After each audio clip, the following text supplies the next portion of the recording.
Hey Waffle Gang, happy Christmas! I hope you have a wonderful day ahead of you. This is going to be our Christmas compilation. We've sort of done this year on year. As you're cooking up a storm in that kitchen, having your Christmas lunches, whatever you're up to today, I wish you a wonderful day ahead of you.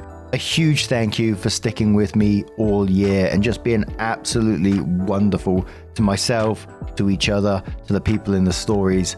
You are absolutely amazing. Please never forget that. Merry Christmas, and let's get into today's stories. Today's first story comes from Appropriate Elk 2603 from the Am I the Arsehole Here subreddit. Does have an update, of course, and says, Am I the Arsehole Here for telling my brother he cannot stay with me over Christmas if he brings his prosthetic leg?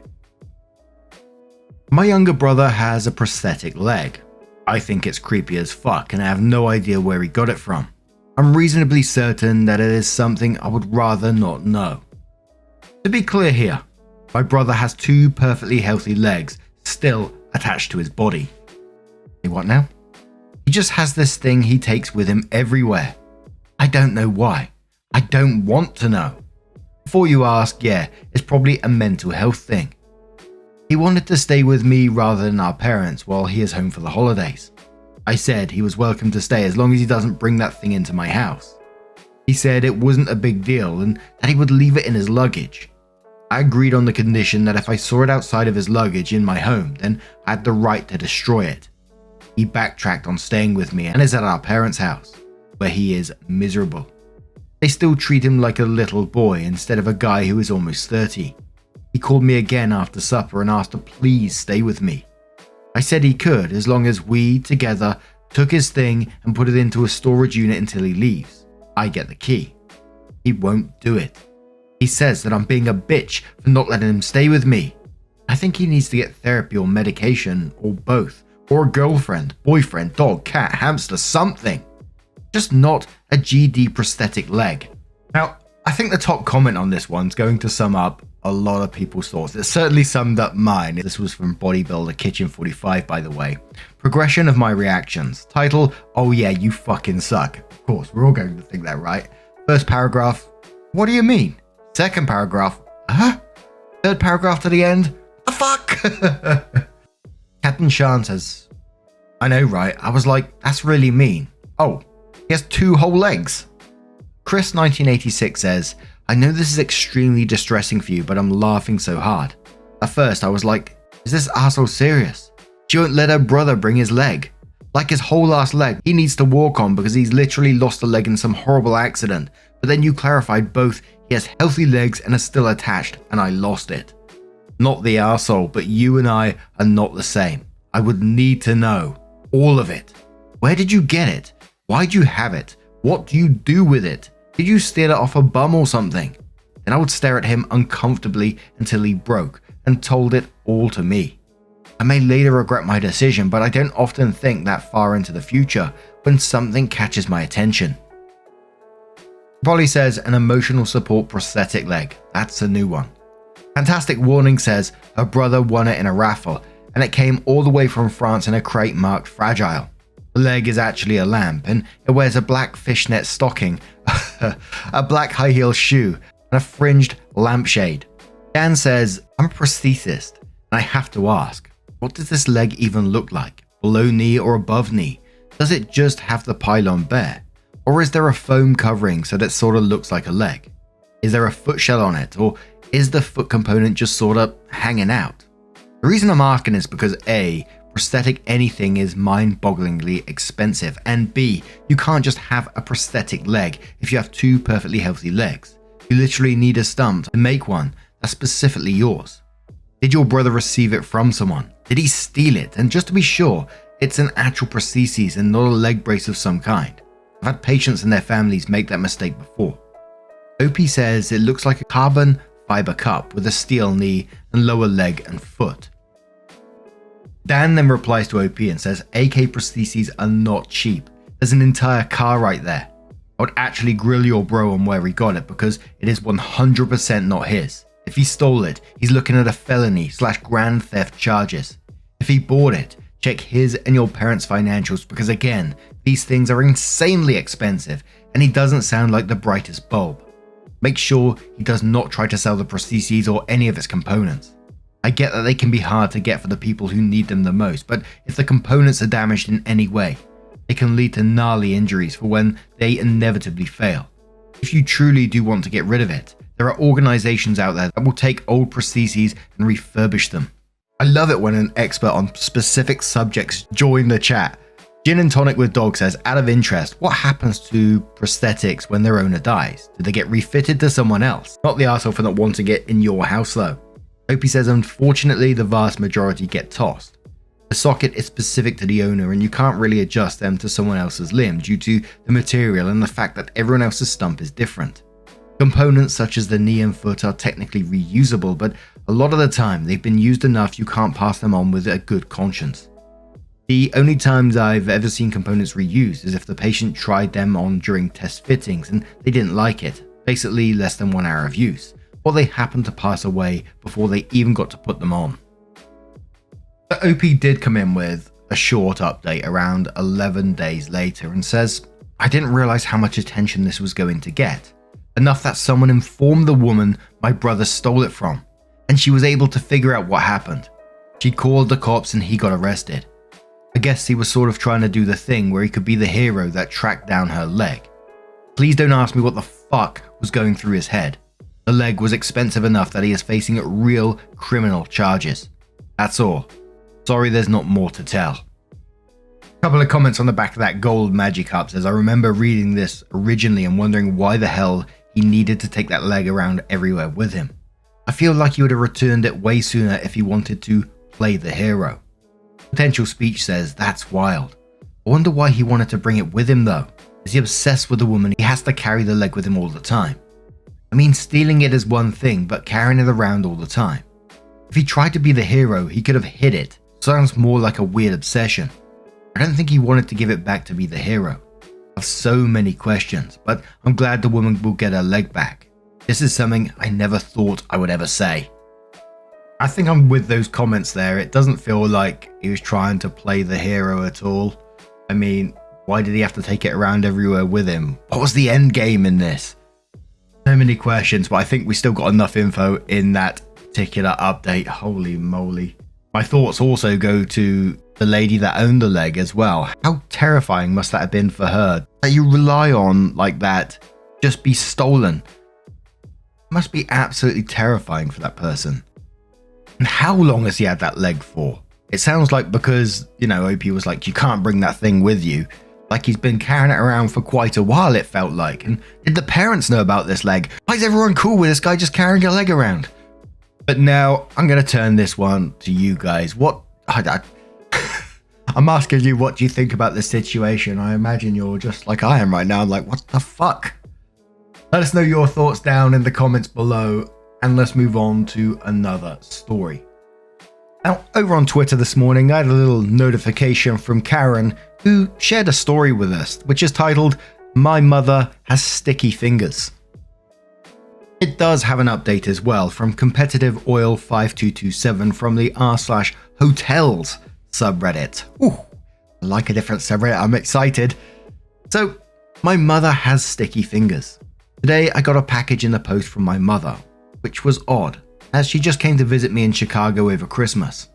I open it and there's a 2-foot tall, excuse the pronunciation here, Baccarat crystal vase and a post-it note that says, please call me Love Mum, stuck to it. I'm perplexed as I'm not a fancy crystal vase kind of guy. Well, turns out that she was staying in a fancy suite at a hotel over Christmas that had this object displayed and she took a liking to it. So much so that she took it with her. As I looked at it, I could see chunks of that white putty that people use to stick things down with, so she literally must have pried it off. And the hotel noticed, as they added a $1,200 line item to the bill that arrived. My mother apparently does not like it that much. She also removed a robe, but I guess she is okay with paying $125 for that item as it was not included in her package. So it's now my job to take this back to the hotel and explain to some poor desk person that my mother took it in error and could you please remove it from the bill. Please tell me that they will do this. If they don't, I will feel the full wrath of an old lady, as anything less than a refund will be seen as a failure on my part. So, some of the comments on this one. Objective Welcome 73 says, call hotel, explain mum has a mental challenge and offer to bring it in. Apologise and throw your mum under the bus and hope they pity her, or pity you. Lingonberry Pryor 6896 says, let them know she's being evaluated for dementia. Of course, she can't stay there again. Amanda Maelstrom says, if you call, explain and apologise up and down. Hotel management might let it go. I tend to be a lot more sympathetic to the long-suffering family members of my problem guest than said guest themselves. Just make it clear that you are mortified by your mother's behaviour. But on a ranty tangent, why can't people stop stealing our decorations? We try so damn hard to make our hotels pretty and welcoming, and guests just keep ruining it. They stole my cute little bobble-headed leprechauns on St. Patrick's Day. They unscrewed the pineapples atop the luggage carts. They somehow carried off gorgeous antique model ship that was nailed to the fireplace mantle. They tried to steal a whole sofa from the conference centre. I think the worst was a few weeks ago when a guest stole all of the shower curtain rings. Just the rings. They folded up the shower curtain. I'm just saying, if anyone thinks that modern hotels lack charm, there's a damn good reason why. All of our charm got freaking stolen. Ah man, people who work in hotels must have stories. You know, if you ever on my Twitter, you see that sometimes I go out into London and visit some sites there pretty much on a yearly basis now. I always stay in like a decent-ish hotel because it's always nice to just chill and relax in these places. But they've always got like beautiful decorations. And OP talking about the long boat, the boat being nailed down on the mantelpiece. The hotel I just stayed in just before Christmas had a massive boat there, and I thought, wow, it's like a ship in a bottle kind of thing, and I thought I'd love that decoration. Obviously I wasn't going to steal it, but I thought that's a really cool decoration, and it just had me thinking when OP was talking there, that must be a daily occurrence about people just like taking shit from hotels. I wonder how often these people get away with it as well. Core hotel stories, exciting. But OP came into the post one day later and said, to recap, my mum stole a very large and very expensive vase from a hotel suite. The hotel added it to a bill and sent it back to me to return. I took all your advice and walked into the hotel with the full intention of claiming my mum has dementia and didn't know what she was doing. And honestly, with the size of the vase, it seemed very plausible. I also knew to ask for the shift manager and had worried I was about to go down to felony theft. I put a paper check in my wallet just in case I ended up having to pay for something and put on my nice overcoat. The entire drive downtown I was cursing my mother. But anyone on here with an 83-year-old stereotypical Jewish mum will know that sometimes you just have to do things as the fallout from her would be worse than anything a hotel could dish out. The front desk fellow couldn't have been nicer. When I gestured to the box, he didn't even ask why I needed to see the shift manager. Just asked me to wait while he was paged. The shift manager arrives. I open the box and display the vase inside. It still had a post-it that said, please call me, love mum on it. Before I even got half my story out, he excuses himself and disappears. The desk fellow walks over and asks if I'd like to sit down and takes me to this little area with a desk and offers me a coffee. I'm now imagining that the police have been called and I'm triple cursing my mum.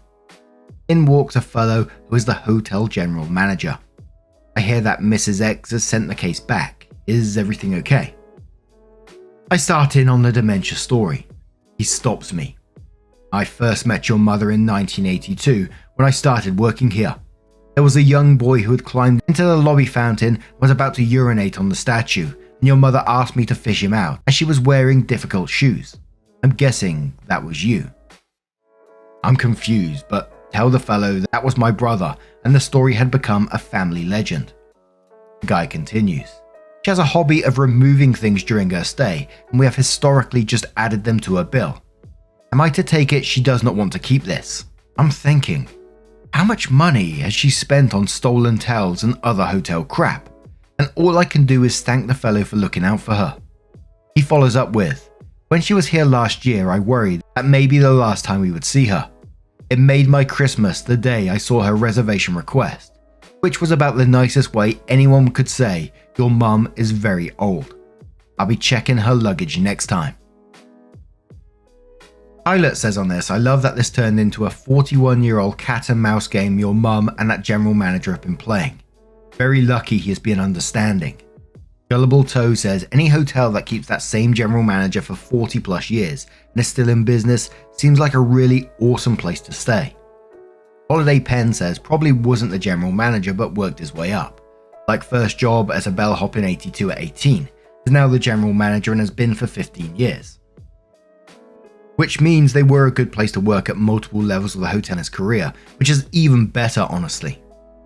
OP replies to that and says, I left out a few of the less attractive parts of the story, like the fact that she had mailed the thing back to me in a 1990s box that once held a Sears vacuum cleaner, which had people glaring at me, and the fact that the valet guy charged me $45 to hold my car for 20 minutes to make it a little more appealing. The entire phone call I had with her when this project got dumped on me was, well, acerbic. Textile Factory says, I take it she's a well-off klepto. Money excuses a lot in this world. OP says, the crap that my mum always routinely gotten away with is astonishingly simply because she looks very well heeled. I used to dread school events when I was a kid because of how weird she treated people. Like, she wouldn't even take the time to be demeaning to people. She just honestly didn't notice most people that were around her. Now that she is old, she totally abuses that as well. People end up doing things for her, simply because she makes it obvious she expects them to, and you can't say no to old ladies. Sploot Fluff says, this makes the story even better. How many family heirlooms are from the hotel? Opie says, it makes me think that a large collection of decanters at her house might have a dodgy backstory. I can remember asking her once why one of them was monogrammed QE2, and her telling me that it was a gift from a ship captain. That may have been the origin, but it probably wasn't a gift the ship was aware of making. Off My Rocker says, but wait, did he take the vase back? Did your mum have to pay for it after all? Inquiring minds want to know. Opie says, I think they took it back. I definitely left it sitting on the table I was at. If that actually becomes a refund to her credit card is the question. Never Done, Never Ready says, this reminds me of the book Montana, 1948. The lady keeps shoplifting and the husband goes to all the stores and pays for what she steals. I hope your story is true. I don't think so, but you're a decent writer and should continue. Opie says it's very true. I omitted some of the tedious and frustrating bits and made my mum sound a lot friendlier than she is in reality. A sort of sad undertone to it all. We have to have a family meeting earlier this year because my mum has absolutely blown through money on truly ridiculous things. Excluding her purloined items, the hotel bill for her 1 week stay was still more than my entire monthly income, and it's very possible that we still have to sell her home to pay for care. Had she been even slightly less extravagant with things, she would have been able to die in bed at home with private nurses. And Barb PG asks, saying, so was it your brother or was it really you in the fountain? Your mum sounds like the best kind of character. How awesome that they remember her for so many years. Opie says it was for sure my brother. In my father's version of the story, my mum was pregnant with me at the time with swollen feet and refused to wear tennis shoes, and he had to help wedge her feet into heels. In my godmother's version, who lived in a condo above the hotel, my mum's doctor had said it was okay for her to resume drinking at the 8-month mark, though her feet were both swollen and she was not quite sober. And I think it's fair to say there was a mix of comments on this particular story. Some people saying they absolutely love the update to this people. Other people saying that, you know, she's gotten away her whole life without consequences here. But now I'm going to turn this one to you guys. What do you guys make of this situation? Let us know your thoughts down in the comments below. Let's have one more story.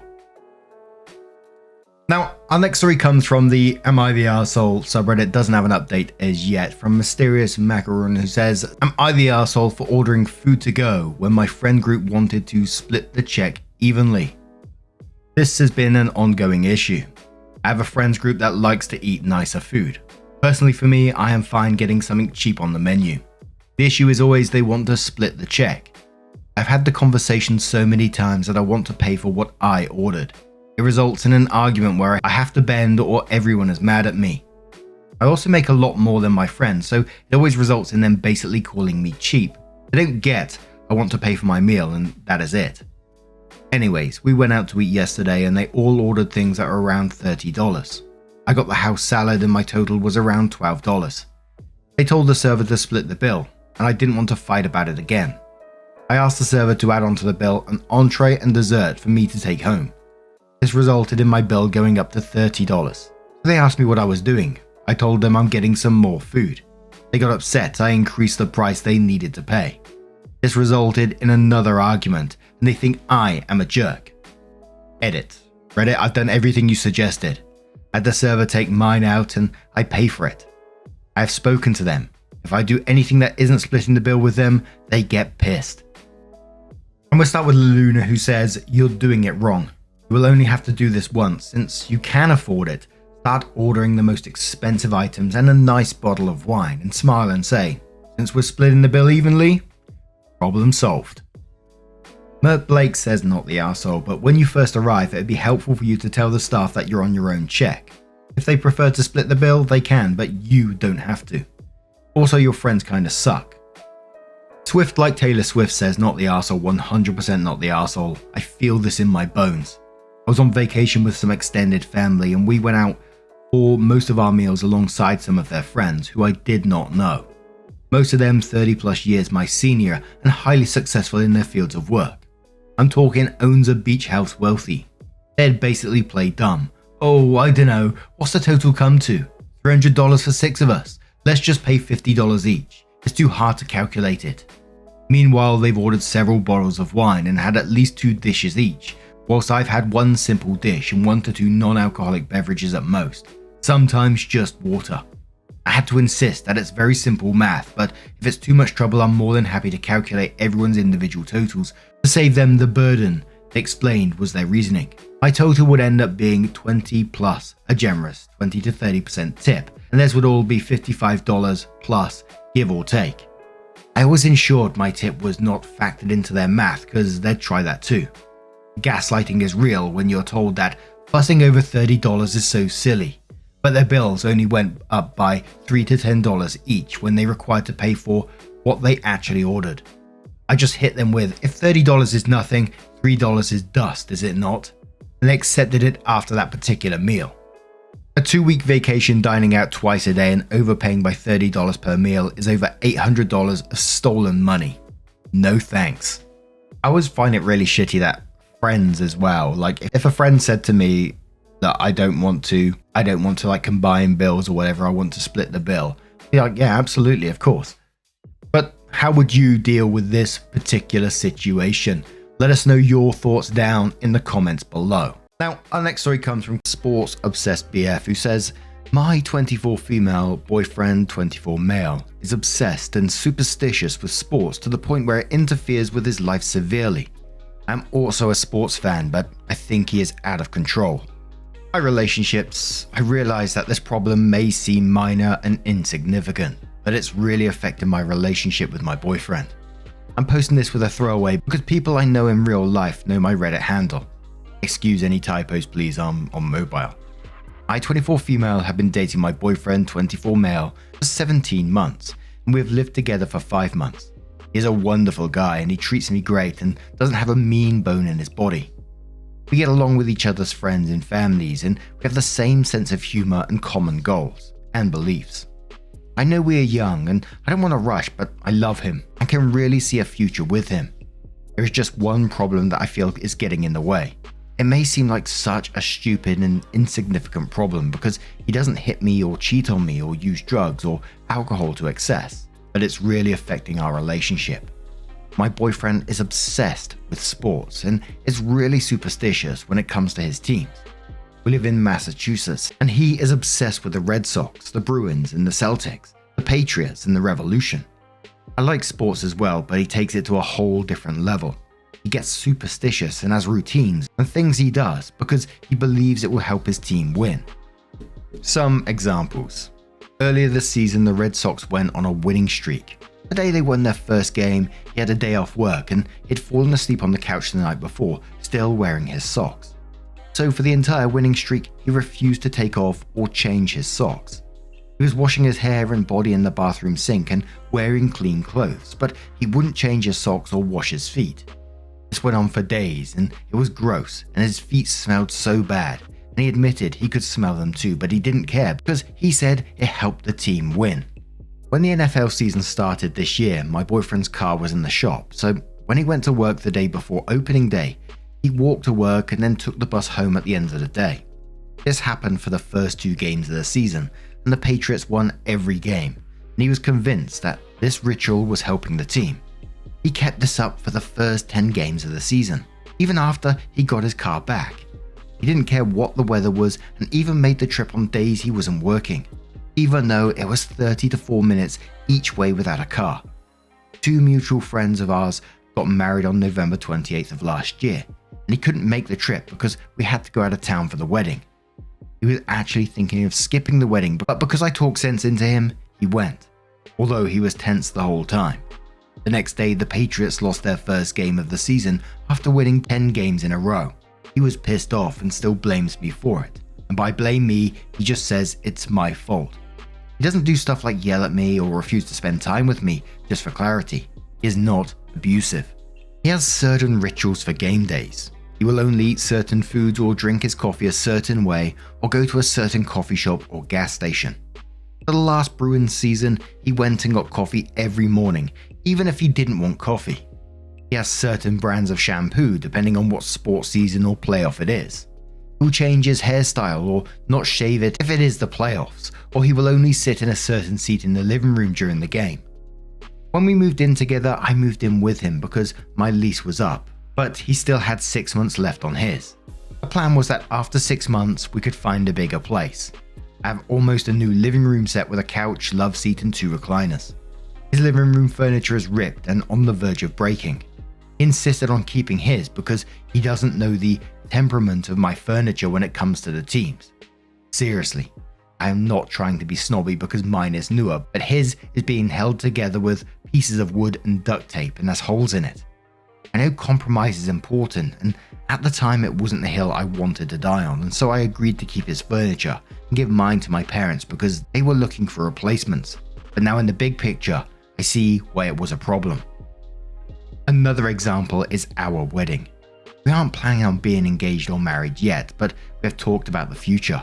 He said that if we ever get married and engaged, the proposal and wedding would have to be on the days when none of his teams are playing because he doesn't want the wedding to influence a game or winning streak or something, because we can't have a wedding every day for the team to win.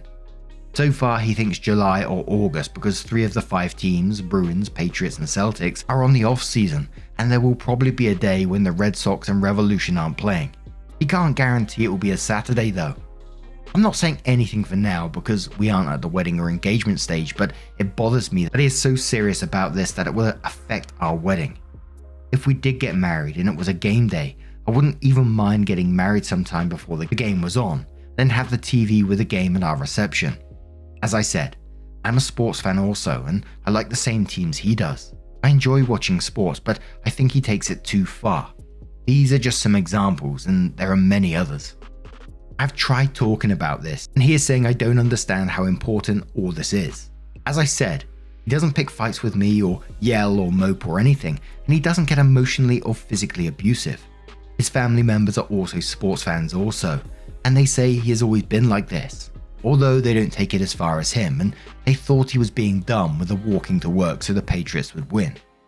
I convinced him to talk to a therapist about these compulsions, and that included couples therapy where we could talk. And he agreed to go, but the therapist said he didn't have a problem and was normal. And yes, he was honest in therapy, at least when I was there. I wanted a second opinion, so I picked the therapist and the same thing happened. So now he is convinced that he doesn't have a problem and I just don't understand. Like I said, he's wonderful in every other way. He's a good person, he isn't a snob to anyone, and he treats me well and doesn't cheat or be abusive. He spends time with me and is attentive. And even when we debate about his sports obsession, he doesn't yell or get mean. I love him very much and I can see a future for us. I enjoy watching games with him, but his obsession and superstition with sports has given me second thoughts because while I like sports, my life doesn't revolve around them. Since 2 therapists said he is normal and not mentally ill or anything, he is convinced this is fine. We are due to move into a bigger place in a month, and while we haven't signed the lease yet, I'm not sure I want to do it without addressing this. but I don't know what else to do to make him listen.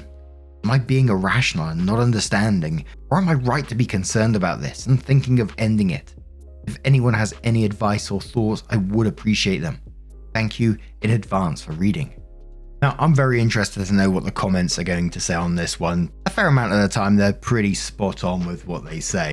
This had me seriously side-eyeing those therapists that said this was completely normal. Certainly doesn't feel that way to me. But Lane Rider said this is OCD. I have it, and I do some extremely simple, more hygienic routines. This dude sounds like he needs an intervention and needs to get help.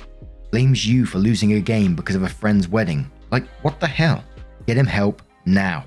Another commenter says, I don't understand how 2 therapists cleared this. It's some hallmark OCD. It's clearly affecting his life and his romantic relationship, breaking from the patterns causing distress. The behaviors are not rational, which he acknowledges to some degree. OP, did you go to couples counseling for a length of time? How was this missed? Some of Justice says maybe see a psychiatrist instead of a therapist. I'm appalled that 2 therapists said it was okay for him to not change his socks, etc. And getting rid of your nice furniture because he doesn't know its temperament is so irrational. OP, are you interested in having children? I can only imagine what being pregnant with this guy would look like. God forbid you go into labor on any game day.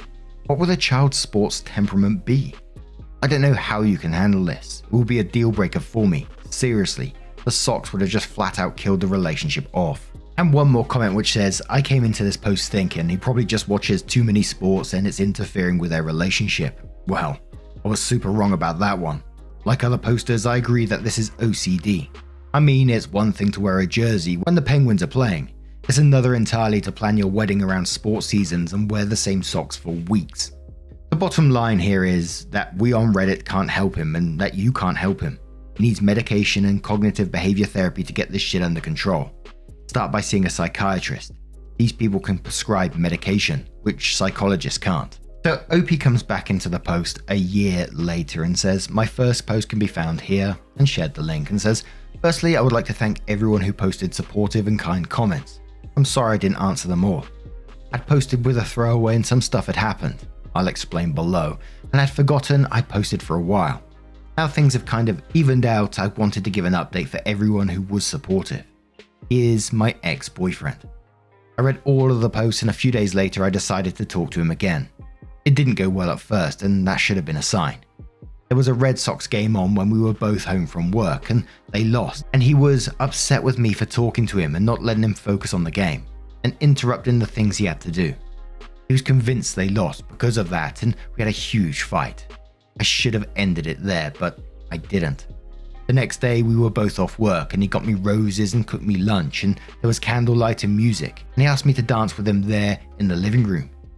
He apologized and promised he would do better. He acknowledged it wasn't fair to me and said he wanted to get help and see another therapist. He talked about the future and us having a life and I stupidly listened. He didn't make an appointment with a therapist. He talked with me about his feelings and how I was feeling. He said he agreed that we would get new furniture for our new place. I tried to give him some space regarding his habits because he was committed to seeing the therapist and changing and I didn't want to push him, and him ended up saying forget it. He was much more attentive though. I thought he changed, but I was wrong.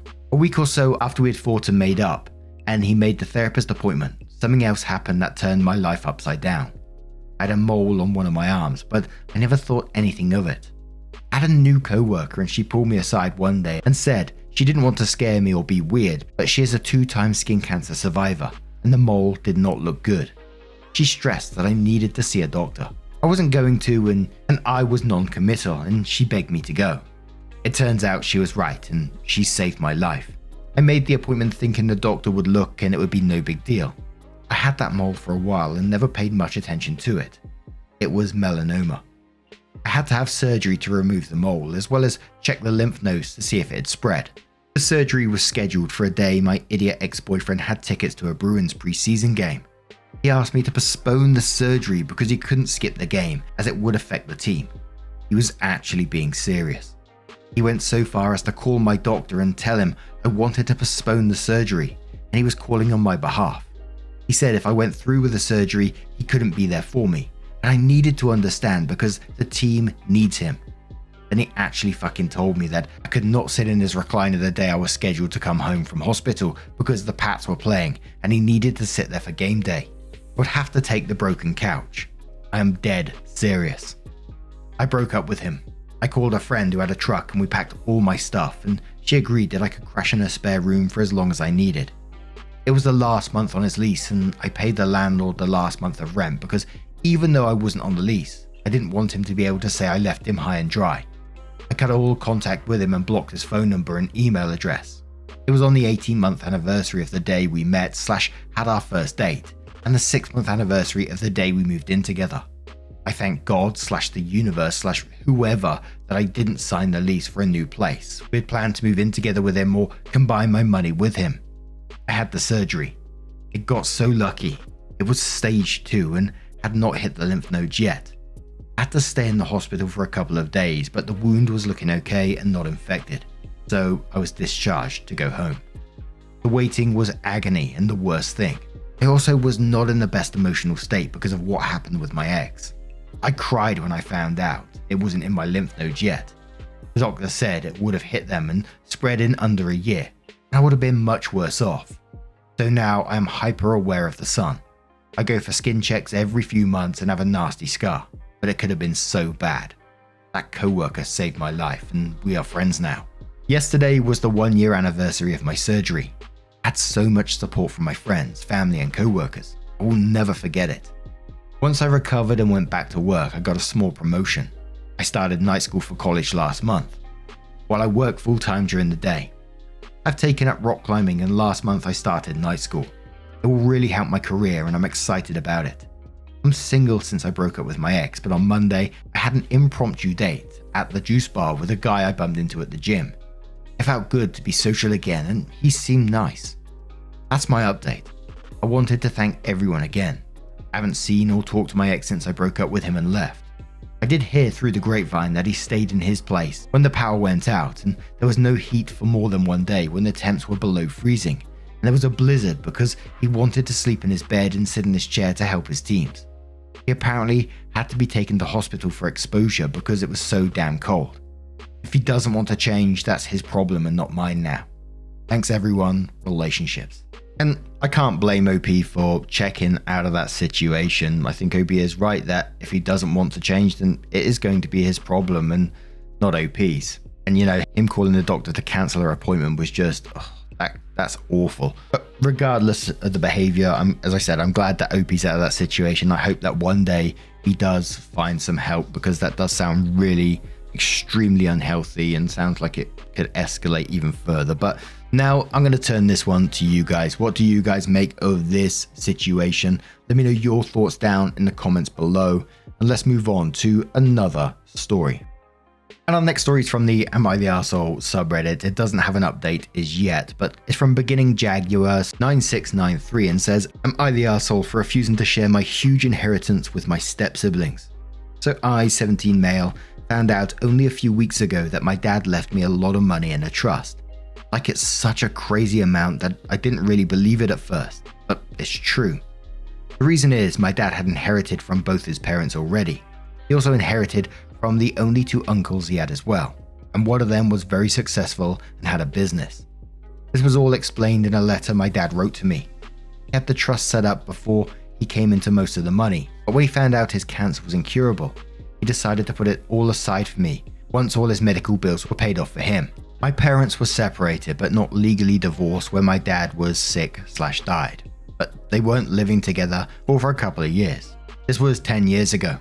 My mum found out about the money because she read the letter he sent me about the issue. Then she insisted she was joining me to meet with a lawyer to discuss this.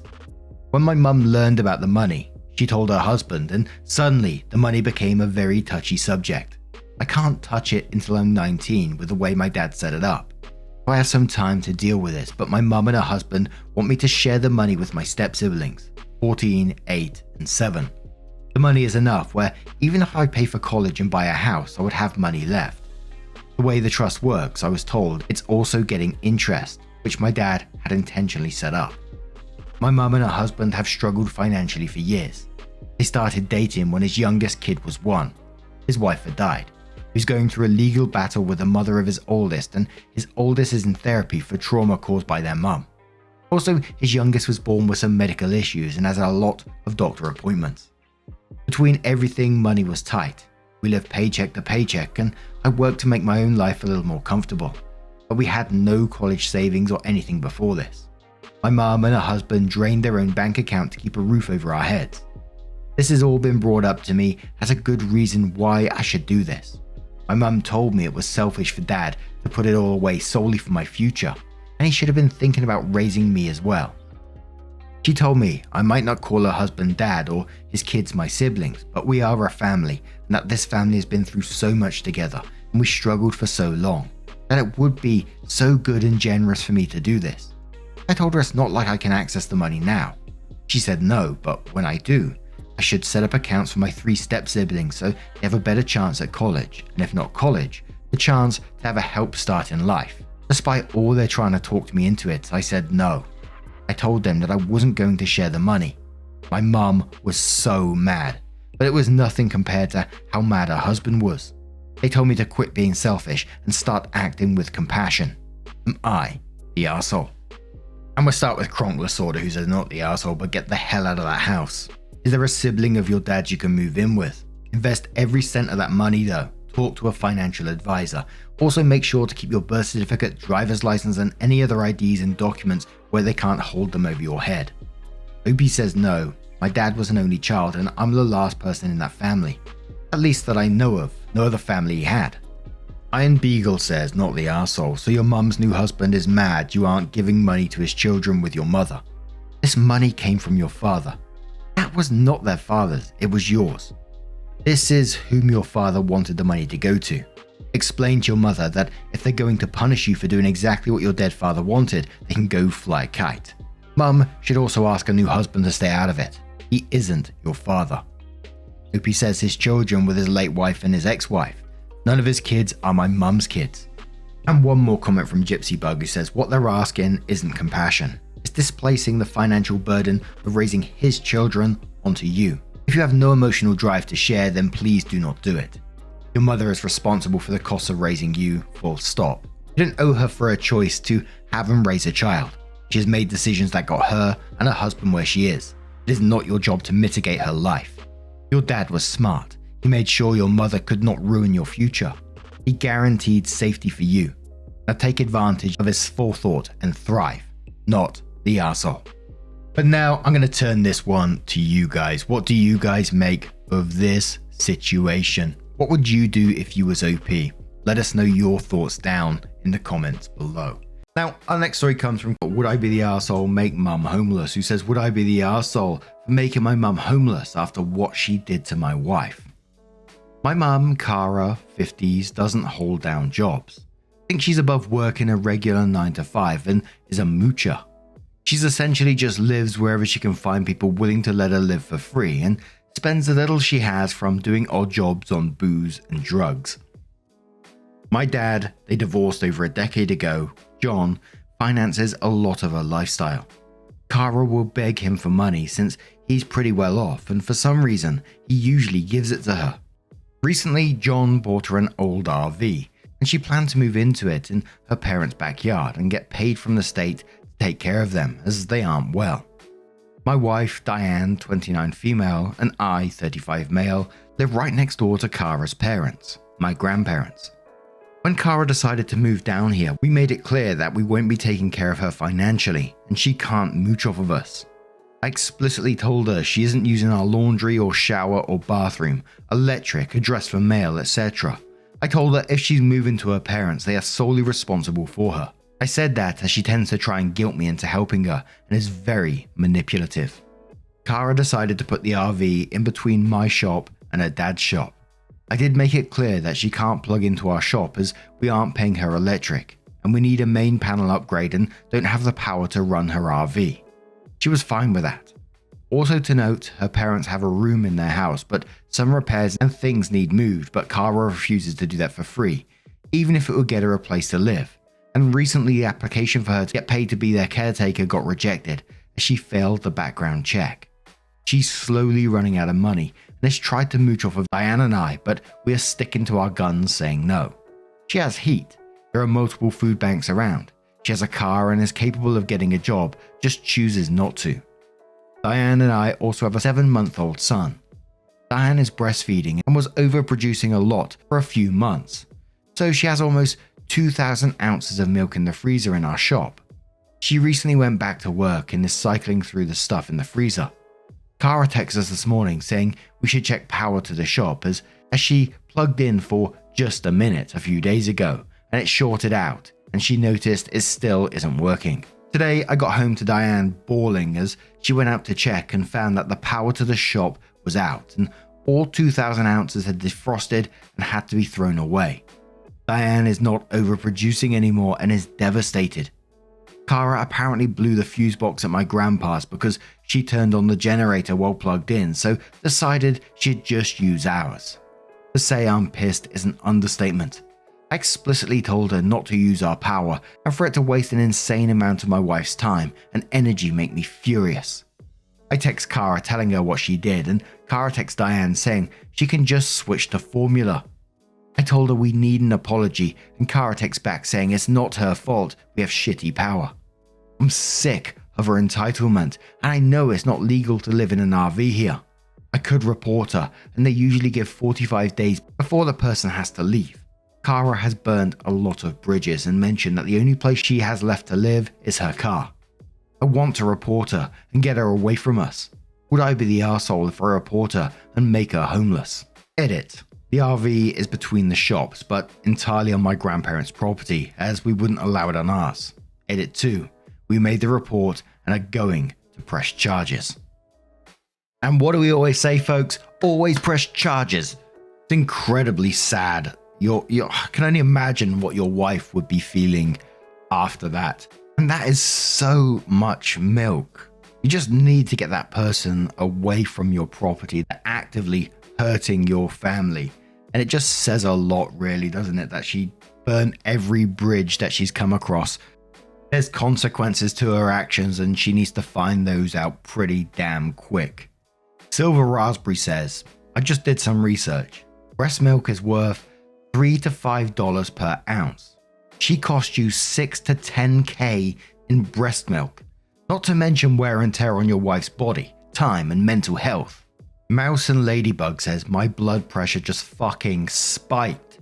I'm so angry for your wife. When I was nursing my first, I pumped one single bottle a day so my spouse could feed baby at bedtime, and even that was torture for me. I'd be fucking in jail for murder if I pumped that much and it went to waste. Not the arsehole at all. Personality says, not the arsehole, your wife lost gallons of milk, and saying just switch to formula is so out of touch. Aqua says, not the arsehole, there is a reason why your mother has little to no connections left with other people. She just made things worse for your household and your mother is acting like it's no big deal. End it now before she does something that could have legal repercussions for you, your wife, and your grandparents. And a final comment from Bad Wolf who says, I breastfed 3 boys. Was engorged and had to use a pan pump as I couldn't afford an electric one. I tipped over a 4-ounce bottle of breast milk and fell to the floor weeping. Postpartum hormones, anyone? 2,000 ounces. I'd be rabid. I'm pretty pissed on yours behalf. Don't feel bad telling on her. She's broken the law, stomped on your reasonable boundaries of not using your electricity, caused massive damage. 2,000 ounces of love and effort by an aforementioned boundary stomping, and now refuses to acknowledge the damage she's caused. Get her the fuck out of there. She'd do it again if you don't.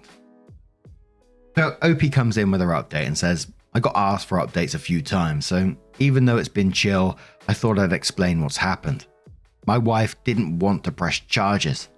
She has a hard time expressing boundaries and can be a pushover to keep the peace. But I decided we were going to. My mistake was calling my dad to let him know that was the plan. I do have her confession via text. My dad told my mum and she packed up her stuff that same night and left. I have no idea where she went. She sent me a text saying I'm a horrible son who only cares about money, and then she blocked me. We're moving forward with legal action against her, but it's honestly better already with her being wherever she is and not right by my family. we won't be speaking to her again. And absolutely good on you for continuing to press the charges on her, because she doesn't sound like she's going to change at all. Messaging you that you're a horrible son after what she did. I wouldn't be telling the dad anything going forward either. He's constantly enabling her to continue to get away with her bullshit. What has she got over him? That was my question. Why they're divorced, yet he still continues to, help her with her lifestyle. But now I'm going to turn this one to you guys. What do you guys make of this situation? Let us know your thoughts down in the comments below, and let's move on to another story. Now, before we get into our next story, there is a warning of sexual assault within the story, so if you do want to skip it, please feel free to do so. Timestamps are always down in the description and along the timeline below. Thank you. And this is from Pasta, who says, am I the arsehole here for being mad at my girlfriend for hanging out with a guy who groped her? My girlfriend, Kate, and I, 22 female, 23 male, have been together for 3 years now. My girlfriend has a friend, Tom, now ex-friend, from college, who used to be interested in her and asked her out. But he started dating someone else, and she, this friend, and his girlfriend, Jenna, became great friends of each other. These three were extremely open with each other, and they had a group chat where these three discussed all sorts of things and made sex jokes. Typical, I thought. However, I drew the line where he shouldn't directly talk about suggestive things with her. This wasn't really something Kate understood, as they've been in each other's lives for years, and she led me to believe I simply couldn't understand their dynamic. I was also extremely uncomfortable with them hanging out alone together. Kate is extremely loyal to me, and I wouldn't say she's the sort of woman to cheat. However, in my opinion, she can be extremely naive, especially when it comes to this person. Tom used to make suggestive jokes, which I disliked, but she used to laugh it off. I picked up on some bad energy from him and do not think he has good intentions when it comes to my girl. My parents took my brothers and I to vacation for 2 weeks, so I wasn't in town. Kate, Tom, and Jenna made plans to hang out together, but then Jenna fell sick last minute, and they had already purchased tickets, so Tom and Kate went together. I raised objections to it and told her not to get drunk around him, but she dismissed me and got angry that I was trying to control her. I was supposed to arrive 4 days after her plans, and Kate didn't message me for the entire 3 days. We both were angry at each other, I assumed. However, when I came back, she invited me to her place and broke down and started apologizing. She confessed that she was so mad at me that she had like 5 shots that night, and she didn't realize when Tom groped her. She slapped him hard in the bar and took an Uber and came home. She said she was ashamed of telling me earlier and that I was right about him. I was trying to really hold myself together and didn't lash out at her or anything. I said that we need to immediately report him to the university authority about what he did, and I will support her. However, I wasn't very open or affectionate with her. She did cut him off and Jenna broke up with Tom. However, I'm extremely furious at Kate for completely dismissing and disregarding my feelings around Tom and getting drunk when I expressed it makes me uncomfortable, on top of them hanging out alone. I'm not trying to victim shame her, but that doesn't mean she gets to learn nothing from this and refuse to have a good sense to know who to trust and who not to. I feel like a total arsehole for even feeling angry at her, but I can't help how I feel. She's picked up on this and I have no idea how to tell her this. ETA, I'm mad at my girlfriend for even being able to trust someone who conducts himself inappropriately. It took her being assaulted to listen to me finally. That's what I'm upset about. Like, she shouldn't have had to have this awful experience in order to finally process every single time I raised concerns about this. This is just terrible. Like, if she got scammed out of her life savings because she trusted a guy over me, when I kept shouting repeatedly not to do that, would I still have compassion for her? I would struggle for empathy at least for some time, because I would consider such a person unreliable to make big decisions in life. I feel disrespected and disgusted with her. How do I hold her responsible for her ignorance? I am so mad at her I want to break up with her. I'm extremely sorry if my post is triggering, but I'm not blaming her for the actions of the douche who groped her without her consent and assaulted her. His actions are entirely his own, and I'm going to make sure to get him fucking booted off campus for what he did. I mean, I don't know how to frame this without being problematic, but she didn't prioritize her safety and acted like a freaking adult for God's sake, and thought it was totally okay to get drunk like that, and that too out of spite. Like, this whole situation tells me that unless she gets to experience the worst of the worst, undeserved consequences, she wouldn't change or listen to me. This isn't someone I want to be with. I just wish she stopped taking my concerns as an affront to her autonomy. Myth Aphrodite says, you aren't mad at her for being sexually assaulted. You're upset your girlfriend didn't place any value in your opinions, words, or thoughts, as if she had no respect for your opinion, words, or thoughts. Commenter replies saying, this right here is the facts. She blew the OP off and disregarded his feelings on the matter, and unfortunately, it turned out bad for her, but thank God it didn't turn out even worse. He needs to sit down with her and let her know how disappointed he feels and betrayed how she disregarded him when he knew something wasn't right. So often women do this and get offended and tell the boyfriend and husband he's insecure. Men know men, and we don't lie when we know exactly what the other man wants out of her. Will's Irish says, not the arsehole, she was drinking and hanging out with a guy that's asked her out and expressed interest in her. Maybe you trust her, but that's inherently untrustworthy behavior. The good news is that this is largely a young person's problem. More mature people rarely have to be told it's not cool to go out drinking with someone that wants to fuck them, while they're in a relationship with someone else. That's so obvious it should never have to be stated out loud. I have a few hard boundaries for romantic relationships that have stood me well over the years. Never date someone who prioritizes her friends over you. It's fine if they're close, but if she's cancelling plans with you in non-emergencies to spend time with them, cut her loose. This will never improve. Never date someone who's friends with ex-lovers. People can say whatever they want about insecurity and control. This is just begging to get cheated on. Same with hanging out with men who want in their pants. Just don't get involved with people who do this. And Becoming Better then says, everyone seems to be overlooking a key thing. She doesn't respect your boundaries. You expressed discomfort with the sexual innuendo and jokes, and instead of listening or respecting, she minimized it and simply said you couldn't possibly understand their dynamic. Later you expressed a boundary of them being alone together and her drinking. Once again, instead of listening or respecting, she chose her own path. She didn't ignore your boundary, she actively crossed it out of spite. This is a toxic behavior. I don't know you, and I can't judge how you are with her. What I can say is that she will cross boundaries again in the future and spite you, if she feels justified.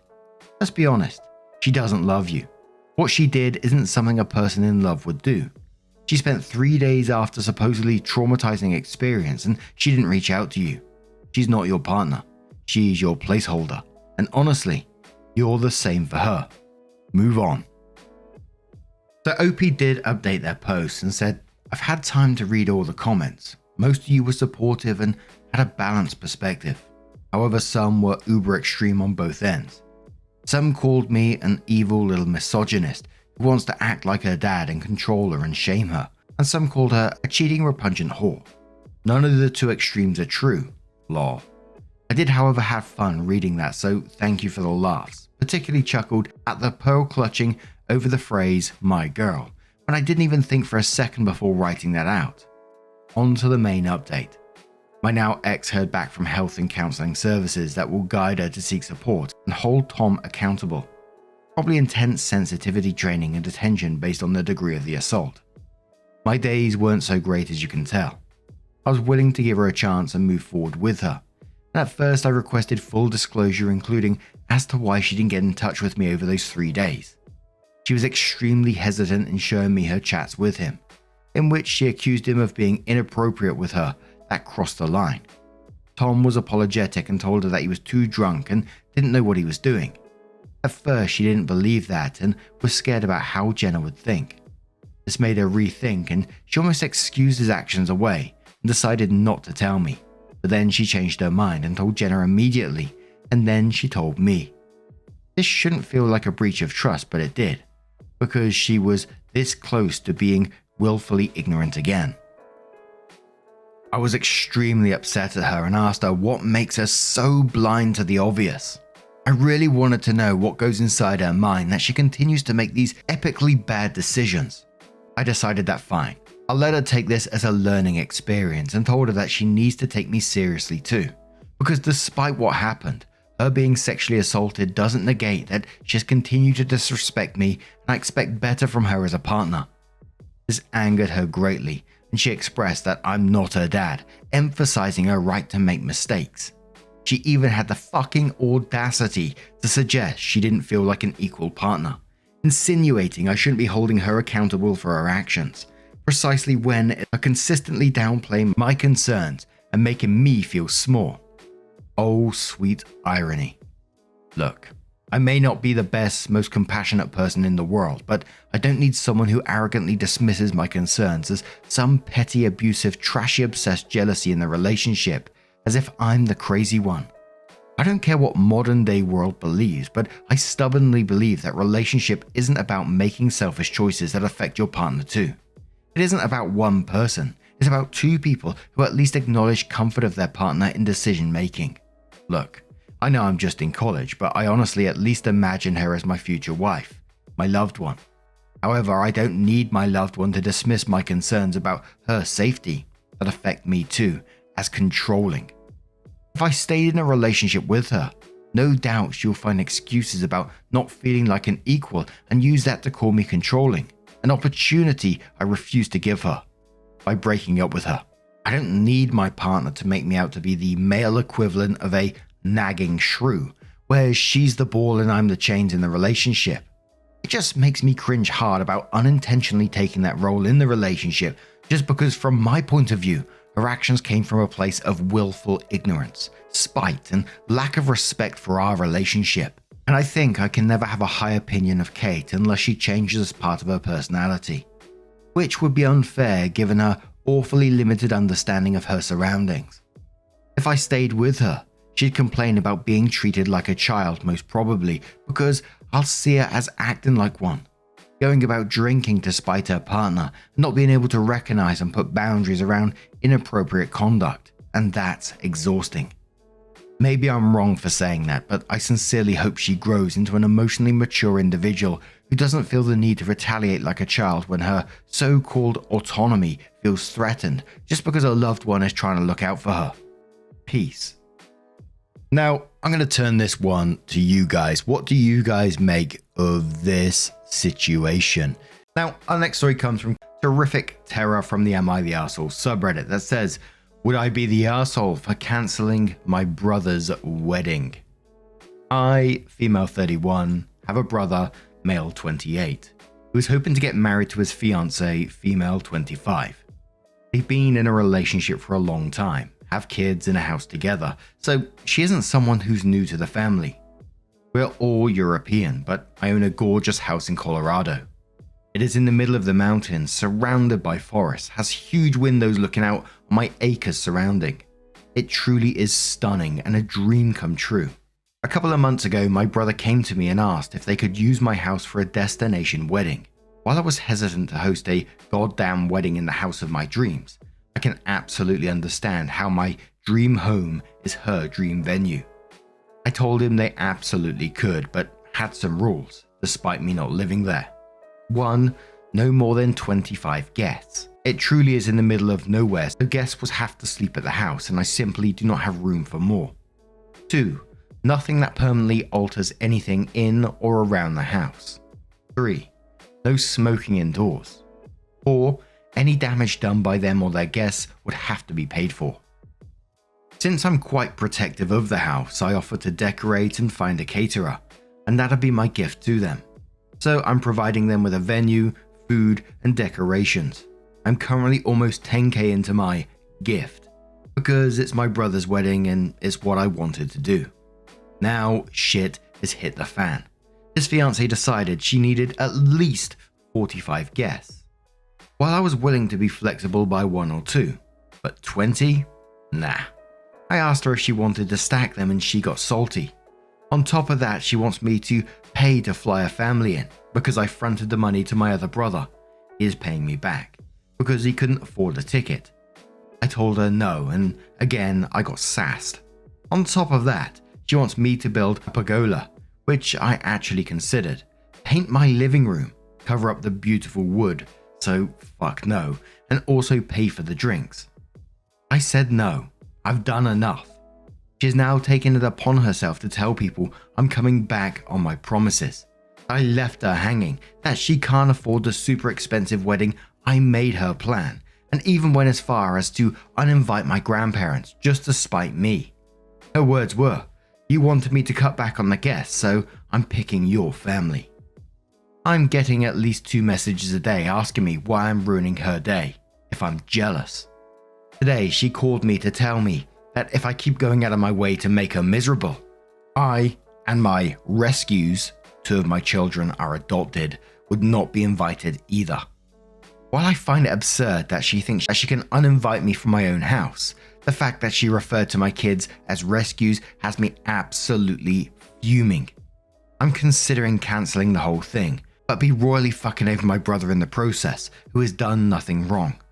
So, is her shit show overshadowing my need to protect my brother from a giant financial hole? I don't know. Edit to add, I don't live in Colorado. We live in our home country in Europe. Imagine someone offering you all this for your wedding, to host it at their house, to offer caterers, to have the place decorated. OP said up to 10k in their expenses towards your wedding, and then you're like this. And I would absolutely not be attending that wedding at all, be cancelling it from them words where she said that you and your rescues directed at your adopted children. That would be it. That would be cut off. There is no coming back from that ever.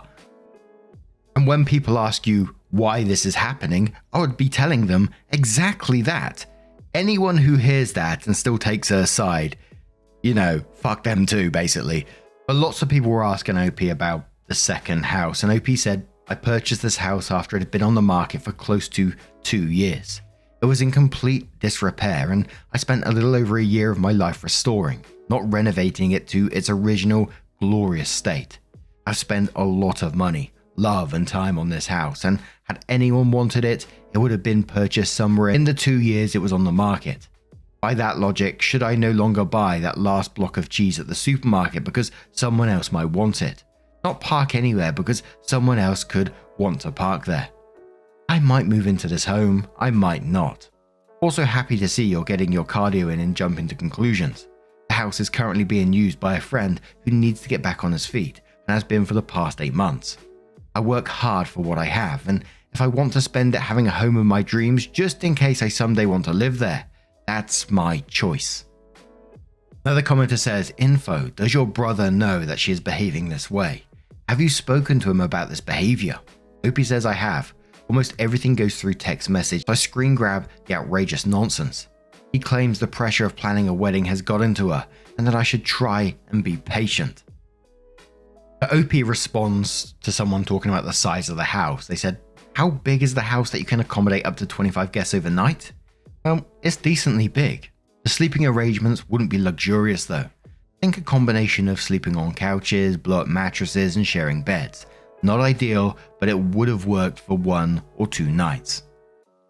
And your brother knows about this as well, and he's not shutting this shit down, but he's actually enabling the behavior by saying wedding planning is getting to her, it's stressful, etc. Yes, I get wedding planning is stressful, but calling your adopted children rescues, rescinding the invite to your grandparents out of spite, and telling anyone that will listen to her that you're going back on your promises after the shit she pulled, that's not someone that's stressed. That's a toxic individual. But Rainbow Bright says, I'm sorry, but my brother has done nothing wrong. Are you joking me? He hasn't stood up to her and has allowed her to disrespect you. He hasn't done anything to stop her publicly lying about your character. Doing nothing is very much being complicit in this case. But you need to put yourself and your children first here. Your brother is putting his fiancée first, so you need to show the same respect to your children and cancel this shit show. You'll be doing your brother a favor. You also need to set people straight on what she is like, not the arsehole. Blue-furred Unicorn replies to that saying their brother has done quite a lot wrong, including planning a destination wedding he can't afford in the slightest, a 10k present from the sibling when the groom can't even afford his own plane ticket. He'll pay it back. With what money? After the wedding, they'll try for kids, and God knows money will be even tighter then. I understand dreams, but if you are not rich, then you can't plan something like that as if you are. That's life. There are dream wedding venues all over Europe and certainly in your home country too. They should pick one of those.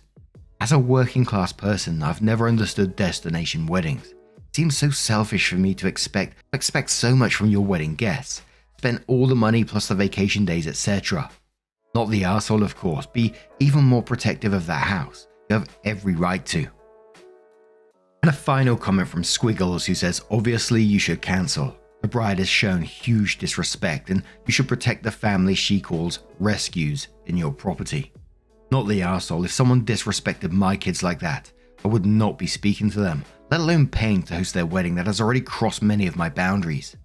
Maybe you cancelling the wedding will wake your brother up from his stupor. The OP came in with their update, which says, hey all, as an update was requested a decent amount of times, here I'm letting you guys know how it all went. First, I want to address one thing. To those claiming I'm an arsehole because I'm contributing to the housing crisis by owning a house I don't live in, I am not. This is a house so deep in the mountains I need to drive 50 minutes to go do groceries. The internet is so crappy I am waiting for even Starlink to start covering the area. And when it snows, you sure as shit aren't going anywhere. This is not a house built for living in full time. On top of that, it was on the market for close to 2 years and in complete disrepair. I did not steal some family's home. No one wanted it. The fact that it is a dream home is because I spent a year of my life restoring the whole thing myself. Now, onto the update. I heard they were visiting my parents and I drove down as well. Mostly because I wanted people present to witness the conversation. I told her and my brother that since my home did not suit her needs and it was stressing her out to the point that she was calling my children names, I no longer felt like I was giving them the appropriate gift by supplying a venue, caterer and decorations. I said that I felt like in my efforts to protect my home, I was limiting their options too much, standing in the way of their dream wedding and as a result would no longer be hosting.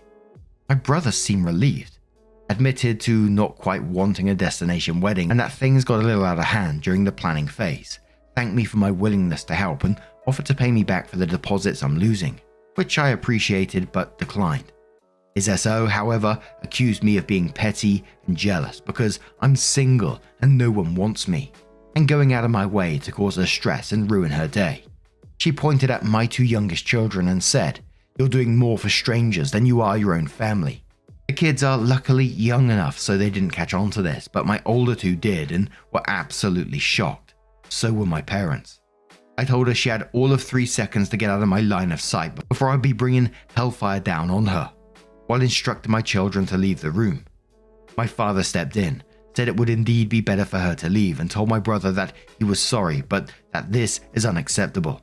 My brother agreed, took his family home and has since called me to apologize and say that the wedding planning has been put on hold until she comes to her senses. Thanks for all the input and help all. I'm happy it didn't end up all too dramatic.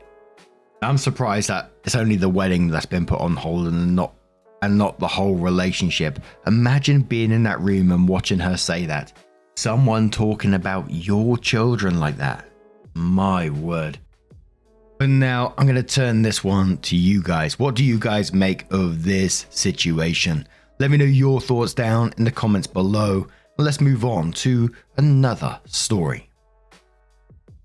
And our next story is titled, "Am I the arsehole here for telling my mum she is dead to me if she mentors my bully?"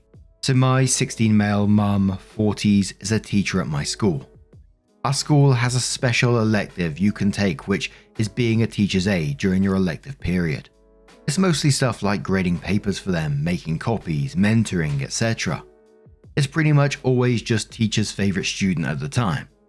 I found out at the beginning of the semester that my mum chose Dave, 17 male, to be her TA. Dave has made my life a living nightmare since middle school. He has bullied me mercilessly, both physically and emotionally, since 6th grade. I don't want to get into everything he's done to me, but everyone is fully aware of it, including the school and my parents. There have been countless meetings with school administration and suspensions on his end, but it has never stopped him. Since we've been in high school, I haven't had to see him as much, which is a relief. But the times that I do are always terrible. When I found out that he was a new TA, I was obviously very hurt and confused. I asked her why she would want to spend extra time with someone who made my life so terrible. She said that she had him in one of her classes and that he really isn't such a bad kid, but he has a really terrible home life that she can't tell me about that makes him act out. For the record, my mum has always had a soft spot for kids who come from bad homes. I reminded her of all the things he had done to me, and she said she understands, but he really needs help right now. I told her that I get that, but why does it have to be you? We have a huge school full of teachers and staff who can mentor him. Why does it have to be you? She told me to stop being selfish, and some kids have it harder than I can imagine, and she's just trying to help.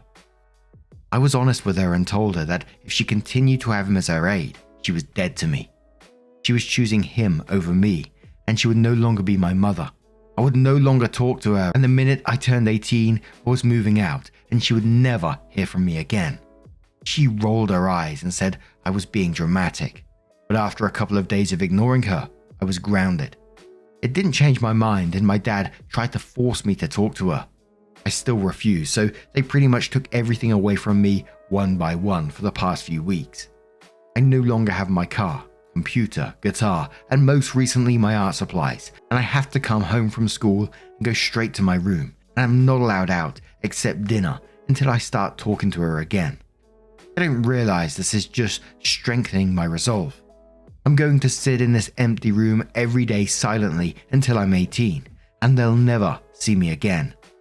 My mum keeps coming in crying and begging me to talk to her, which makes me feel kind of bad, but she still won't remove Dave as her aide. Am I taking this too far? I just feel so betrayed. Opie added their first update in the same post. I'm going to cover that before the comments because some of the comments are responding to it. Opie said, "I'm sorry I stopped answering everyone's questions. I just kind of freaked out when this blew up out of nowhere, and I almost deleted it a few times because I was scared someone at school would see it and recognize me. Everyone letting me know that it's not my fault helped a lot though, so I felt less embarrassed about someone I know potentially seeing it. Nothing has really changed, but a lot of you made a good point that if I'm really going to go this route, then I need to come up with a plan for what I'm going to do when I get out. I considered the military like some people suggested, but then I remembered my school has a special trade program. You go to our school for half a day, then spend the other half at our local community college taking trade classes. I think depending on what you are doing, you can get an associate's degree or whatever certifications you need by the time you graduate. I went to my guidance counselor during lunch today and told her I wanted to switch to that program. She acted really surprised and asked why did I want to change now, since I'm already taking AP classes and I'm on the college track. I told her I didn't want to talk about it, but I would need to be ready for independence when I graduated, and this seemed like the best way. She said it might be too late to change this semester, but she would look into it for me and let me know. And this absolutely breaks my heart, and I really don't understand your mother's logic in this. Let me just first say, as always, and many people probably know this, but if you're new to the channel, you know, I was bullied in my last year and a half of school pretty badly, hit, verbally abused, to the point I had some pretty dark thoughts. So I always like to say that I'm pretty biased towards these type of stories and in the way I feel. So, you know, take what I say with a little grain of salt if you like. But I do not understand your mum's logic in this situation. If I had a hypothetical child and had found out they was being bullied, there's no way I'd be assisting that bully any way, shape or form. Yes, they may have a shitty home life and I really do think that is sad. But to disregard your own child's feelings, thoughts, and what they are going through is just fucking heartbreaking, man. And mum knows about what you're going through as well, which makes it even worse for me. When I was going through it, I can't tell you the feelings that I felt, and I imagine it's for many people. I'm not going to say everyone because I don't know, but it's for many people that the thoughts and feelings that you have when that's happening, you sort of just feel like enclosed in your own little world. You know, it's hard to think logically. Yes, I thought about telling adults around me, but then I was worried about the repercussions from that. If I tell, are they going to then get me after school? Are they going to just find sneakier ways to catch me out? If I told my brothers, what would they do? Well, I pretty much known what they would have done, and they would have ended up in jail, which again was my thoughts. I was like, I don't want my brothers ended up like getting in trouble with the police because of this guy. And so when eventually, a friend told his mum about what was going on at school, the mum actually contacted my head of year at the time, and I got called into a meeting and I had to explain what was going on. And I was told that they'll look into this and the teachers that I'm in the class with will look into it. It didn't happen. And I appreciated what my friend's mum did, but I felt failed by the adults that were meant to be acting on it at the time, those teachers, especially that head of year. So I can totally understand OP's feeling of betrayal in this situation. My only thoughts were, and it's going to sound stupid after what I just said about, relying on adults around me, is talking to that guidance counsellor. I've never been to a guidance counsellor. It's like, not even sure if we have them in UK schools, to be quite honest. But just sort of expressing what you're going through with them. Again, I'm not sure if that's a good idea or not. You guys have to let me know in the comments. But Janet in Spain says, I just read your update. The trades is actually a great way to go. You make money faster than a college graduate and you don't end up in massive student debt. Trades are also transferable to anywhere. You can literally move to any city and get a good paying job. You could even go to another country. It would open up a whole different world for you. Sounds like a smart plan. Have you chosen a particular trade? HVAC, plumbing, or electrician would be smart choices. Opie says thank you. From what she said, the first semester, you do a little of everything and decide what you like, then choose from there. Honestly, I'm not sure what they even offer yet, but I could see myself doing something like electrical. Shin says, not the arsehole. If my mother would have done that to me or one of my brothers, we would have treated her like a traitor. She puts a savior complex or whatever this is of your mental health. She is in addition to that, disloyal to your family, you. Just ignore her and organize your life. Do good in school and leave her behind when you are old enough and independent. I cannot even compute how people do this to their own blood. But here we are. I wish you the best. Prickly Peaches says, not the arsehole. I'm sure Dave has a rough life, but it doesn't excuse his cruelty towards you. I'd be extremely hurt if my mum sided with my bully. Your mum should ask one of her colleagues to take him on as an aide and then tell Dave that, given his prior history with you, it is no longer appropriate for him to be her aide. And this report replies that saying, unfortunately, she's obviously not going to do that since she herself has resorted to bullying her own child for not just getting over it. The fact that they are punishing OP over this is wildly devastating. An ongoing conversation would have been one thing, but to see your child so upset and hurt and punish them for it, Mum is fucking depraved. The OP comes in with her update and says, to everyone who said my mum was sleeping with Dave, you were right. Just kidding, you all are weirdos and watch too much porn. A lot has actually happened since last week, and while nothing is really fixed, I think things are going in the right direction. On Friday, I got called out of class to the guidance counsellor. When I got there, my mum and the assistant principal were there as well. The counsellor asked me to sit down and said that me changing tracks from college to trade, like I mentioned in my last post, was a big decision, and she wanted to sit down with my mum and me to figure out if this really was the best for my future. She first asked me if I would fully explain why I wanted to switch. I explained the whole situation from my perspective and about how I was being punished. I said that if this is how I was going to be treated from now on, I wanted to become independent as soon as possible, and going to college would have me relying on my parents for longer than I would like. She then asked my mum if she had anything she would like to add. My mum tried to downplay the whole situation at first and make it look like I was just being stubborn and disrespectful. But as the counsellor asked her more questions, it became pretty clear that my side was the truth. After this, the assistant principal stepped in and said that the teacher's aide was not worth all of this turmoil and that Dave would be switched with another teacher. The counsellor then asked me if this would help me to start working things out with my mum. I said not really, because it wasn't even her choice and she hasn't even admitted she's done anything wrong. She then asked my mum if she was willing to apologise for anything that had happened. My mum gave a half-hearted apology where she said things had gone overboard and she never meant to hurt me so much. The counsellor asked if I would like to apologise for anything as well, and I said not really, but nobody pressed me on it. The counsellor then said about my transfer. It was too late for this semester. What she suggested is that my mum and I, and possibly my dad, should go to a family counsellor for the rest of the semester. I would stay in my current classes. My parents would give me all my stuff back, and we could see if we can come to some kind of peace before next semester. She then asked my mum that if after that I still had not changed my mind, would she still accept the class changes? My mum said no at first because she wanted me to go to college, but I told her that she had already failed me as a mother once. Please don't do it again. She got really quiet and said she would agree to it if that was what I really wanted. When I got home, all my stuff was returned to me. I also started talking to my mum again. I just kind of felt like there wasn't a point to ignoring her anymore. I don't treat her like a mother or anything anymore, but I'll answer her if she asks me a question. It just feels that now that I have a plan, a lot of my anger is gone, and I just see her as a person who happens to live in my house. We haven't scheduled our first counselling session yet, but I don't see it changing much anyway. The damage is done, so I don't see myself changing my mind. That's pretty much it. I probably won't update again unless something crazy happens or something. Thank you to everyone who gave me good advice. OP is one strong dude, man. But it just breaks my heart that he has to be this way to get himself through this, because he doesn't have the people that should be supporting him. His mum and dad. His dad is equally as bad, in my opinion, for enabling this behavior, going through with the punishments to begin with. But I'm trying to cast my mind back to when I was 15, and I wouldn't have been able to deal with that kind of stuff, man. So I can only say I really wish you the best for the future in whatever path that you do decide to take. And that guidance counselor sounds like a pretty amazing person as well, and someone that you would be able to lean on in the future if you do need that support. So if it's possible and appropriate, I would certainly be keeping them in the loop about everything.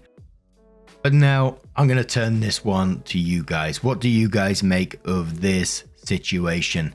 Let me know your thoughts down in the comments below. Now, our next story comes from Throwaway Grey Station, who says, "Am I the arsehole for icing my friend out after he tried to police my social media postings and constantly made it a point to remind me that I'm not in shape? I, 23 female, was friends with Josh, 21 male, whom I only met about 8 months ago in college, and we immediately hit it off.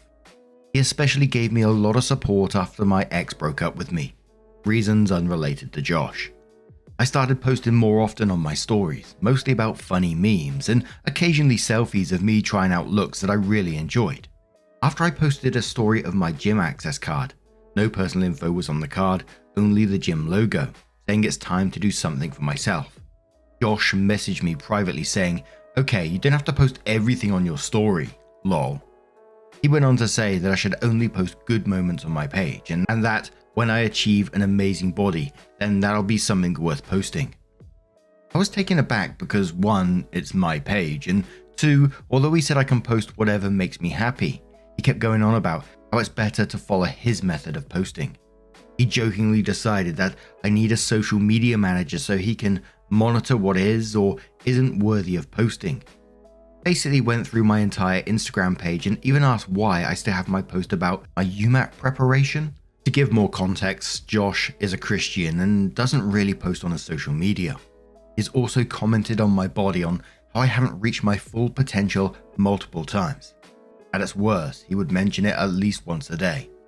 I've set boundaries with him since that although I understand where he's coming from and that I agree that I'm not in the best shape that I can be, I don't appreciate him constantly mentioning it in every conversation. He knew I battled an eating disorder for years during my teens. He had apologized and backed off from it mostly until this happened. I almost immediately distanced myself, and we went from talking almost every day to almost no contact. Josh pointed out that he noticed a significant drop in conversation, but I brushed it off. He texted me a couple of times asking when I'm free, but I always find a reason to end the conversation ASAP. I understand to an extent on where he's coming from, as I get he's trying to tell me things from a different perspective and how what I post could seem desperate to my ex. My ex and I never unfollowed each other. However, him telling me what he thinks about what I post in addition to the body comments makes me feel very uncomfortable.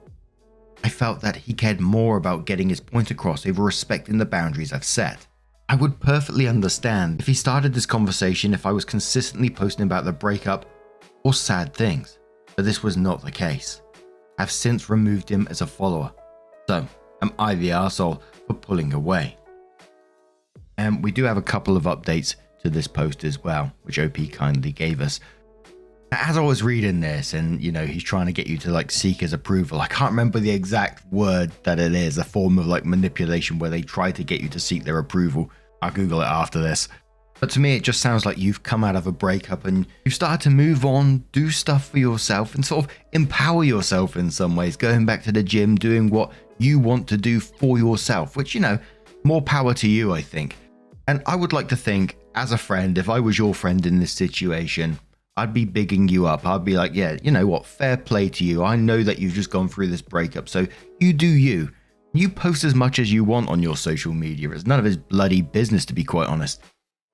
You said that you understand to an extent where he's coming from. Well, to be quite frank, you shouldn't. You said it's a different perspective. It's a wrong perspective. And the worst thing, which absolutely infuriated me, I know people with eating disorders, and to say that to someone who's gone through an eating disorder in the past is absolutely disgusting. That can be so damaging. And it could potentially set someone back to square one. So absolutely, you are not the arsehole for pulling away in this situation. But Genevieve says, not the arsehole. Tell him he still hasn't reached his full friend potential, and you don't want him until he does, because you only engage with people worth engaging with. Miss Murderpants says, not the arsehole. People like that seem to be energy vampires. Anacolade says, not the arsehole. Shut up, Josh. If I wanted to hear an arsehole talk, I'd fart. Oh, amazing. I'm such a child. It's all you ever need to say. Post what makes you happy, not what some tactless moron tells you should post. If he has nothing actually constructive to say, he just needs to be quiet. A silent fool is always better received than a loud one. Opie says, oh man, I wish I was clever enough to say that to him at the time, lol. I'll be posting an update maybe in the next day, and once I get the final verdict. I'm posting part 1 first, so people can get the full context. Exquisite Gerbil says, not the arsehole. He's not trying to show you a different perspective. He expects you to see the light and accept that his opinion is the one and only irrefutable truth. He is rude, treating you as lesser with the I know best attitude, and you're being way too understanding. The comments about your body are far over the line. He does not have a point. It doesn't matter if the comments are technically correct. They are incredibly rude and damaging. Sounds like he's trying to chip away your self-confidence with little digs disguised as advice. I'm seeing red flags that he may be controlling.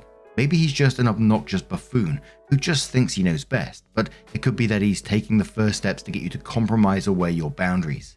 If so, be on the lookout for over-the-top apologies and love bombing, not necessarily romantic love, to close the recent distance. Decent Pair says, Josh is negging you.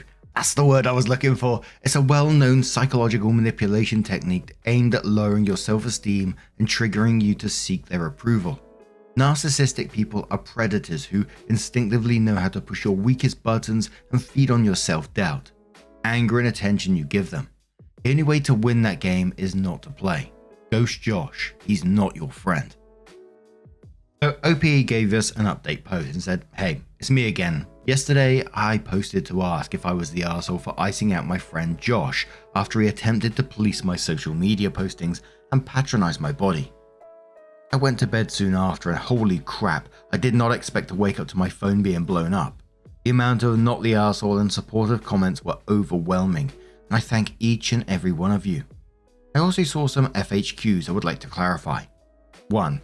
I saw someone ask why I posted in a few threads about the same topic. From past experience, I wasn't sure if I'd be able to get a lot of feedback in one single thread, hence I tried it out as I've seen a couple of people do it. I also had issues with accidentally violating community rules because my post is relationship related. My attempts to post on the actual Am I the Arsehole community has all ended in instant or delayed removals. I didn't expect this post to blow up to the extent it did. 2. Many of you guys mentioned Josh's actions as negging and secretly liking me. Even if all of what I said never happened, I have never and will never like Josh romantically. I don't know whether it's his intention to mold me into having an amazing body so he can date me. If that's what he's trying to do, that's very appalling and it only solidifies that I would never let anything beyond friendship happen between us. 3. Josh and I are schoolmates and we study the same course in college. So I feel that it's not in my best interest to block him unless he tries pushing my boundaries again. My Instagram account is private and I've already removed him from my followers list, so he no longer has access to what I post. This is also the only social media that he has of me. 4. I dropped him. I'm simply asking if my actions were justified and just want validation that I'm not overreacting to this. Now onto the update. 3 weeks ago, Josh texted me asking if I was mad at him as he noticed he wasn't hearing from me. I initially left him on red, but eventually decided that it was time to lay everything out. I typed up a few long texts on how the past conversations really annoyed me and made me very uncomfortable. Whether he sees it or not, he completely overstepped his place as a friend with the comments on my body. I told him that he crossed the line multiple times even after I stated that I want him to stop. And regarding his social media comments, if no one asked for his opinion, he should keep his thoughts to himself. I also stated the fact that the number of times he commented on my body in a month far exceeded how many times my dad would mention it in an entire year. He apologized for making me feel that way, explaining that he got too comfortable and recognized he hurt me with his comments. He explained himself as only trying to encourage me, especially seeing how hurt I was from the breakup. From how he worded his apology, I think he still doesn't realize that the real reason the friendship ended was because he disrespected my boundaries and not just because of his comments. I thought about explaining further, but no longer can I be bothered to argue with him. We made an agreement to stay civil in school and to continue helping each other out with studies, but that from now on I want no conversation with him outside of academics. Coming to the decision to call him out was very difficult as I'm a very non-confrontational person. I'm usually someone who just lets the friendship fizzle out by itself. Never have I ever full on put a friend in their place and dropped them out like that. But I had a feeling that he would keep trying to get an answer from me, so I just went fuck it. Although I'm so relieved for finally getting everything out and that he didn't try to put up a fight, part of me still feels sad about it as we were once best friends. It also sucks to lose a boyfriend and a friend within a 6-month time frame. There were times when I wondered if I went too far by severing almost all ties with him. If this was worth ending a friendship for. I ended up coming to terms that it wasn't his comments that I found offensive. It was that I set a clear boundary for him and he chose to ignore and forget about it. I also feel that he was projecting his standards on me. That showed me he prioritized getting his point across over respecting my wishes. And to me, his intentions are irrelevant because of this. I always make it my first priority to respect my friends' boundaries once they mention it on me. Once they mention it to me. And I'm slightly disappointed in myself that I let Josh go on for a couple of months before I decided to pull away and eventually cut him off. I will always appreciate Josh for giving me support after my breakup, but I now have zero confidence that he'll respect any boundaries I try to put up in the future. We'll have to see him when college starts again in 2 weeks. Fingers crossed that he doesn't try to push anything, as any attempts will earn him a block on all my methods of contact. We'll update if anything significant happens. For now, I'm lucky to be surrounded with friends and acquaintances who appreciate me for who I am, and I've never been happier. I'm also thankful that I gained the awareness and self-confidence to recognize abnormal behaviors and to not tolerate anyone who's disrespectful towards me. Once again, a big thank you to all for reading my posts, and also a thank you for all the supportive and savage and hilarious comments. Lol. I wish the best in life for all of you. The OP comes in with, which they're calling their final update. The first paragraph of it, they just give a summary of what happened, then shares links to part 1 and 2, and then says, after cutting Josh off, we did not speak at all for over a month. I'm not gonna lie, it was really hard, especially after the grief of the friendship breakup hit. Josh and I were very close. We essentially had a big sister, younger brother relationship.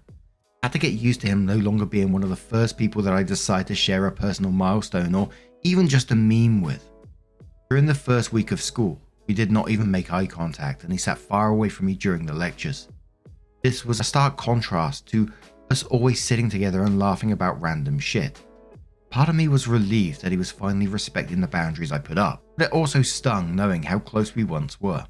After taking that month to process everything and based on our past interactions, I knew he very likely didn't have any malicious intentions when he said those things to me, but was just, unfortunately, extremely ignorant and oblivious to how he was acting.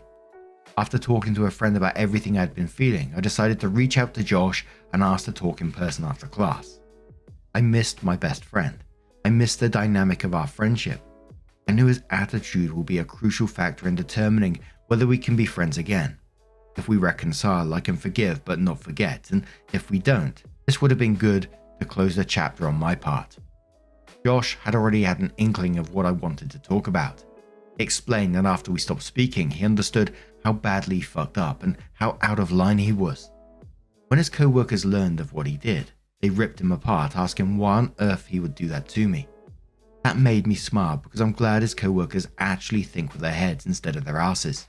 I told him while I'm hurt by what he did to me, our friendship meant a lot to me, and after seeing that he's genuinely remorseful, I think we can move past this. I also acknowledged that I could have handled the situation better by immediately confronting him instead of giving him the cold shoulder for 2 months before saying anything.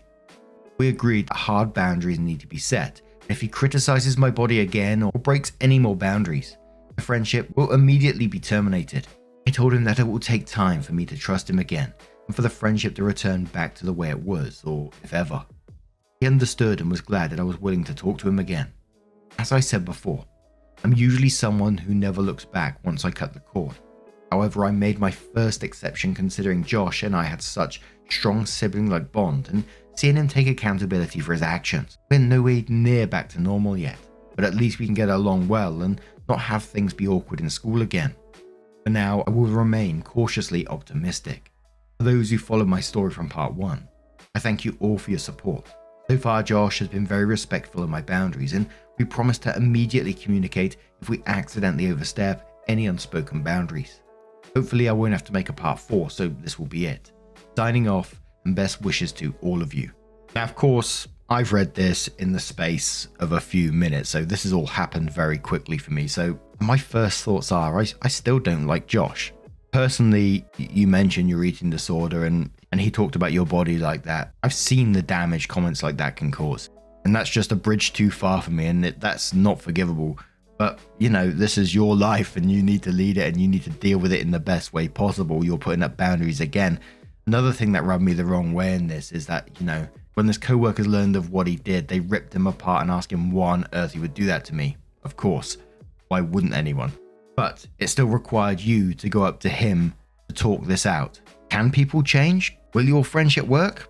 Potentially. Who knows? And I truly hope that he does learn his lesson. He is remorseful for this, because the alternative is he gets comfortable again and does it again, which I really hope it doesn't go down that path for you, OP. But a couple of the top comments after this one. Firefly says, I hope this all works out for you. I know you said Josh has taken accountability for his actions, but this doesn't really come across in any of the 3 posts. In quotes, he explained that after we stopped speaking, he understood how badly fucked up and how out of line he was. When his co-workers learned of what he did, they ripped him apart, asking why on earth he would do that to me. Firefly continues, I noticed that he needed other people to point out what he had done. He didn't seem to come to that conclusion himself, even after you explain how he made you feel. Please continue to expand your friend group. Don't just rely on this guy. Opie says thank you for your advice. I think he realized it after I finally told him. His co-workers' reactions were just further confirmation on that. And yes, I do have lots of other friends other than him. I'm optimistic but still cautious as we only talked not so long ago. I will be observing to see if his actions align with his words. Romancer says, there's a song I really like that goes, if it weren't for second chances, we'd all be alone. That being said, it has to be on your terms, not his. I'm glad to hear that he's got an idea of how badly he messed up in this. It's also very good to hear that you're being resolute and strong in your boundaries. A second chance is a gift that we should be careful giving out.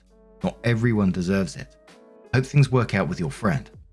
But before we move on to another story, I just want to say, OP, thank you for sharing your story on our subreddit. And I truly hope whatever path you take going forward, it works out for you, as you deserve it.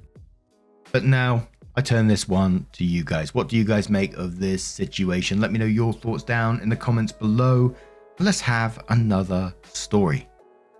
And our next story comes from the Am I the Arsehole subreddit. It does have like a little update attached to it. It's from NoJob7202, who says, Am I the arsehole for proving to my boyfriend the nerds never cared about the popular kids in high school? My boyfriend and I, both 25, went to the same high school. My boyfriend was talking about our high school days. He thought high school me would have been thrilled to date the popular guy because I was a nerd. Mind you, we're 25 and it's 2024. I played along for a bit until I realized he wasn't joking. He literally thought that. I told him that I didn't know he existed. He was surprised and said he was a popular kid. He played football and was in the popular crowd. He said I must have been lying. I told him the nerds never cared about the popular kids in high school because we were fiercely competing amongst ourselves for college admissions. For a backstory on our town, my boyfriend was born and raised there, but I moved when I was 13, along with a bunch of other high-achieving kids. That's because an engineering company opened up a branch near that town and brought in a ton of engineers and their families. So it was a sleepy town with a big high school that suddenly got a ton of competitive kids, and I mean insanely competitive. Nobody had time to think about popular kids or really anything but college admissions. I was only getting 4 or 5 hours of sleep a night regularly. Sports like football or cheerleading, which required 5 days a week training at school, were out of the question. And I saw the same people regularly because we're all in the same classes. So all of the drama was contained within that group of 50 to 100 or so students. It paid off for me. I got into a top college and had no student loans. It was literally cheaper than the state school. And despite my auto-generated username, I do have a good job that I enjoy. My boyfriend said that I'm lying. I don't like being called a liar. So I literally reached out to all my high school nerd friends and yep, they didn't know the popular group and the ins and outs of the dynamic like my boyfriend thought. A few people recognized some names, but like I said, we were really focused on competing with each other. He got quiet when I proved my case. He said I humiliated him and I proved my point and we should never mention high school again. I talked with his sister and she said that high school was a special experience for him and I ruined his memories. Am I the arsehole?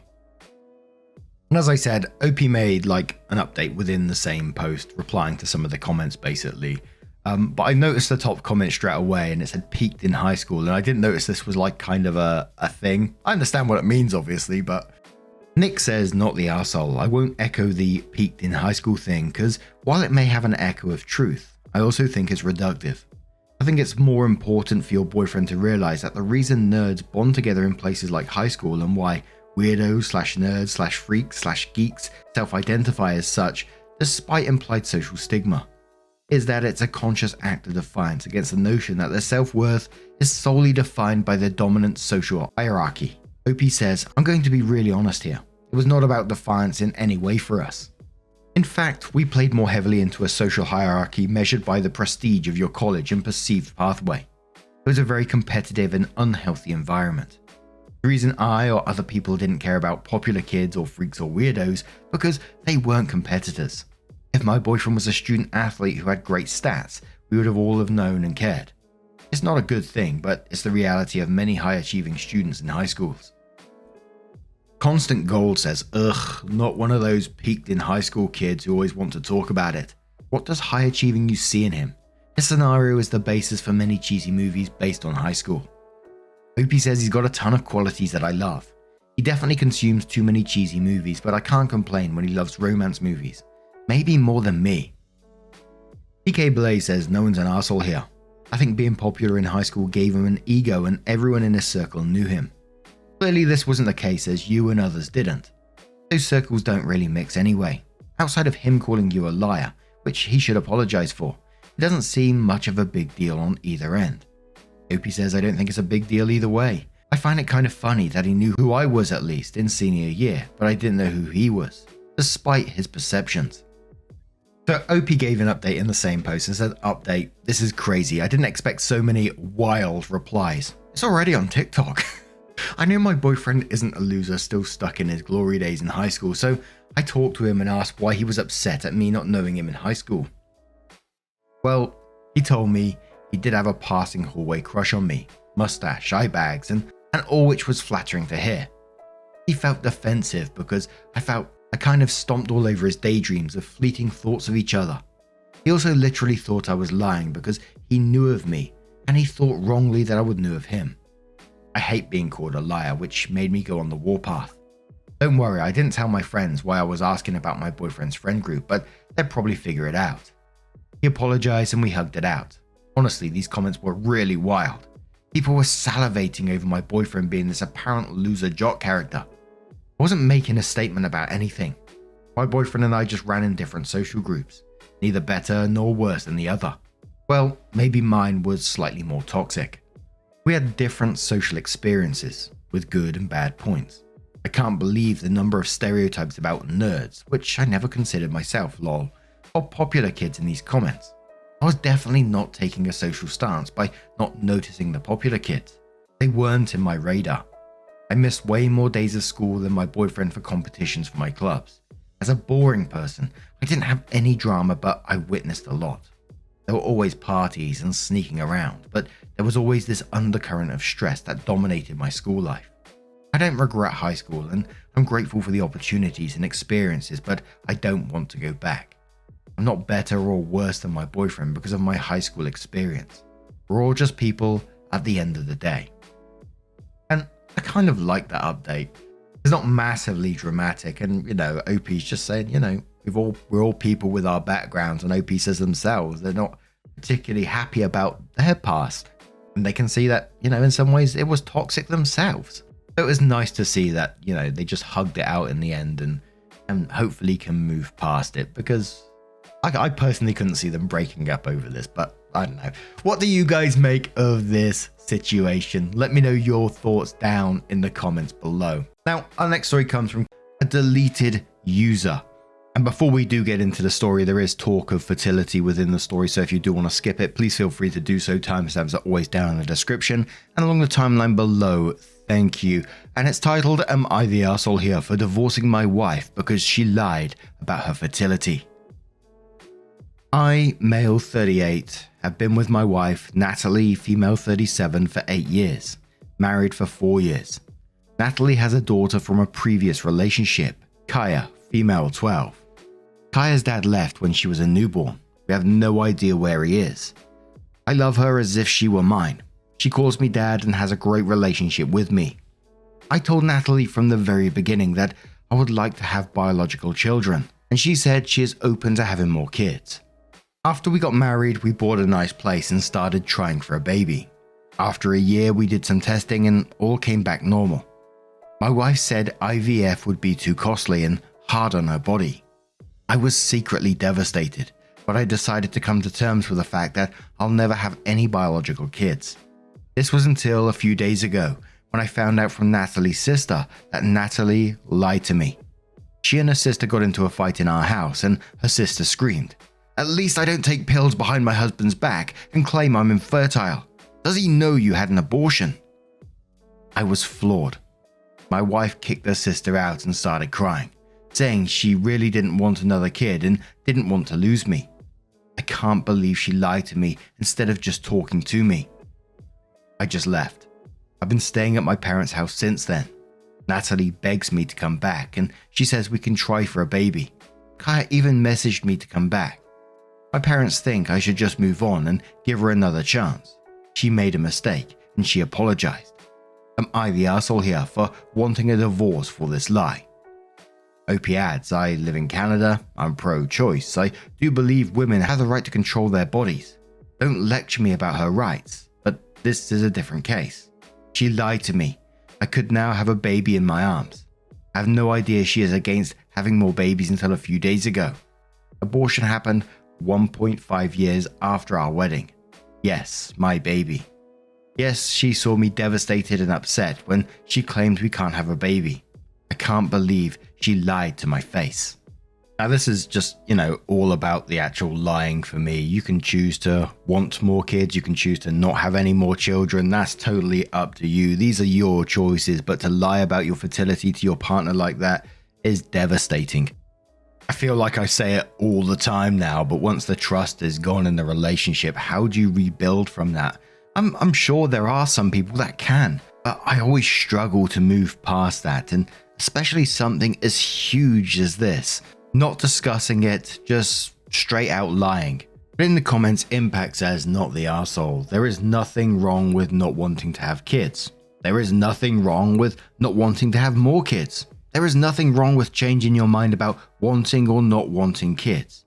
This is not about any of that.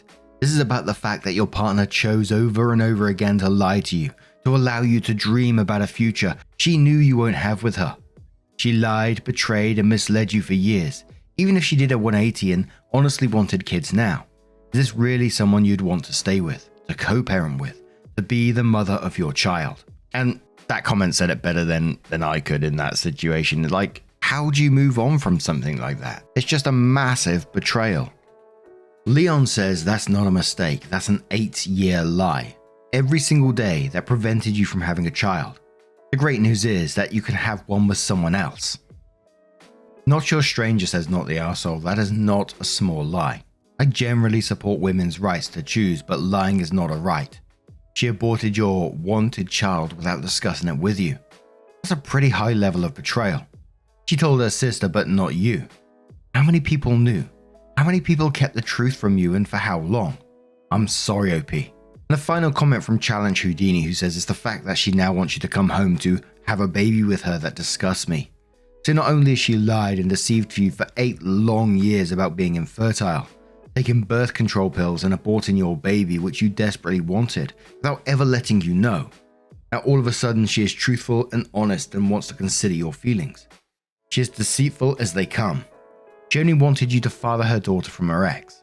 She never truly cared about you in the relationship. She's scared you won't be around to be a father to her daughter anymore, hence why she's giving you a baby. I would never ever trust her again. Not the arsehole. OP updates the post sometime later and says thank you for all your kind comments and private messages. I did receive a few unkind ones accusing me of trying to control her body or making her feel unsafe, which is why she secretly went through with it. Natalie came over to my parents' house last night after dinner. She dropped off Kaya at her friend's because she said she needed to talk to me. I'm glad I gave her the chance because now I have no doubt she is a pathological liar. She said after her first pregnancy, she had to work so hard to be in shape and she swore she would never do that again. I said, then you lied to me from day one. She said she thought she would change her mind, but she didn't. Then she saw me come to terms with not having a baby, so she decided not to tell me. I said, so you lied more. You got rid of my baby because you wanted to stay fit. You didn't even discuss anything with me. How could you do that to me? I could be holding my baby right now and you stole that from me. She said she is sorry, but the good news is she still can. I said, you are still lying. You still don't want a baby and you're only saying it so I stay. I don't even know what to believe anymore. I can't trust you ever. She started crying, saying Kaya is so sad you left us because I can't give you a baby. I lost it. You lied to her too. Is this why she thinks I left? I told her it's over and to get out of my parents' house. She cried and cried. I'll meet with my lawyer this week to start the separation process. I'll send a text to Kaya and explain that I didn't abandon her and will do anything to be in her life. I never legally adopted her, sadly. I can't believe I blindly trusted her all these years. As for Kaya's dad, I have no idea who he is. She refuses to talk about it. We have another update on this in a second, but the top comments on that one said, the lack of an adoption might not matter. When my stepfather and mother divorced, he was able to get visitation rights, but not custody or decision-making power, as the courts thought it was best for the child, me. If this is a priority for you, make sure your lawyer knows it. OP says I'll discuss this with my lawyers this week. Salt Concept says, in quotes, she said after her first pregnancy she had to work so hard to be in shape and she swore she would never do that again.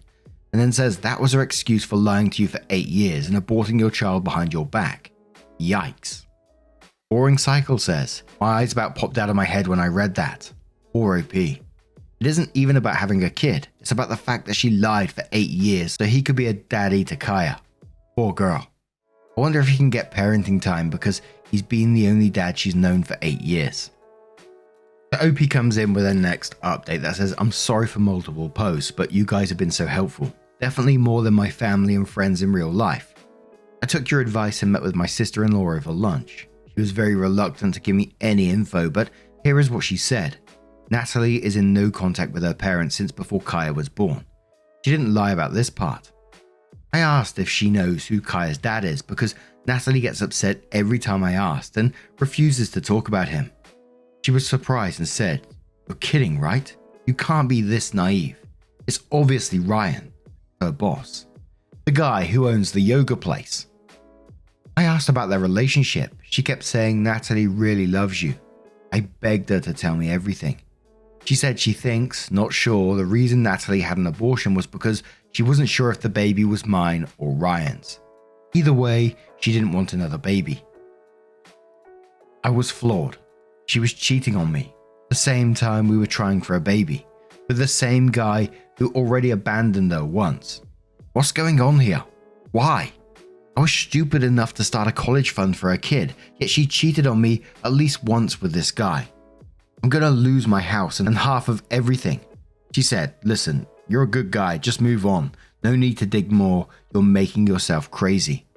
I asked if Kaya knows who her dad is. She said absolutely not, because Ryan has zero desire to be in her life.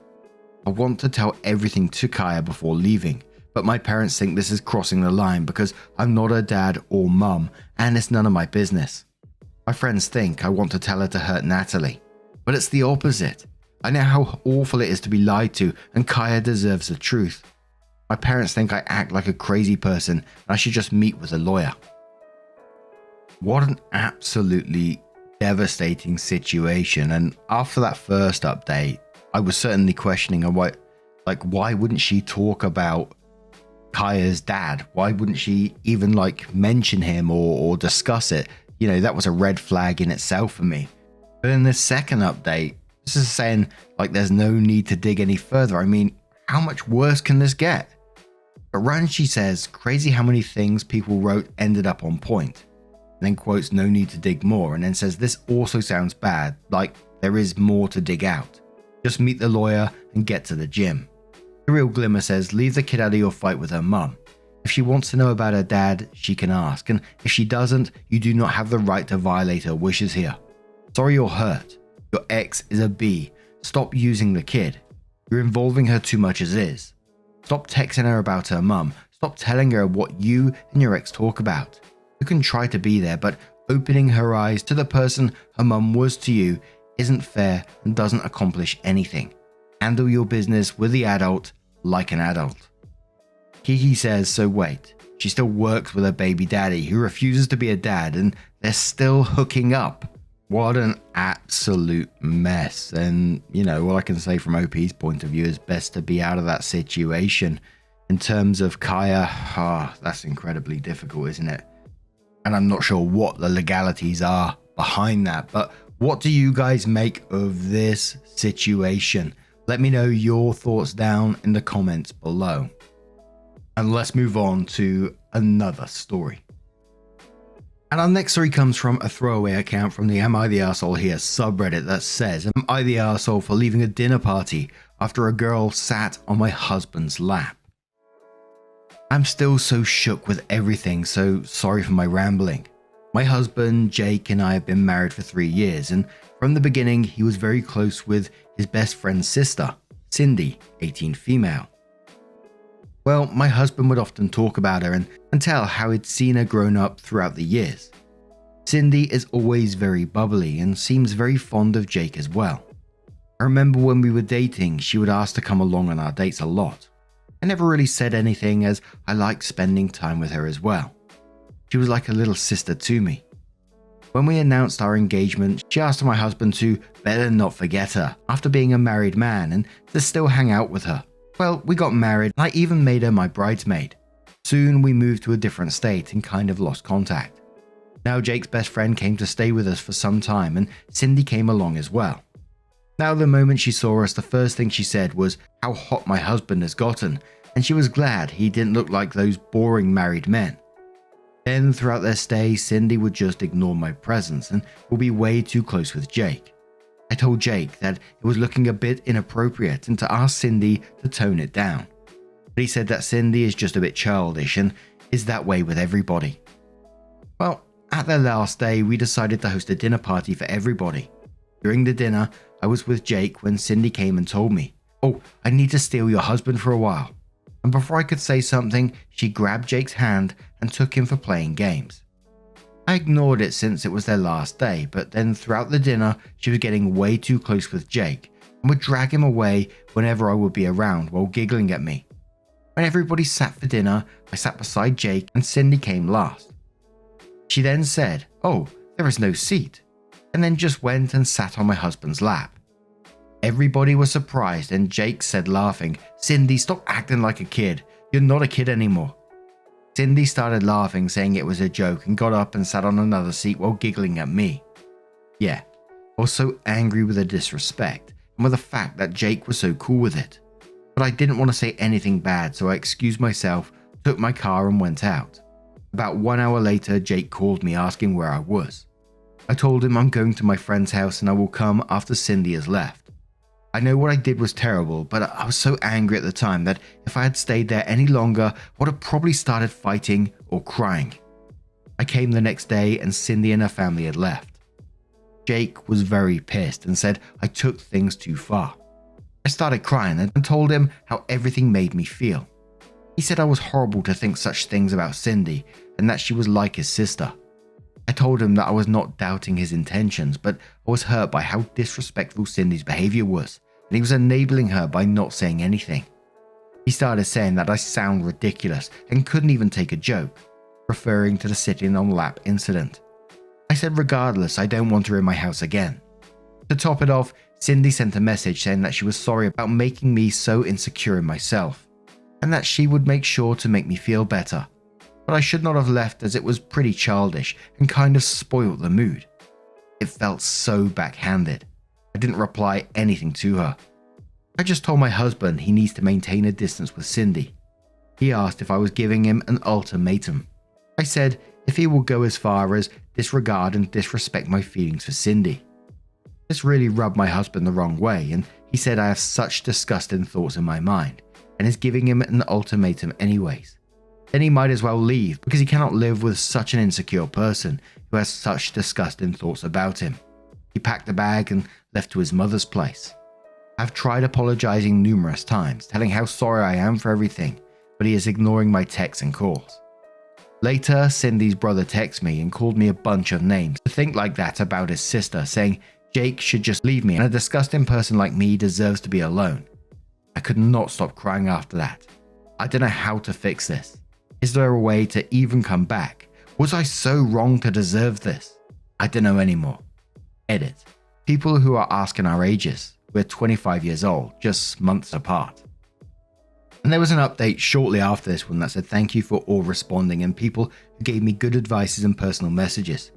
I couldn't read all the comments, but now I know my feelings are valid and boundaries were crossed by Cindy. Now during the dinner there was Cindy, her brother Sean and his girlfriend, and their cousin Derek. Also a good friend of my husband, with his boyfriend. So I called Derek and asked about the situation and what happened after I left. He was sympathetic and said that after I left at first they thought I would come back after some time, however things were really awkward. But when I didn't come, Sean's girlfriend told Cindy that she was so disrespectful for doing that. Derek and his boyfriend also said the same thing. For this, Cindy started crying, saying they didn't have to corner her and attack her over a silly joke, that she didn't know it would get so out of hand. She then left the room crying. Jake didn't know what to say, and everybody left early the next day. Derek also told that Cindy has always had issues with boundaries, and when he introduced his boyfriend to everybody, Cindy would get too close and would joke that she was just checking if he was really gay. They were really uncomfortable with it as well, so Derek confronted her, to which Cindy rolled her eyes and said they can't take a joke, and eventually stopped. This all sounds so bizarre. I don't know what's going on with Cindy. Sean's girlfriend also texted me saying she was sorry for what happened. I told him how Sean's message was inappropriate, but she had no idea about the text. So I sent her a screenshot and asked her to tell Sean not to harass me again. She was very apologetic and said she would talk to him. Now, my mother-in-law called and asked what's going on as Jake didn't tell her and only said we had an argument. I was a bit hesitant to tell, but eventually told everything. She was furious at my husband. She said they will be coming to have a talk.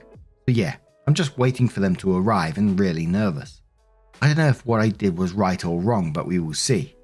As for people saying my husband is some pedo or they're having an affair, I know this is the furthest from the truth. I never questioned his intentions, but what hurt me was the lack of respect from Cindy towards me. And if I was in OP's position in this situation, I would feel the same way.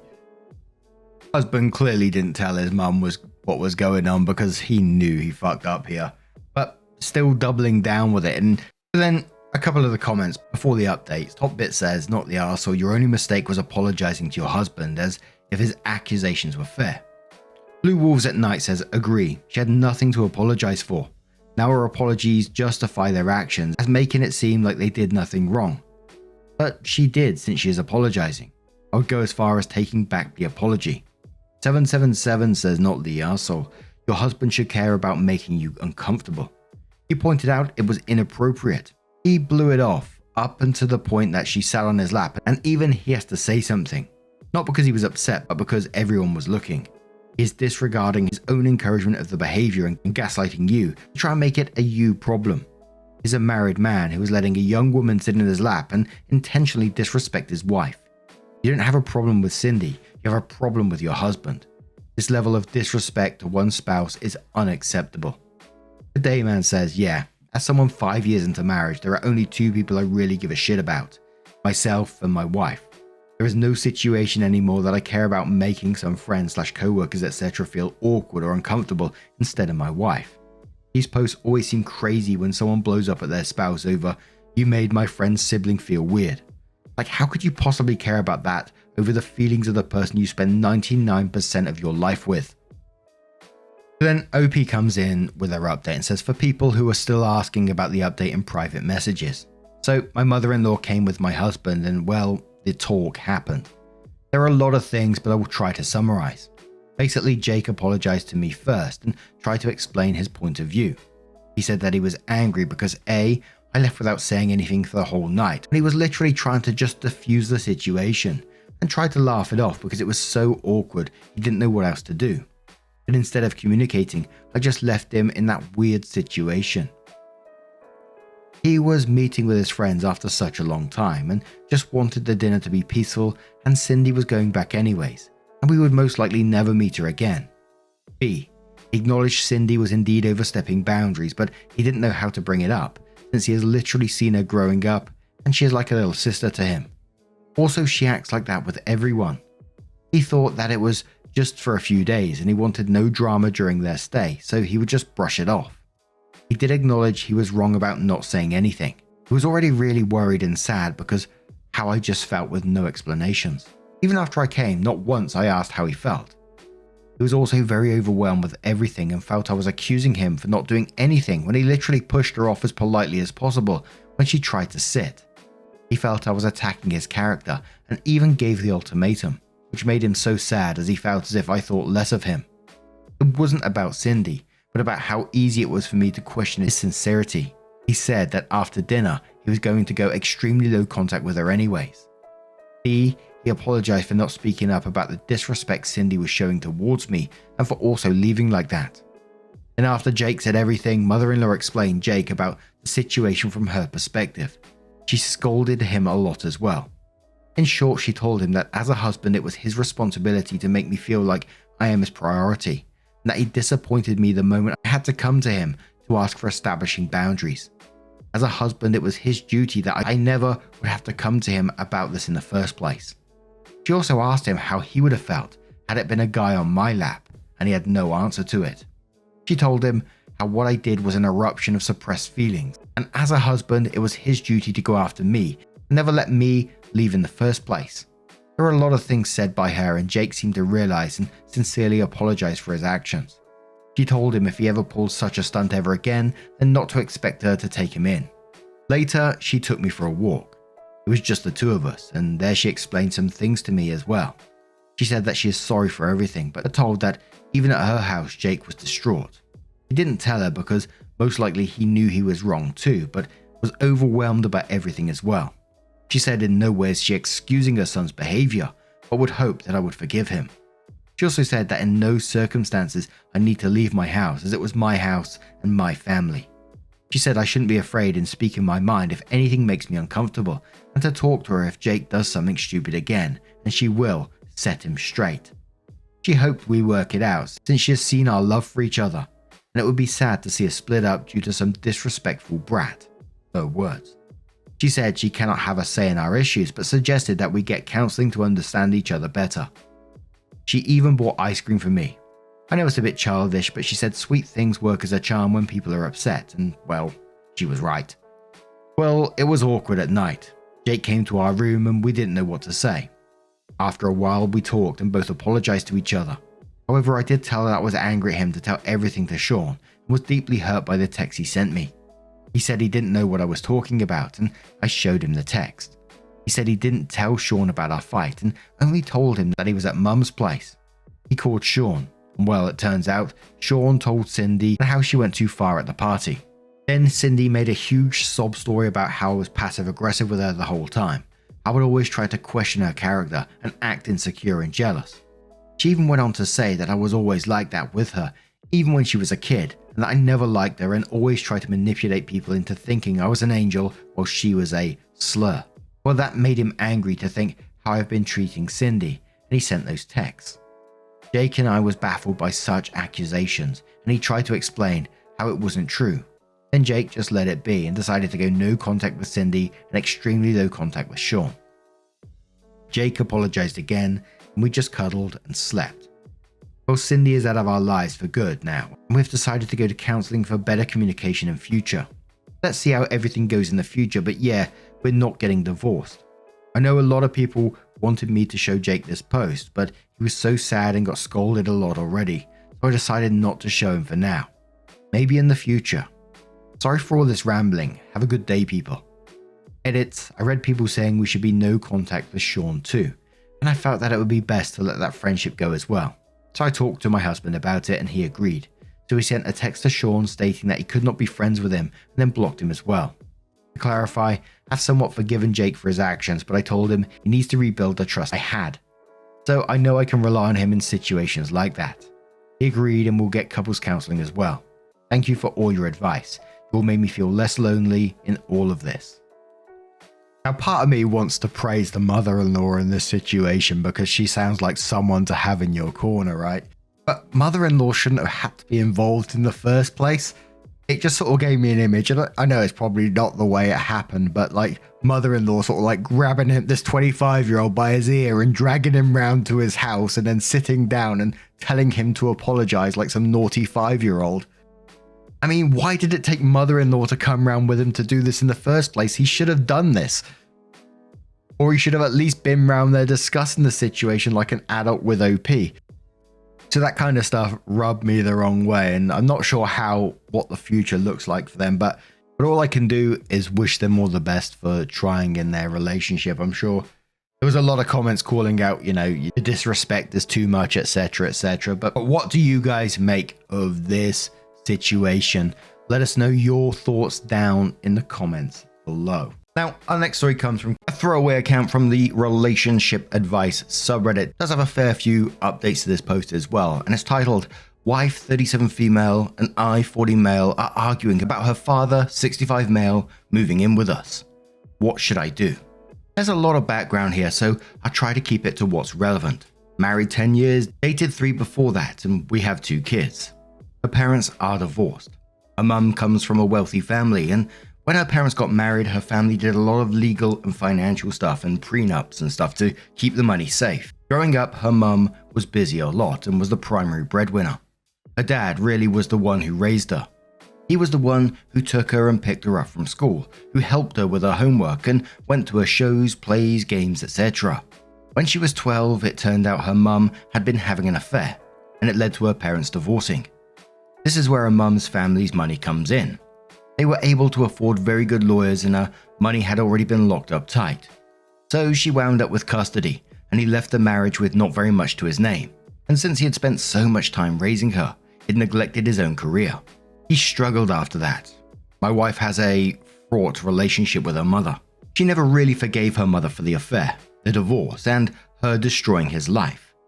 When she was a teenager, she chose to move in with her dad.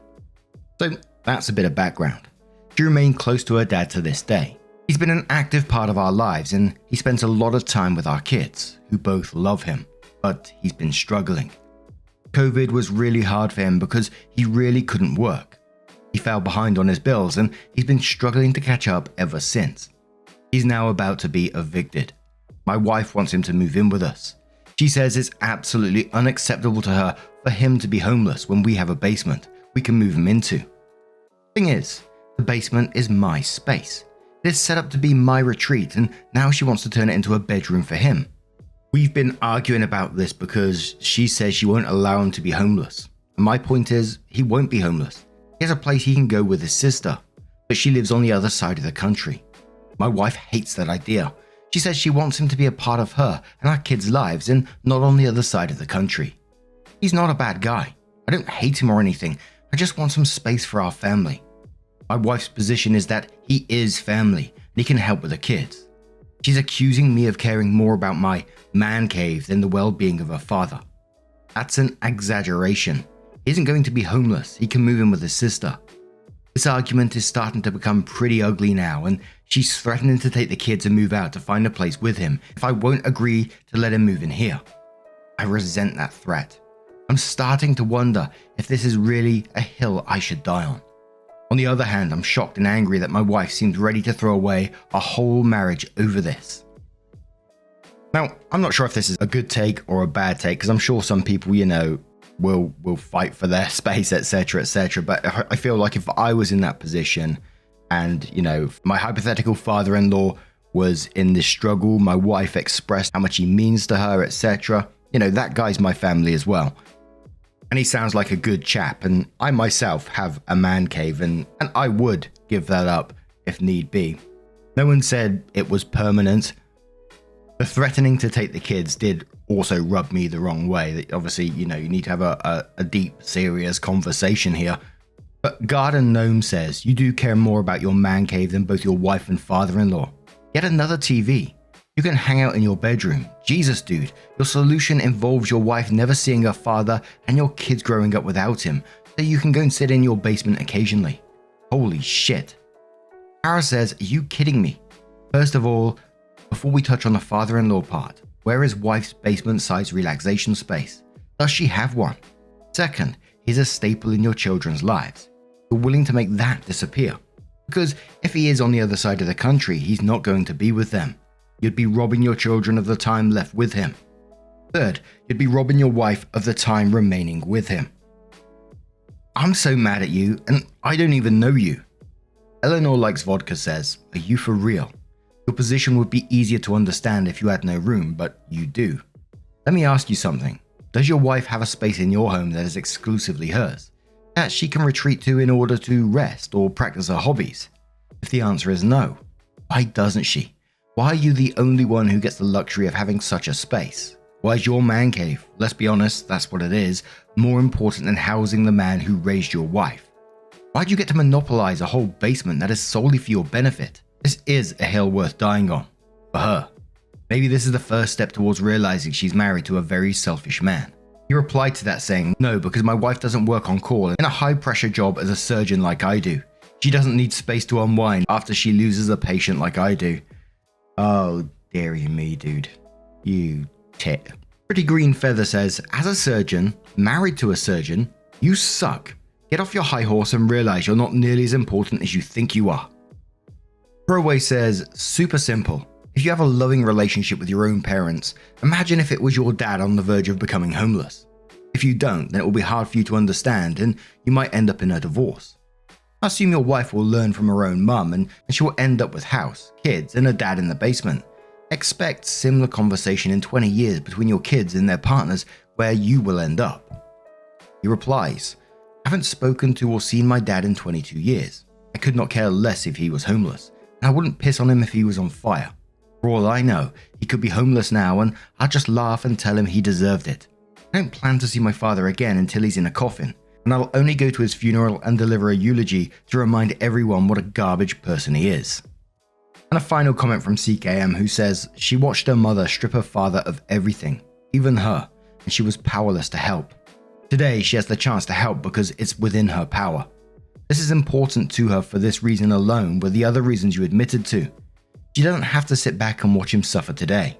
This is the reason she will leave you, because you're robbing her of the opportunity to help her father today. Do not think for 1 minute that she will not divorce you, because she will. You are losing the following: your wife, your children, your home, your happiness, money for the child support, and alimony. That room is more important than all of these things, then by all means say no. Not only will you lose these treasures, but oh yeah, You will lose the space anyway because you won't be in the house, but he will. So OP leaves like a mini update on that post and says, I'm going to talk to my wife about getting him an in-law suite in our yard that he can stay in permanently and give up the basement until we can build it. The comments have helped me play out how the most likely scenarios will go. Just so everyone knows whose side you're all taking here. She's a spoiled, rotten princess who grew up with a silver spoon in her mouth. Everything she has was given to her. Between my salary and the trust fund her parents left her, she doesn't need to work, but she does anyway, and complains she needs her dad to help with the kids. I'm a surgeon, and she's an interior designer. Which one of us contributes more to humanity? She's a shallow, vapid woman who decorates houses while I'm saving lives. Nah, come on now. So, the top comment after that update said, why would you say such terrible things about your wife in public like this? Well, because people on Reddit are pointing out that you're in the wrong in this situation and could choose to behave better. If you actually respected your wife, you wouldn't be this comfortable putting her down publicly when you know she's going to read it. Your disdainful words about her gives off the impression that you don't want to reconcile or compromise with your wife, but that your priority was just to receive validation of being right, so that you could continue neglecting your kids without improving. So, you might have seen on the thumbnail, wife did discover this post and posted their side of things and said, my husband is a surgeon, and according to him, he's the most important person in the world. A god among men who casually determines life or death and is far, far too important to be bothered by the trivial concerns of us mere peons. Concerns like maybe you should spend more time with your fucking kids. But oh no. You see, he works so hard and has so much pressure that when he's home, he has to be sequestered from the annoying sounds of our girls playing or, being happy to see him. My dad has picked up the slack. He's been the one that's changed their diapers. I drop them off at school and go to work. Dad picks them up and stays with them till I get home. My dad was the one who taught them to ride a bike. My dad is the one who shows up to the plays and dance recitals. He's the one that helps with the homework. My dad is the one who dresses as Santa. My dad is the one who does the Easter egg hunts and the tea parties. My husband is far too important for any of that. And despite the fact that my husband has absolutely no interest in our kids, he's still pissed that the kids are closer to my dad than him. So my dad is now struggling financially. We have the means to help him, but my husband doesn't want to. He'd rather see my dad moved to the other side of the country and removed from our kids' lives. I put my foot down, and he goes onto Reddit to whine about it. Well, now I'm here too, dear. You want to whine about our marriage on Reddit? I can do it too. And there was some comments to the wife's side of things. We're skeptical on the whole post now because whenever you see two sides of things, people are always like, oh, is this real? Is this real?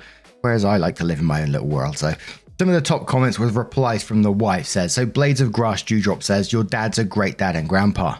Your kids will know that. Wife says, the kids love him. He's been a daily fixture in their lives since they were born. They know him better than they know their father. I'm not a stay-at-home parent. I also have a job. I'm also the only parent in this marriage. Everyone acts like I'm not working full-time too, but I still manage to make time for the kids. I get the kids up and dressed for school.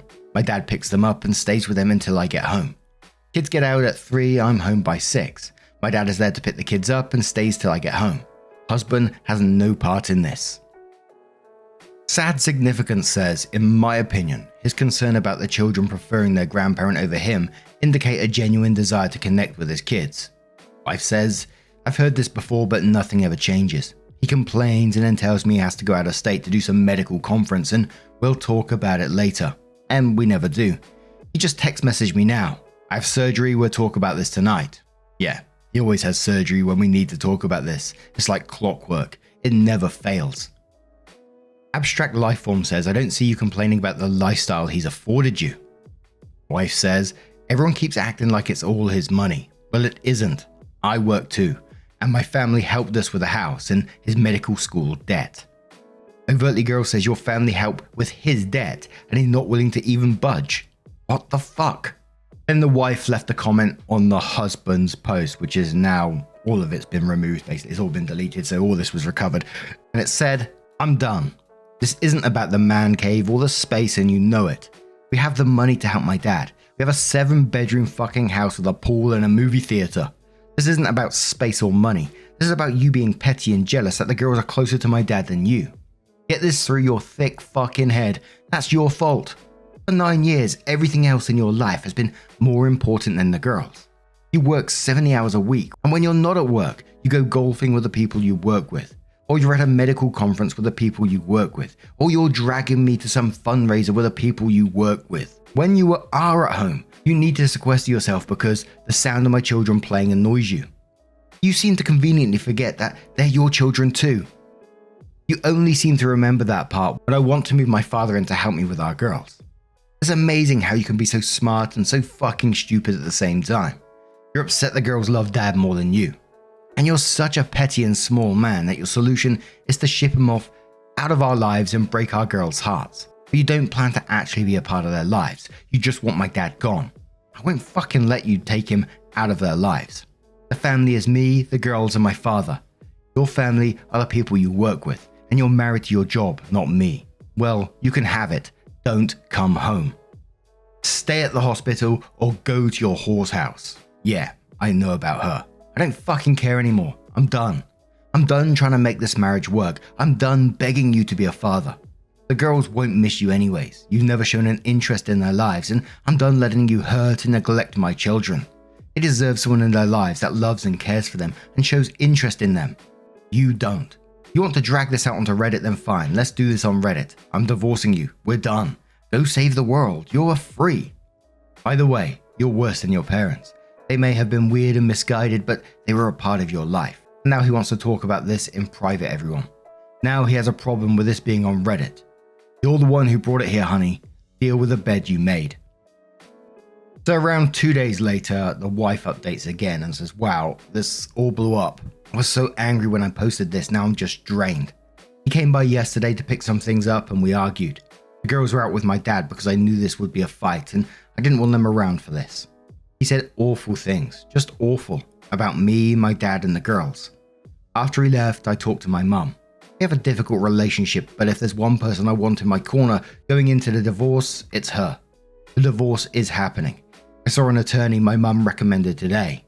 I'm really glad I went through with that prenup my mum wanted when we got married now. At this point, I won't speak to my soon-to-be ex-husband. My lawyer is doing my talking for me. I'm exhausted. Thank you everyone for all the support. It helped to read comments and know people supported me.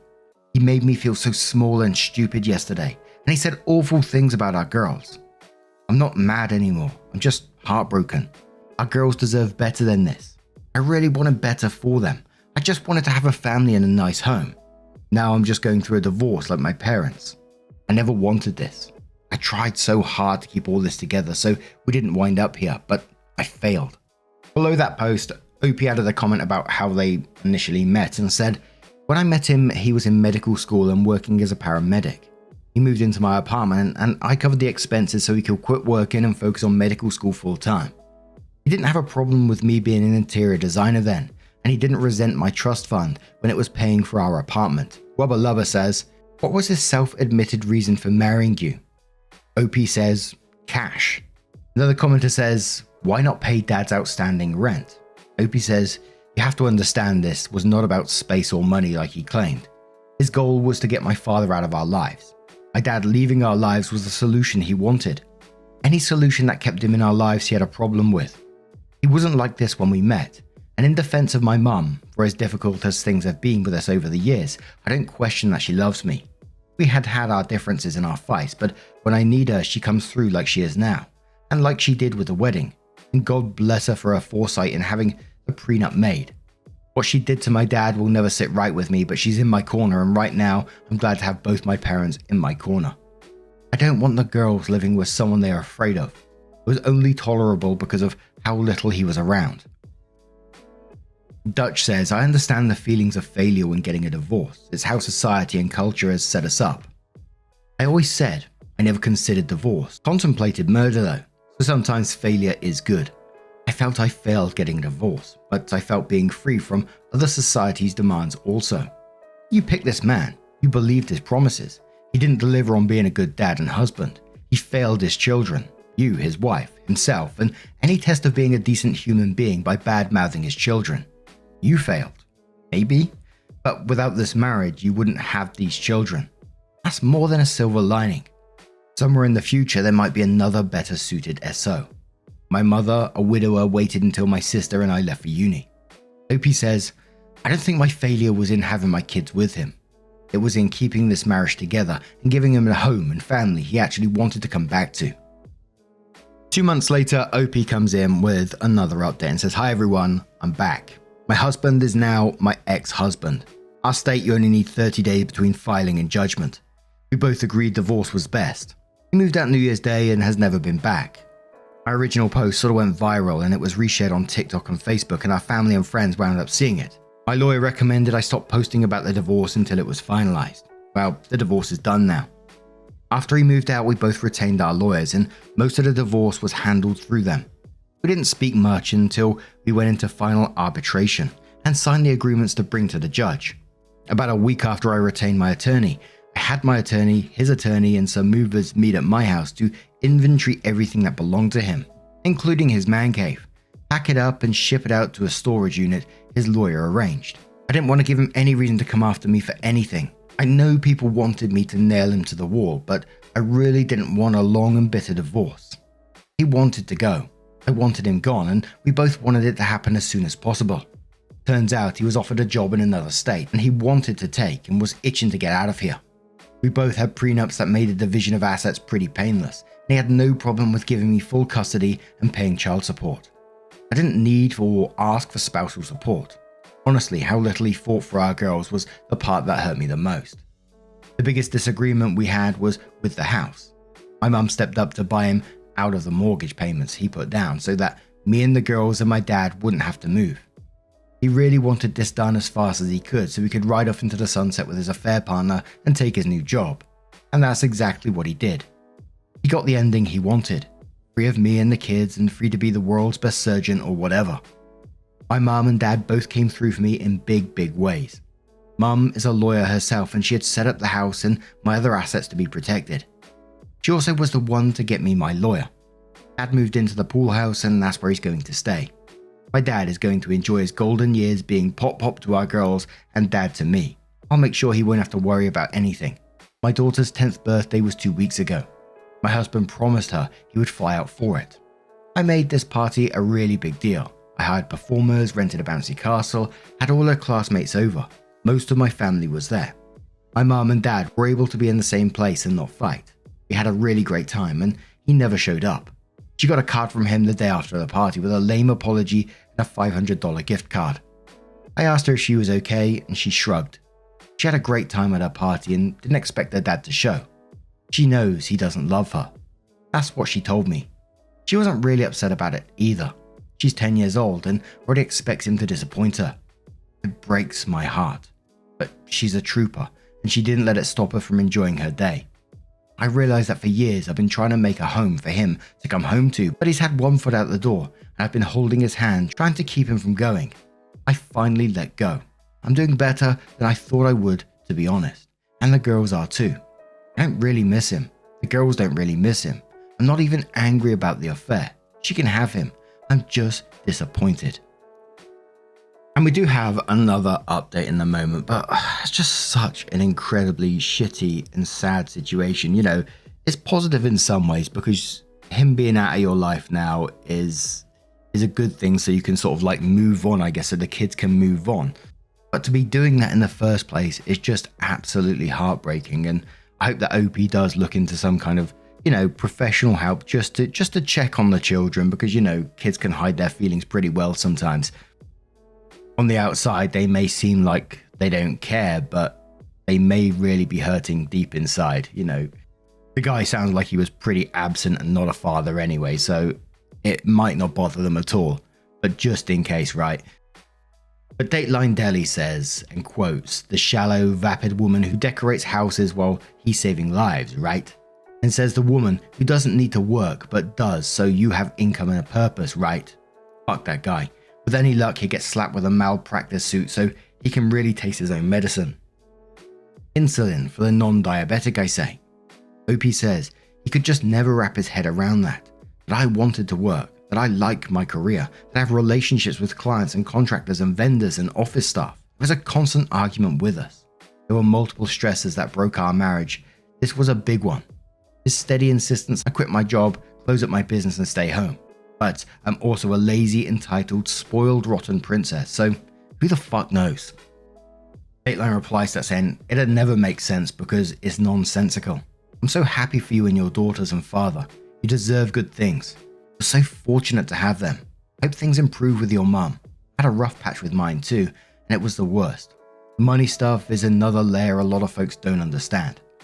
Opie says things with my mum are getting better, and amazingly things between my mum and dad are getting better as well.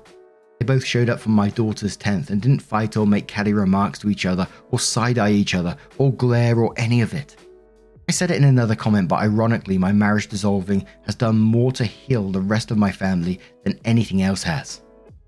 And the same day, Opie added another post asking a question saying, what am I supposed to tell my girls 10 and 7 about their father?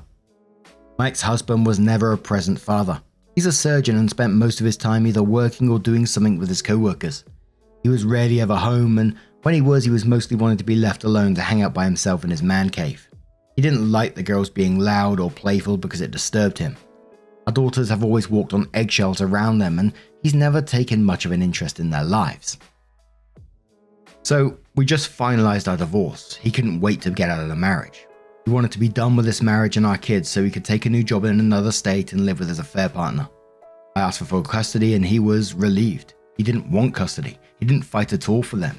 He hasn't even seen them since the day he moved out 2 months ago. He's gone now in another state, and my oldest had her 10th birthday about 2 weeks ago. I threw a really huge party for her. I made it a really big deal, and he promised he would be there. He never showed. We get a card with a lame apology and a gift card from him a day after her birthday. I felt so bad for her. And what makes it worse is, she wasn't even upset. I asked her how she felt it, and she just shrugged. She said she wasn't surprised, and that dad didn't really love them. What the hell do I say to that? I'm at a loss for words because I don't believe he loves them either. Do I lie to them? Tell them of course he does, he's just busy. What do I tell her? The truth? No, he doesn't really love you? I have no idea what to say to my girls. Should I even bring it up? Just not talk about it at all. Just leave the fact that their dad doesn't give a shit and has pretty much abandoned them. Just carry on as usual because let's be honest, he hasn't been part of our lives for a long time. He never really was. Not that much has changed for the girls besides the fact that they don't need to walk on eggshells for the 1 or 2 days a month he was even at home. I just don't know. Both the girls are in therapy now. We all are. Maybe this is something I should bring up there. And absolutely that's my thoughts. I'm glad to see that Opie did turn to therapy for all of them to get them through this basically. And I definitely think that should be brought up. Like, this guy from what we've read here is an absolute shitty person, bad father, where these girls have had to tiptoe around him all the time, not disturb him, always told that they're being too loud. But I still imagine that they have very complicated feelings around it all. This is someone who's still been a part of all of their lives. And I can remember some of my thoughts and feelings around that sort of young age, and sometimes it's really hard to navigate certain things. I can only imagine that completely cutting him off out of their lives is only going to be beneficial for them in the long run, but I think it will be a difficult process to deal with at the same time. But all I can really say is I do really wish you all the best. You, your girls, your father, and your mum, of course, and I hope that, they all mend their relationships in the end. But now I'm going to turn this one to you guys. What do you guys make of this situation? Holy moly, what a ride that was. Let us know your thoughts down in the comments below. Now, our next story comes from Cat Owner Victim from the Off My Chest subreddit and says, my husband-to-be wants everyone to know I'm not pure. Saying that didn't make me feel good. It's exactly what the title says. I've been with my fiance for 6 years and engaged for the past 8 months. I've been doing most of the wedding planning, but my fiance, let's just call him Ryan, will give his input here and there. So about a month ago, Ryan out of nowhere said he was talking to some of his co-workers and thinks that I shouldn't wear a white dress. This was totally weird to me. Ryan is a very artistic guy, so I figured this was more about how the photos would turn out or something along those lines, but I'm set on wearing white. I told him this and I could see that he was annoyed, but he let it go. 2 weeks ago, I finally picked and paid for my dress and this caused a huge argument. Ryan again came to me very annoyed. He asked to see the dress I picked, but I said no because I wanted it to be a surprise for our wedding day. He asked me to at least tell him what color it was. When I said white, he threw a fit. I honestly do not see why this was a big deal. Almost everyone wears white on their wedding day. When I asked him what color he thought I'd be wearing, he told me that I should wear red. Again, this was super weird to me. I asked him why I would wear red to our wedding, and he told me that brides only wear white when they are pure. For some background, Ryan and I started dating when I was 21, and he just turned 20. He was a virgin when we met, and I only had one other person who was my ex-boyfriend of 4 years throughout high school. This caused a lot of problems in the first year of our relationship, and we almost did not continue dating because of how insecure he felt. After that first year, it was never a problem again until now, I guess. He went to his mum about all of this, thinking she would convince me, but she's on my side. So 2 nights ago, Ryan, his mum, and I stood in our living room and argued about my sex life being shown in a dress. His mum stated that he is no longer a virgin either, so maybe he should wear red too, and he burst out crying. Ryan is still stating that me wearing a white dress would be deceiving all of the guests, and that is different for guys. This all has honestly made me question even marrying him. I don't know if it's just because everything is so fresh, but I'm really disgusted by him. He's not even religious, so I know this is just about him still thinking about me losing my virginity at 18 before I even knew him. I just needed to rant to anyone about how psycho this is. And that is a deal breaker for the relationship right there. This guy wants to punish you for having sex before you met him. That is insane. And if for some bizarre reason you did stay with this guy, what does the future look like for you? Is he going to be bringing this up at other stages of your life as well? Imagine when you have children. What kind of bullshit is he going to come up with his head then? GreyCat17 says, look, if he is this secure after 6 years together, things are not going to improve. Is he going to mention your impurity in his wedding speech? Is he going to try to leverage this in your marriage to get what he wants? Is he going to demand paternity tests for your children? I'd seriously consider what you are signing up for. Dude sounds messed up as fuck. Inevitable Okra says, Jesus, throw the whole man in the bin. For 6 years, he's been planning on getting back at you for not being a virgin at your wedding. I'm petty as fuck and would just stop having sex with him. When he asks why, I would say that since he finds your sexual history so disgusting, he's now part of the history, while you tell him to pack his shit and go and find a virgin at 26. Tow Truck says he's got no idea. The bride wearing white to symbolize virginity was something that dates back to the Renaissance. However, in the majority of Western countries, it has come to symbolize the bride's first wedding, and even that isn't taken seriously by brides on their second or more weddings. The fact that he refuses to back down and that he's offended by his mum suggesting he wear red too shows you that he has a distinct lack of maturity. It's different for guys. That sounds like something you'd hear in an old-fashioned Italian or a Greek wedding, where religion makes a much bigger deal about the bride's virginity than the groom's. He's either showing some kind of insecurity about being sexually inexperienced or trying to assert his dominance. Think very carefully about your future. With all the information you have now, try to picture your life within 5 years from now. I personally think this might be the tip of the iceberg of stupid arguments. As others have said, find somewhere to stay that's away from where you are currently living. Don't tell the fiancé or anyone you can't trust to keep their mouth shut where that is. He can grovel and apologize, but his refusal to back down suggests he thinks you're the one that has to make all of the compromises. A good relationship is all about finding common ground, something he doesn't appear to have a knack for doing. So a year later, OP comes in with her update and says, this is my update 1 year later on the whole situation. I will start by saying that I did not get married. Ryan made that decision quite easy for me. I remember reading a comment that said I had to already been done with a relationship for me to move on so fast. That statement was very true. As much as I want to be the bigger person and not slander Ryan, he deserves it. I won't get into all of our issues, but there were some big ones that I would like to address. The absolute deal breaker for me has nothing to do with a red dress, but instead was all of his little lies that built up through our entire relationship. Ryan is very smart. I can't take that away from him. We actually met because even though I am a year older than him, he graduated a year before me. We had mutual classes. For someone so smart, he always got caught in dumb lies. As far as I know, he never cheated on me. That was something that I know a lot of people assumed, but even now, I don't believe it. There was never any big lie that caused massive drama, but rather a mountain out of little white lies that always made me question why. He would lie to people about having allergies. He would lie about stopping for food before coming home. He would lie about losing weight. He's a healthy weight and with a very normal build. He would just lie about so many things that did not matter.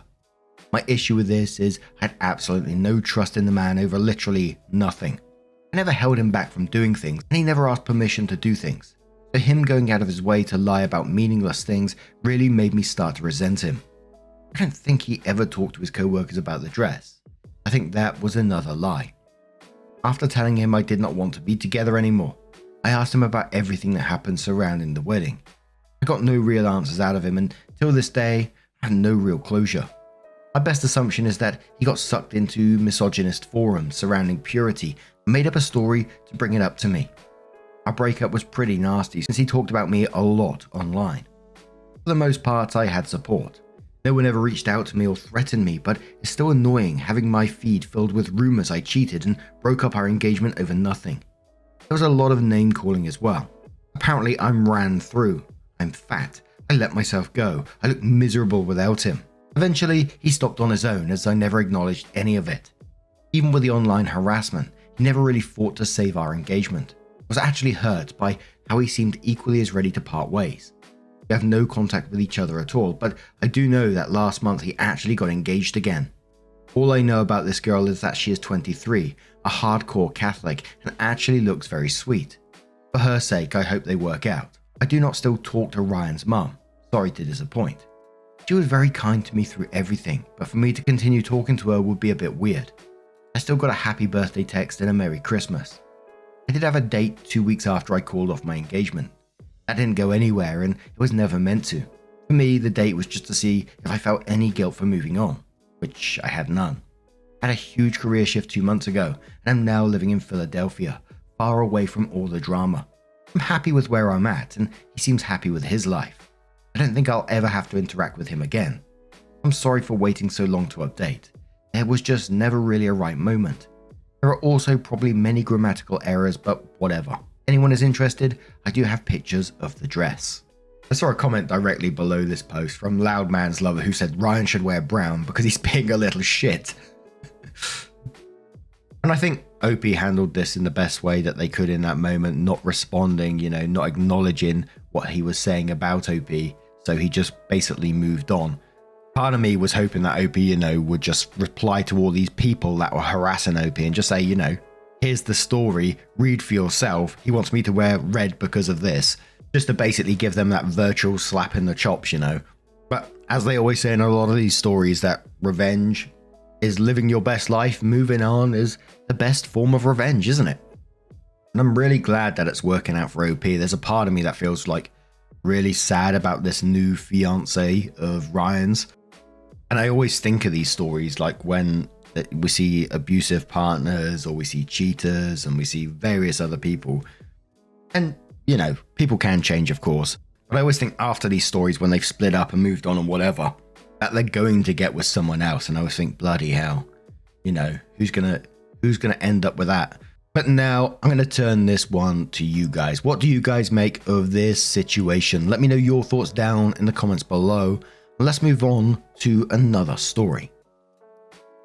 And our next story comes from the Am I the Arsehole Here subreddit from Strange Tadpole 3749 and says, Am I the arsehole here for not coming to terms with the fact that my wife cheated on me 14 years ago before our marriage? I, 35 male, am married to my wife, 37 female, for 11 years and together for 14. We have a beautiful 7-year-old daughter and our marriage has been great without any major problems until last year. Last year I learned that my wife cheated on me before our marriage. One of her friends became religious and confessed her actions to me, which had me confront my wife. She was shocked that I learned it and apologized profusely about her actions. However, she said it's not something important now because we have been going strong and have a family together. She told me I should come to terms with it since it happened 4 months into being exclusive, and she was a stupid girl out of college back then. My mind told me the same. It happened 14 years ago, and we are happy right now. I decided to forgive her and continue our usual life. Reality was not that great. My mental health took a big hit. I realized it's not something that happened 14 years ago for me. The cheating happened for me when my wife confirmed it. I was less confident, could not have sex with my wife. I could just not get an erection for her. This turned into feeling disgusted being around her. I even took a DNA test and STD test secretly. Thankfully, our daughter is mine and I'm clear of STDs. Then a year of intense individual therapy started for me. I realized I needed to change somehow. I was not the same person I used to be. I also communicated my feelings to my wife, and after pushing for a bit, we started going to couples counseling too. However, at the end of everything, I decided to proceed with divorce. Here are my reasonings. She not only cheated back then, but lied to me for 14 years. She did not confess the action herself. Even though she apologized, she dismissed the fact by saying it's not important anymore. Young me was robbed of having a choice. Cheating was, and still is, one of the biggest deal breakers for me. If I knew it back then, I would have broke it off. I'm happy with my life and I'm glad that our daughter came to the world. She's the light that shines the brightest for me. One of the biggest reasons I keep living, but I still was robbed of a choice back then. I see an MC could not change our problems and my feelings towards her. It also started affecting my family life, which could affect our daughter. I think our daughter would be better off having us as co-parents instead of living in a broken family environment where consistent arguments are present. Sex life is basically dead for me. We do have sex, but I feel like those women on film/series that just lay there and look at the ceiling waiting for it to be over. The only difference is that I'm a man. I do not even want non-sexual gestures anymore. Last week I had to sit down with my wife and explain everything I wrote here in detail. My feelings, reasonings, and some other private things. I've been talking to a lawyer for the last month and papers are almost finalized. 50-50 custody, 50-50 asset sharing, and as amicable as possible. I explained everything thoroughly and clearly to her. She freaked out and had a panic attack. We spent the night at ER. She was begging me to reconsider and not throw away 14 years. However, even though I'd like to stay, it results in us being roommates and a broken family environment for our daughter. Am I in the wrong here? Couple of comments. So KGBJ says, this isn't about being an arsehole or not. You're not able to deal with something and it's changed your view of someone. Catmo says, that's the thing. Opie has tried everything they can to make it work. He didn't throw his hands up in the air and walk out. He tried. He really tried. But you can't make yourself have emotions you don't have, nor can you let go of ones you're currently feeling. There's no right or wrong here. AW says, this isn't an arsehole or not question. You aren't able to love her the way you did before. You no longer trust her. Your relationship is dysfunctional. Therapy didn't help. Calling you or her, after all she's the cheater, an arsehole will solve absolutely nothing. All you can do now is make the separation as smooth as possible for your daughter. Jay says, someone else wrote this in a thread months ago and I still remember it. The affair happened 14 years ago for you. It just happened for me. Like she's had 14 years to process and lie about it and then to just let it go. For OP, this just happened. He's still dealing with all of it. And not just the affair, but the 14 years of lying by omission too. It's brand new to him. Also OP, not the arsehole. OP responded saying it happened on a girls' trip they went together. It was confirmed by my wife. Her friend told me she could not hold the secret of sin anymore and decided to confess. About 4 months into being exclusive/couple, girlfriend and boyfriend, so it's not before being boyfriend and girlfriend. Paper is basically an agreement with blank sections including custody, asset sharing and other marital things. I proposed my side to her and she is free to consult with a lawyer to propose her side. Both sides meet and come to an agreement. Then this agreement is proposed to a family court, in case of amicable divorce, to get appointment for the court case. I let her know beforehand that I'm considering divorce and getting the draft agreement ready, so she should also consult with a lawyer. Squarespace asks, how is your wife dealing with all of this? Has the anger presented itself yet or is she still in denial? Opie says she's barely eaten since the ER visit and still in denial. But OP does update the post and says, firstly, I want to thank everyone for their ideas and input about my situation. Some people reached out to me on Reddit chat to state their opinions and we had long talks. They have been incredibly helpful and I want to thank them especially. Some people asked if we went to counselling together. Yes, we've been visiting a counsellor for over a year now on top of my individual therapy. I understand blowing up a marriage for something that happened 14 years ago is not logical. However, my feelings towards my wife got even worse after counseling and therapy. It started with not being able to trust her, converted to not wanting sex, then not wanting non-sexual gestures, and finally, I'm not even comfortable to be in the same space as her. We've been less than roommates in the last couple of months. I do not hate or resent her, but I just cannot shake off the feelings. I would say I forgave her, but it's not about forgiving anymore when there are no feelings and love. I do not want my daughter to grow up in such an environment. I know how hurtful it can be. I experienced a similar situation with my parents, only the genders reversed. Living in such an environment breaks you as a child and teen. I would have much preferred if my mother just divorced my dad instead of staying for my sake. These being said, I had long talks with my wife this morning. She had not been eating much since visiting ER, and I'm concerned for her well-being and safety. Some Redditors who reached out suggested considering separation before proceeding with a divorce and see if my feelings would change. That is very logical, actually. I proposed the idea to my wife and she was happy to hear it. I have an upcoming business trip to the Netherlands next week and I'm planning to extend my stay and stay with my sister once I'm back. Wife abruptly suggested one-sided open marriage and I can do what I want on that business trip if it does save the relationship, make us even, and change my feelings. I rejected because it has nothing to do with that. Even if it changed something for me, it would devastate her knowing I cheated on her in the future. It's not something easy to get over and not an easy decision. That is all the update. We'll try separation for a while and depending on the result, I'll make my decision. Thank you for all the help and opinions. And the top comments on that one, Horizon said, is telling how quickly, just because you stood up for yourself, she went from telling and what feels like dictating to sudden panic attacks and begging instead. Would it have been different if she had gone straight to begging and contrition earlier?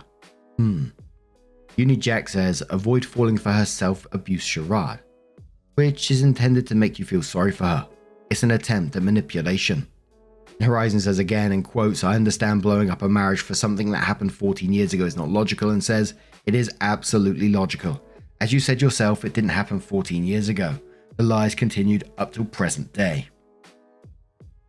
And to be honest, I couldn't see this ending any other way. There was a lot of good comments in there, which I won't parrot them, and all of it was wrong, but the dismissing feelings on this, after he found out, yes, she apologized, but she said it's not something important now. It's like, come on, man. Why wouldn't that be important, finding out your wife cheated on you 14 years ago, 15 years ago, 20 years? What does it matter? How would you find yourself in this situation? Would that be a deal breaker for you or not? Maybe you have a different opinion on the matter. Let us know your thoughts down in the comments below. Now, our next story comes from 1273 Rockefeller, who says, am I the arsehole for telling my mother-in-law I'll pay for my wedding myself if she can't respect my few wishes? I, 25 male, will be marrying my fiancée, G, 25 female, later on this year. I proposed to her a little bit before Christmas and we're aiming for a November wedding. G has 2 older brothers, only one of which has gotten married. And for one reason or another, my mother-in-law, 68 female, was not involved in the planning of the wedding at all. She was pretty hurt over this, as she always wanted to help plan her children's weddings. So when we got engaged, she offered to pay for most of the wedding, and in return, we agreed to let her help with the planning. In my mind, as long as I'm marrying G, I'm happy, so I was okay with this. The only thing I'm really sticking to that I refuse to change is what I'm wearing. My mother died when I was very young, and she was the daughter of first-generation Scottish immigrants. My grandparents moved from the north of Scotland in the 60s, and my mother was brought up learning about her parents' culture. Since she died, I decided I wanted to wear her family's kilt when I got married. I talked about this with my fiancée before we got engaged, because it is an unorthodox idea, but she thought it was sweet and liked the idea. A few days ago, my mother-in-law came up to me and told me I'd have to wear a more traditional tux instead of a kilt.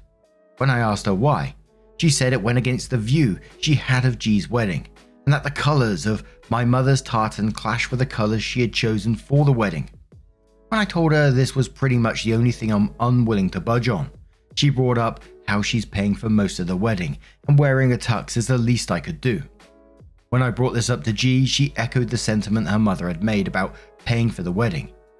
I'm able to pay for it myself, and I told G that I thought she understood how important this connection to my mother was to me, especially since she can't be there. And if she wasn't able to accept that, then I'd pay for the wedding myself. G told me I was being a bit of a dick for being this stuck to what I want to wear. And once my mother-in-law heard that I would just pay for the wedding myself, she got really upset because it's always been her dream to plan G's wedding. I'm feeling like a bit of a dick right now and was wondering if I should just wear a standard tux. My family's kilt is really important to me, but this is causing more conflict than I thought it would.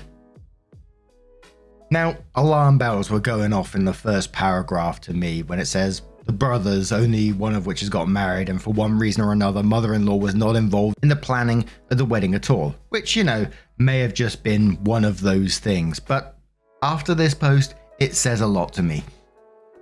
And in the stories, we see a lot of where one partner defends like the mother-in-law or the father-in-law of this. It's a worry for your future, isn't it? That, she's calling you a dick in this situation for wanting to wear something that means the world to you.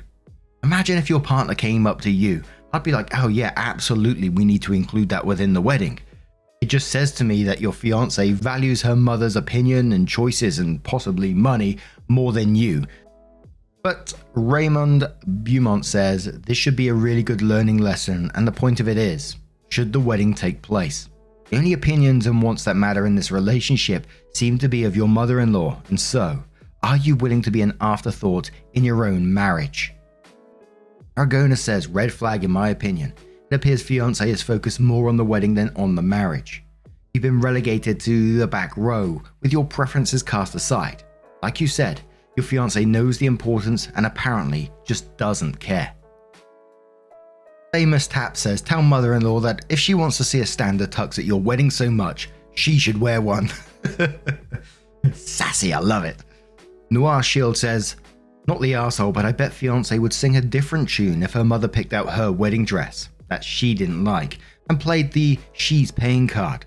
See beside the seaside says, in reply to that, too right. If you're getting married, why would you want to wear something so common and overdone?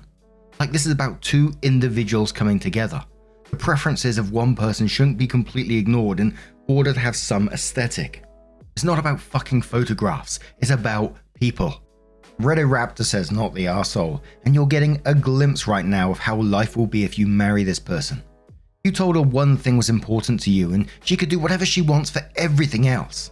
She ostensibly agreed, and now your needs are immaterial and you're a dick for wanting anything at all your way. You'll be making a huge mistake marrying this person. Your mother-in-law will stomp all over your boundaries, and more importantly, your wife doesn't give a crap how you feel and will happily join her mum in stomping on them and then go Darvo on you and make it like she's the victim and you're being an arsehole to any wants or needs at all. This is red flag city. Walk away or you will regret it. I absolutely guarantee it. So OP does come in with an update and says, so the past 24 hours or so have been eventful. I took most people's advice and talked to my fiancé about this issue before going forward. Her siding with a mother like this and going against me was really out of character, so I felt like I really needed to figure out what was on the go. The long and the short of it comes down to money. G doesn't make as much of a salary as I do. I make almost 2.5 her salary. Despite this, she's pretty insistent on things being 50-50 between us. Our finances aren't combined into after marriage because of some weird tax issues and legal things in our home region. But even with me making more, she insists we're a team and have to go 50-50 on big things. Rent, car payments, electrical, wedding, etc. But even though I'm able to pay for the wedding myself, she's not able to pay for the half she feels like she'd want to pay. Because of this, she's really clinging to the idea of her mother paying for our wedding, even though I'd be more than happy to pay for it all myself. We talked yesterday evening and she said that since she accepted her mother paying for the wedding, their relationship has become pretty strained, with mother-in-law pretty much taking over the wedding planning. Apparently mother-in-law was initially pushing for a tropical destination wedding in Jamaica, an idea G put down quickly, as she knows I hate the idea of destination weddings. And mother-in-law had even tried to get a final say on the dress G was going to wear. as well as she wanted a final say over who the bridesmaids were. She wanted her friends' daughters who G is not close with in the party.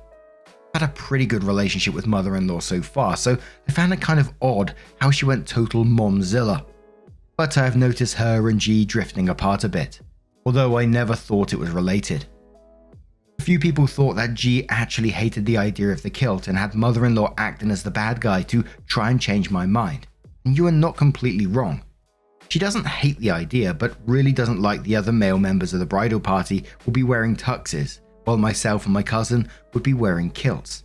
She wanted consistency across the board and had expressed this to her mother. Mother-in-law took this as an opportunity to get me to wear a tux instead of getting the groomsmen to wear kilts, and had the wedding colours changed, without G's knowledge, to contrast with my family's tartan. When I talked to G yesterday, she said that she had just gotten out of a massive fight with her mother over changing the colours, and really wasn't in the mood to start another argument with her. She acknowledged she was in the wrong for siding with her mum and seemed genuinely sorry. She said that in the stress of planning a wedding while having an overbearing mother, she had thought of the kilt as another detail and had forgotten the significance of it to me, and that she was really sorry. In the meantime, a few changes have been made. My mother-in-law is no longer paying for the wedding and no longer involved in planning. I'm going to pay half, as G never wanted me to pay more than half by myself for something that's for both of us. My father-in-law is covering the parts that G is going to have some trouble covering. Mother-in-law is unaware of this. Father-in-law and mother-in-law are still together, however, he's not telling her he's helping pay. We're still getting married in November.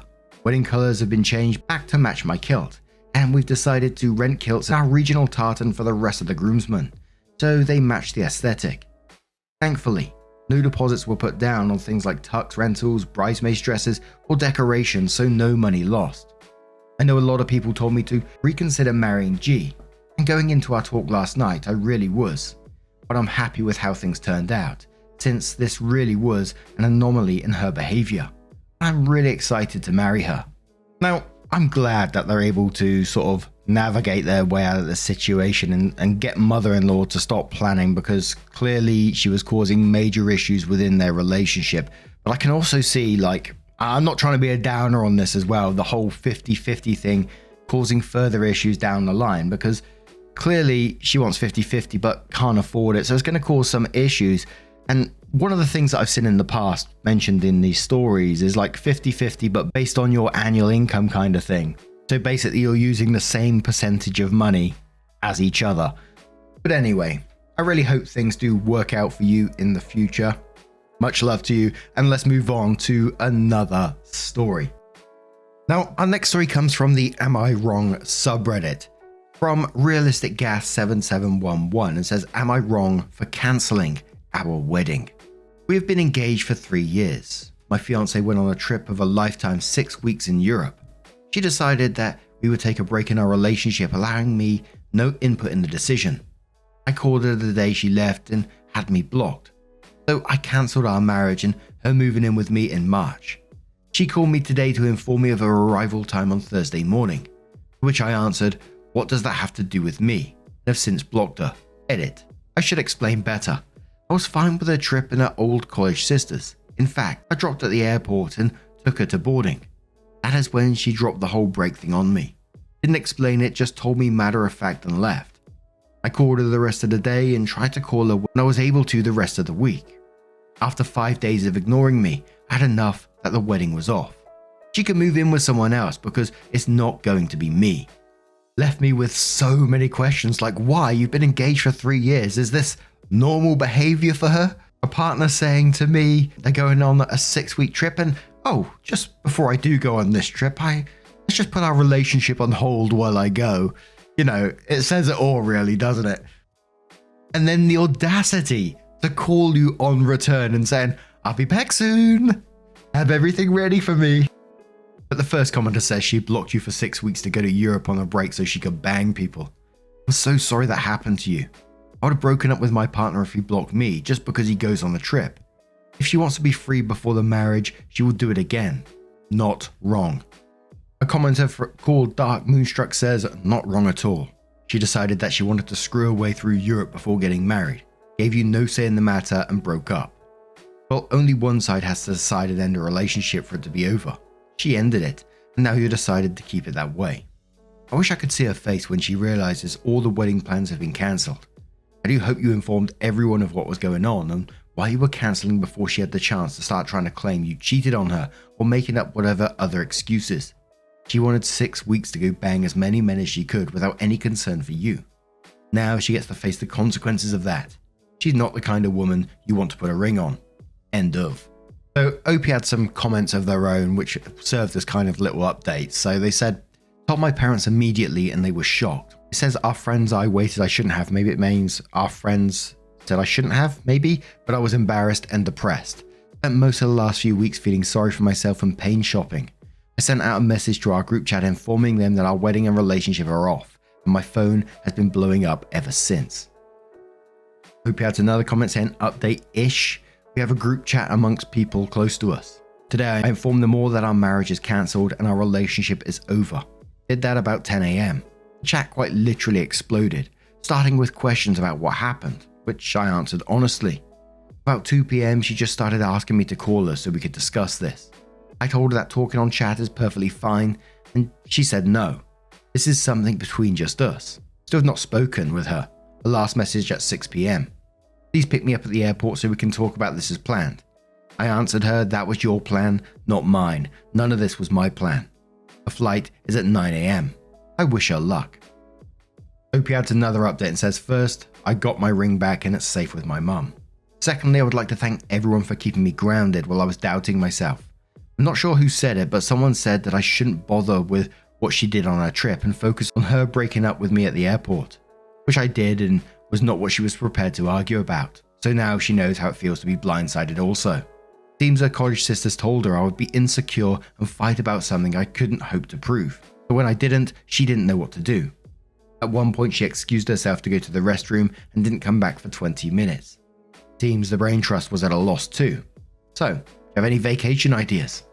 So my first thoughts, was she going to the bathroom to cry or was she going to get some contact or some advice? And Opie suggested no, I imagine she is calling an emergency meeting with her coven of witches. And there was a lot of chat about Opie going to visit various countries to get away from it all because they've been saving for a house themselves, so they got plenty of money stashed away. But Opie came with another comment that said, spoke with her parents last night. Woke me up, they must have forgotten about the time difference between coasts. They offered to pay for couples therapy to help us work through this rough patch, as her mother called it. Told them no thank you, she ended our relationship. Someone asks Opie if they told their parents. Opie said, told my parents in the first week. My parents told me to calm down and don't do anything out of anger. So I sat on it, spoke with my work buddies in the 4th week or so. When she called and acted like nothing bad had happened, it shook me, and I posted on Reddit that I'd just been reading on cheating stories and seeing what the outcomes of stories like mine. Opie adds it's not resolved, she has not given up, she thinks she can fix this, followed by, she went by my work. I was at a job site, thank God.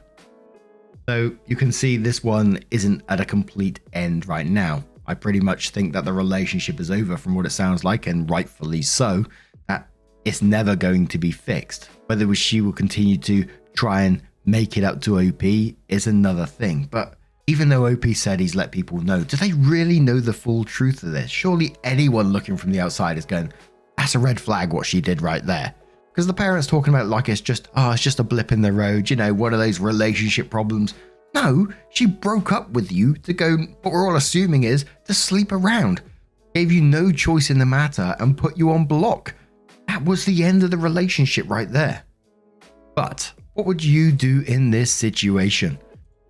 Some people suggesting, if she continues down this path of, turning up at places where you are, see if you can get some kind of, restraining order put on her, keep her away from you. Imagine doing that and think that you can still, make this up somehow. Madness. And for our next story, because I've been missing it a little bit, we're going to go to the entitled People subreddit. A little bit of neighbor drama going on around. From Milas, who says, neighbor offered my mum $1 for part of her property after expanding his driveway into part of her front yard. This might be in the wrong place for this. It's a combo of entitlement and general terribleness. My 74-year-old mum's neighbor, mid-60s male, decided he needed a bigger driveway. so it could fit 4 cars, including the ones belonging to his 2 children who no longer lived there. My mum somewhat reluctantly agreed, under the condition that she pay for everything built over the property line and maintain the right to remove or build on top of the unreasonably large driveway. A few years went by. The neighbour wanted to sell the house and asked my mum to sell him part of the property he had built onto, a part which she had also paid for $1.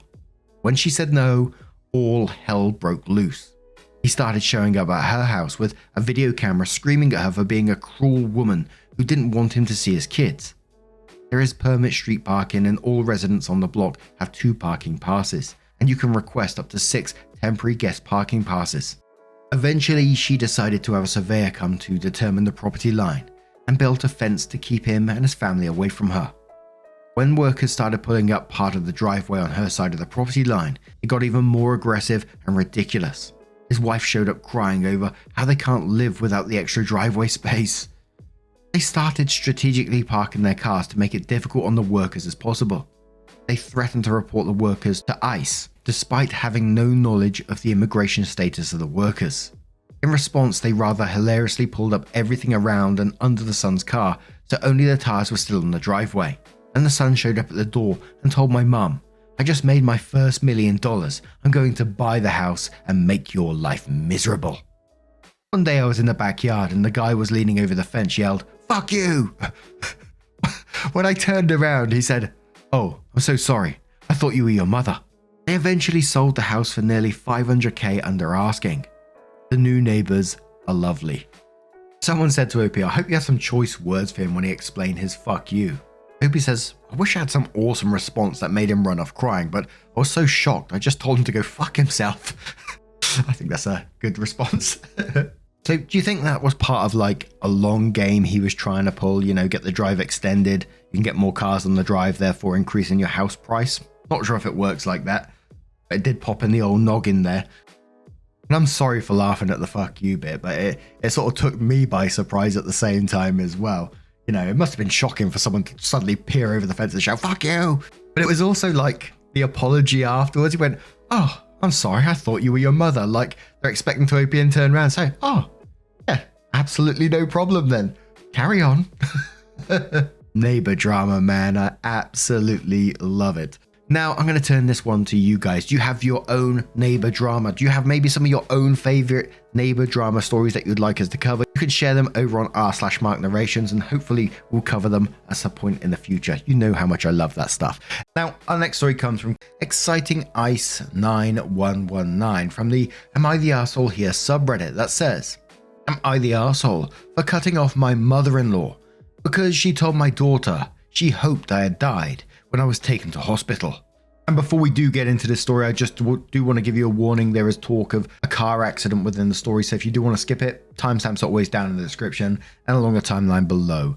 Thank you. It says, "I, 30 female, was in a car crash. I had to be cut out of the car. I wasn't seriously injured though, thankfully, but the other person unfortunately wasn't doing too well, from what I saw before I was taken away to the hospital. I was told to stay in hospital overnight to see if I suffered from a concussion. I rang my husband and told him what happened. My mother-in-law got the incidents mixed up when he dropped off our daughters 6'11" to my mother-in-law while he rushed to see me. Next morning, my husband brings our daughters to come get me while I was waiting to be discharged.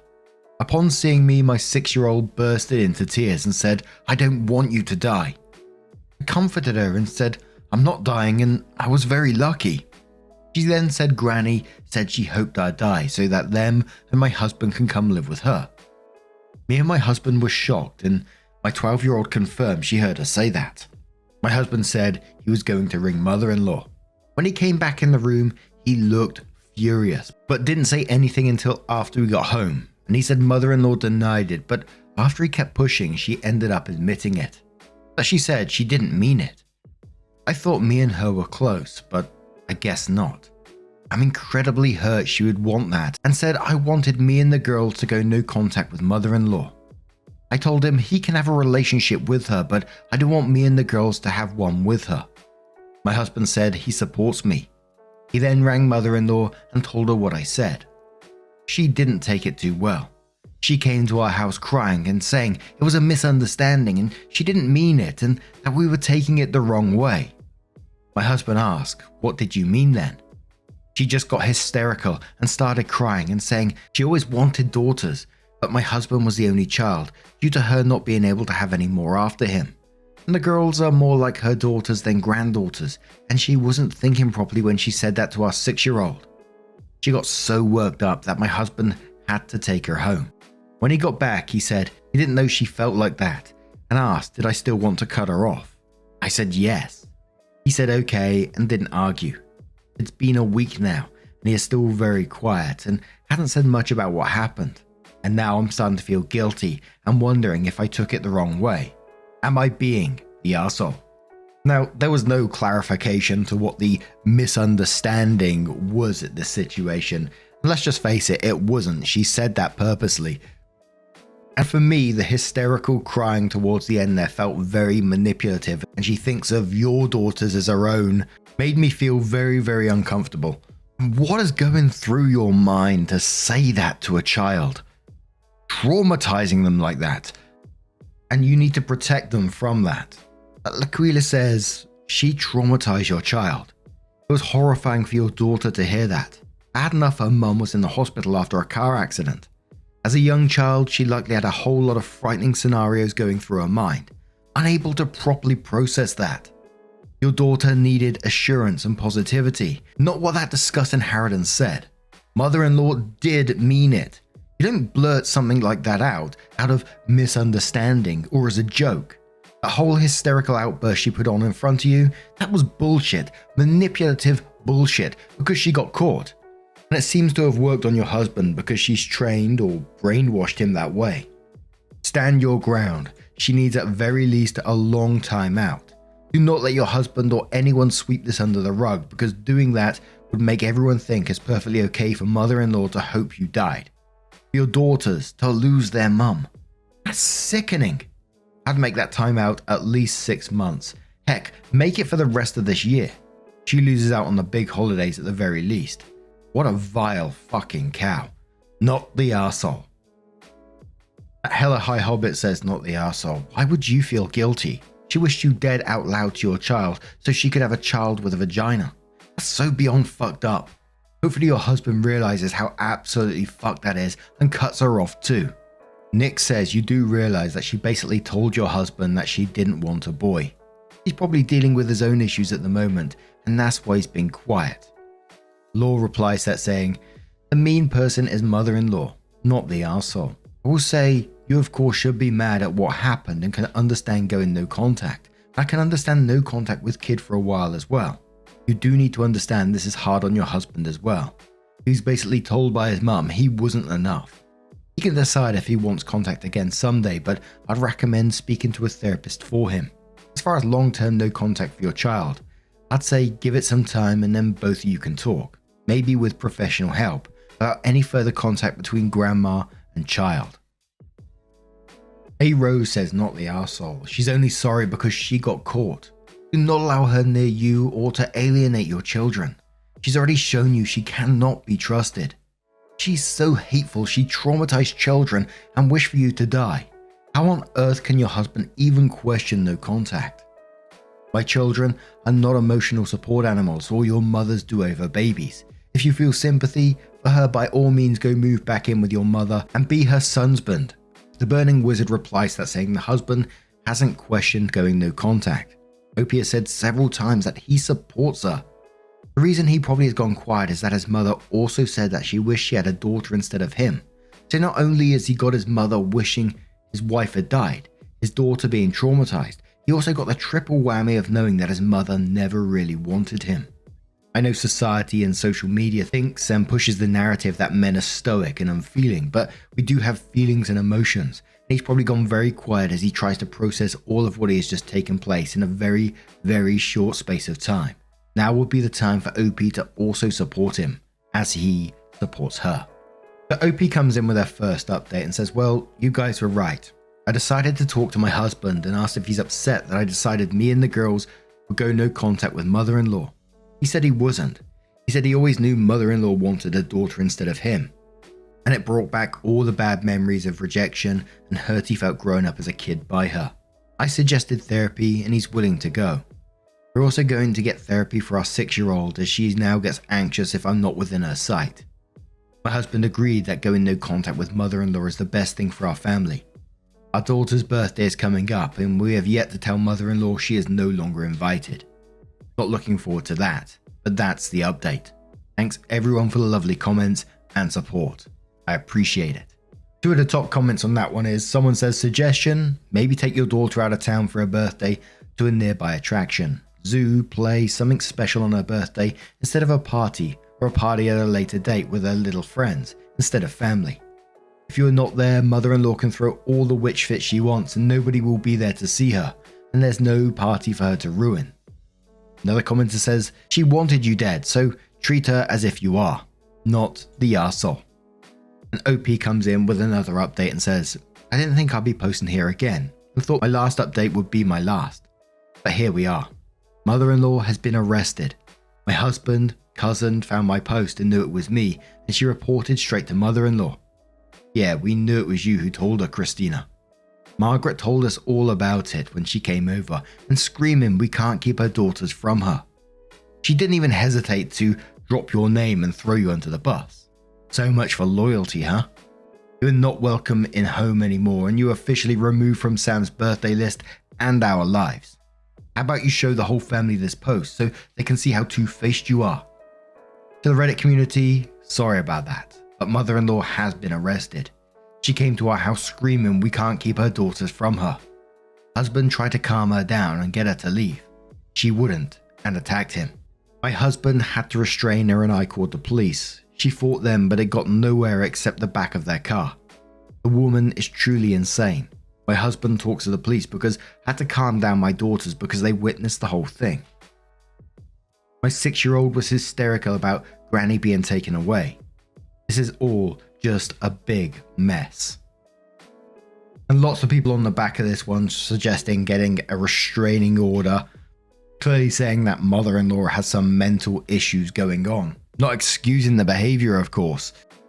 But now I'm going to turn this one to you guys. What do you guys make of this situation? Let me know your thoughts down in the comments below. Let's move on to another story. And our next story does come with updates as well from Separated and Confused, who says, am I the arsehole for going scorched earth over my inheritance rings? I know the title sounds bad, and I also know that parts of this make me a bad person. However, I think I deserve grace and understanding.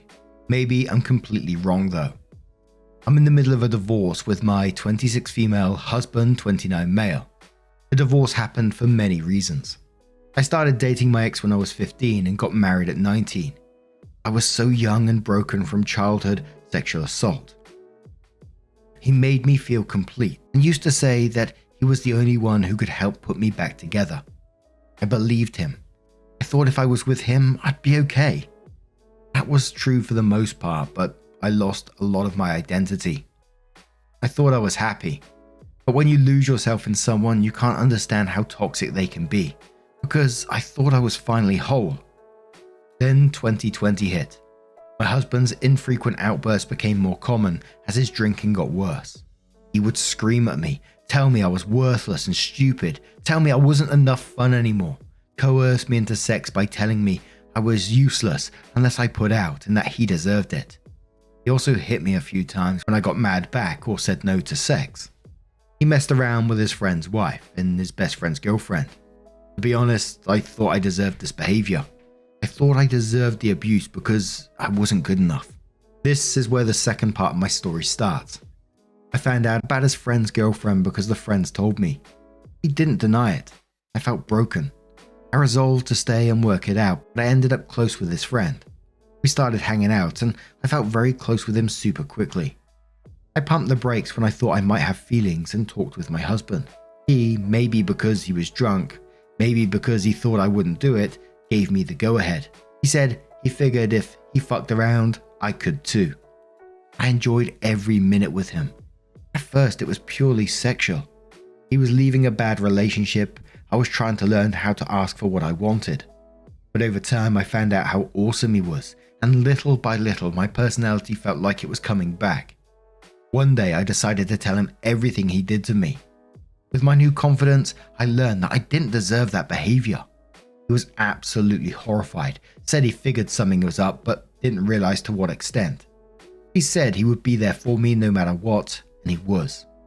We fell in love, and I didn't know what to do. He loves me, but isn't sure if he wants to be with me because of the severe blowback he'd have personally. I ended up deciding to get divorced. Even if I couldn't have him, I knew that I couldn't be in that home, constantly scared and freaking out. I filed, and then it was like a switch for my husband. He stopped drinking, said he would go to couples therapy, and honestly, all the abuse stopped. I felt like I was making the wrong decision, like I should stay, but I knew I could not ever go back to how it was. He asked me to stop seeing my partner. I told him I did, but I did not. I couldn't, and even though my husband was trying, I couldn't get over everything he did to me over the last 3 years. Maybe I could have if I stopped seeing my friend, but I didn't. I just knew I never wanted to go back to the potential of that. Now I feel horrible. I still am seeing my friend. I'm still in love with him, even with the uncertain future. I enjoy every day I get to see him. He said he feels the same. The guilt about it eats at me, but I just can't stop seeing him. In the divorce, my friends all took his side. He told them about my friend, but not about his abuse. And with him working on himself, I didn't want to tell anyone. I didn't think it was helpful. So now everyone knows about me and my friend, but everyone thinks we're not together. No one really talks to us though. My divorce should be over in December. I'm excited and ready for it all to be behind me. I won't lie though, I'm hopeful that my friend and I can be together.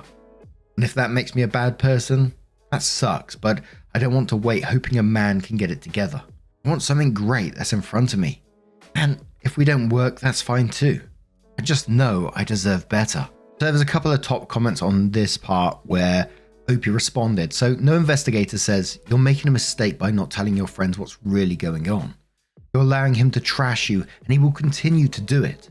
Give your friends a chance to support you and take it from a much older sister. The working on himself thing is phony. He'd go right back to being an abusive arsehole if you went back. It happens all the time. Spouse abuses other spouse, then vows to fix things when they leave. All they do is go right back when spouse is roped back in. Your new guy is a rebound. When you've been with an abuser, pretty much anyone who doesn't abuse you looks good. Been there, have the t-shirt. Get divorced and stay single for a while you get on your own 2 feet. Opie says yeah, he might be a rebound, but I've been with him for a year. He's been very supportive. I'm hoping that we can take some time apart and I can heal. I got my own apartment 2 hours from my ex in a big city, able to make my own money, and it's been nice. And for me, I'm glad that comment said that because it was the way that I was feeling about this whole rebound thing. Like if you've been in a relationship like that where you're being abused, etc., anything's got to look good. If you're getting like even the tiniest bit of support from someone else, that's got to look amazing, right? You look at that person as kind of saving you as well, right? Obviously, I don't know. I've never been in that position, but that's the way it kind of feels in my head. But Name Game No Shame says, I'm so proud of you for getting out of this horrible marriage any way you can. But I want you to know this time apart from your other guy is a gift you absolutely must accept. I've been in these, sadly, a couple of these situations before, and I have to tell you, I do not regret the relationship so much as I regret not to take the time to be alone for a long ass time. You were so brave, but you need to heal and learn to love yourself more. I can see you're already on your way, but you know, do it more. Opie says thank you, I appreciate it. I kinda needed the permission to just do that. My friend said he'll be completely understanding if that's what I choose and support it. I'm just trying to wait until I get my bearings in the new city before we part ways. He knows this, but neither of us want it. But we know I need it. If he's still single when that happens and we hit it off again, that'd be amazing, but it will also be fine if not. So OP adds another post, and this is where the title of the whole thing came in. That was a bit before was like a bit of backstory to what happened, and OP added the post which was titled, Am I the arsehole for going scorched earth over my inheritance rings, which came 4 months later after that post, and said, my female 27 mum passed a year ago. It was known that it was a possibility, so my mum divided up her jewellery my dad had gotten her over the years to give to us if she passes. I'd picked out 2 rings I'd helped my dad pick out. They were not cheap, about $10,000 a piece when I got them appraised. When I left my husband 30 male, I left pretty quickly and with basically nothing just to get out. He kept some of my stuff, but it was in our divorce agreement that certain things were to be given to me and held in a safe deposit box until I could get them. I took basically nothing monetarily from the marriage when I left and gave him basically everything. The divorce is now final. I finally came back to my home state to pick up the rings. I found out that he did not put the rings in the safety deposit box, just some of my other jewelry. I confronted him about it and I found out that not only did he not place them for safekeeping, he stored them in his new girlfriend's female 21 apartment, who says she had them in her jewelry box for safekeeping, but she can't find them. She knew what they were according to the text I have, and they were not his or a gift. I talked to my lawyer. He's filing a lawsuit since 1. Inheritance is not marital property, and 2. My ex did not follow his end of the divorce decree.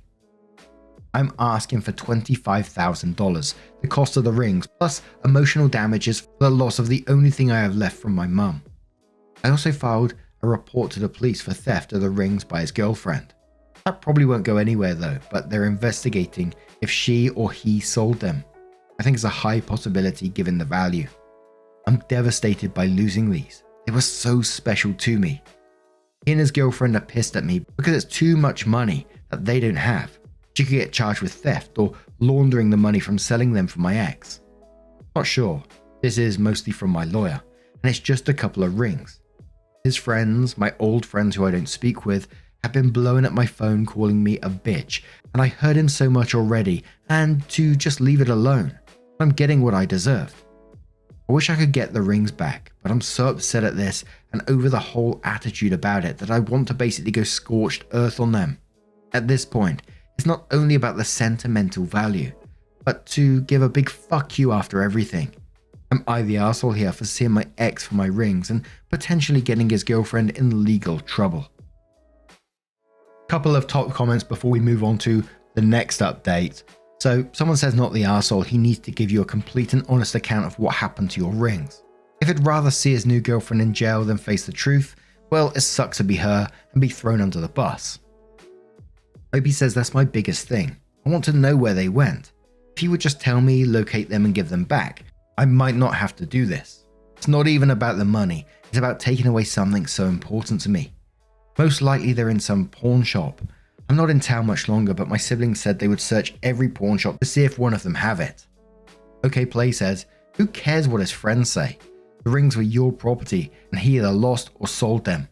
Hold them accountable. Opie says I agree. I just hate how my phone is blowing up. It's hard to continuously be called a bitch and everything else they say about me. I've been thinking about changing my number over all this. OP updates again 10 days later and says, I posted around a week ago about my ex-husband stealing my rings. I was getting nowhere with him. The cops seemed pretty uninterested and my lawyer said that while we had a case, it could take ages. My family went through a lot of pawn shops but couldn't find anything. I was feeling pretty horrible about everything going on and figured they were a lost cause. Until a friend from my past messaged me on Instagram earlier this week. She never had sent me anything bad like other people. We just didn't talk. She linked the profile of my ex's new girlfriend's brother and said, I'm not sure. His fiance's ring looks like it might be yours. This friend also lost her mother when she was younger and said she didn't care what happened between me and my ex, but she wasn't letting some guy take that away from me. We talked for a bit and she said she was upset when she heard about the rings being missing. My ex had gloated saying I wasn't ever giving them back and wanted to find them if she could. I went over to the page and sure as shit, my favorite ring, a diamond with weaving silver and rose gold diamond paved band, was prominent in his engagement photos. I then went all CIA on them and looked at every family member this girl has and found another sister with my other ring, saying it was a purity ring gifted by her sister for her 16th birthday. I was floored and very pissed.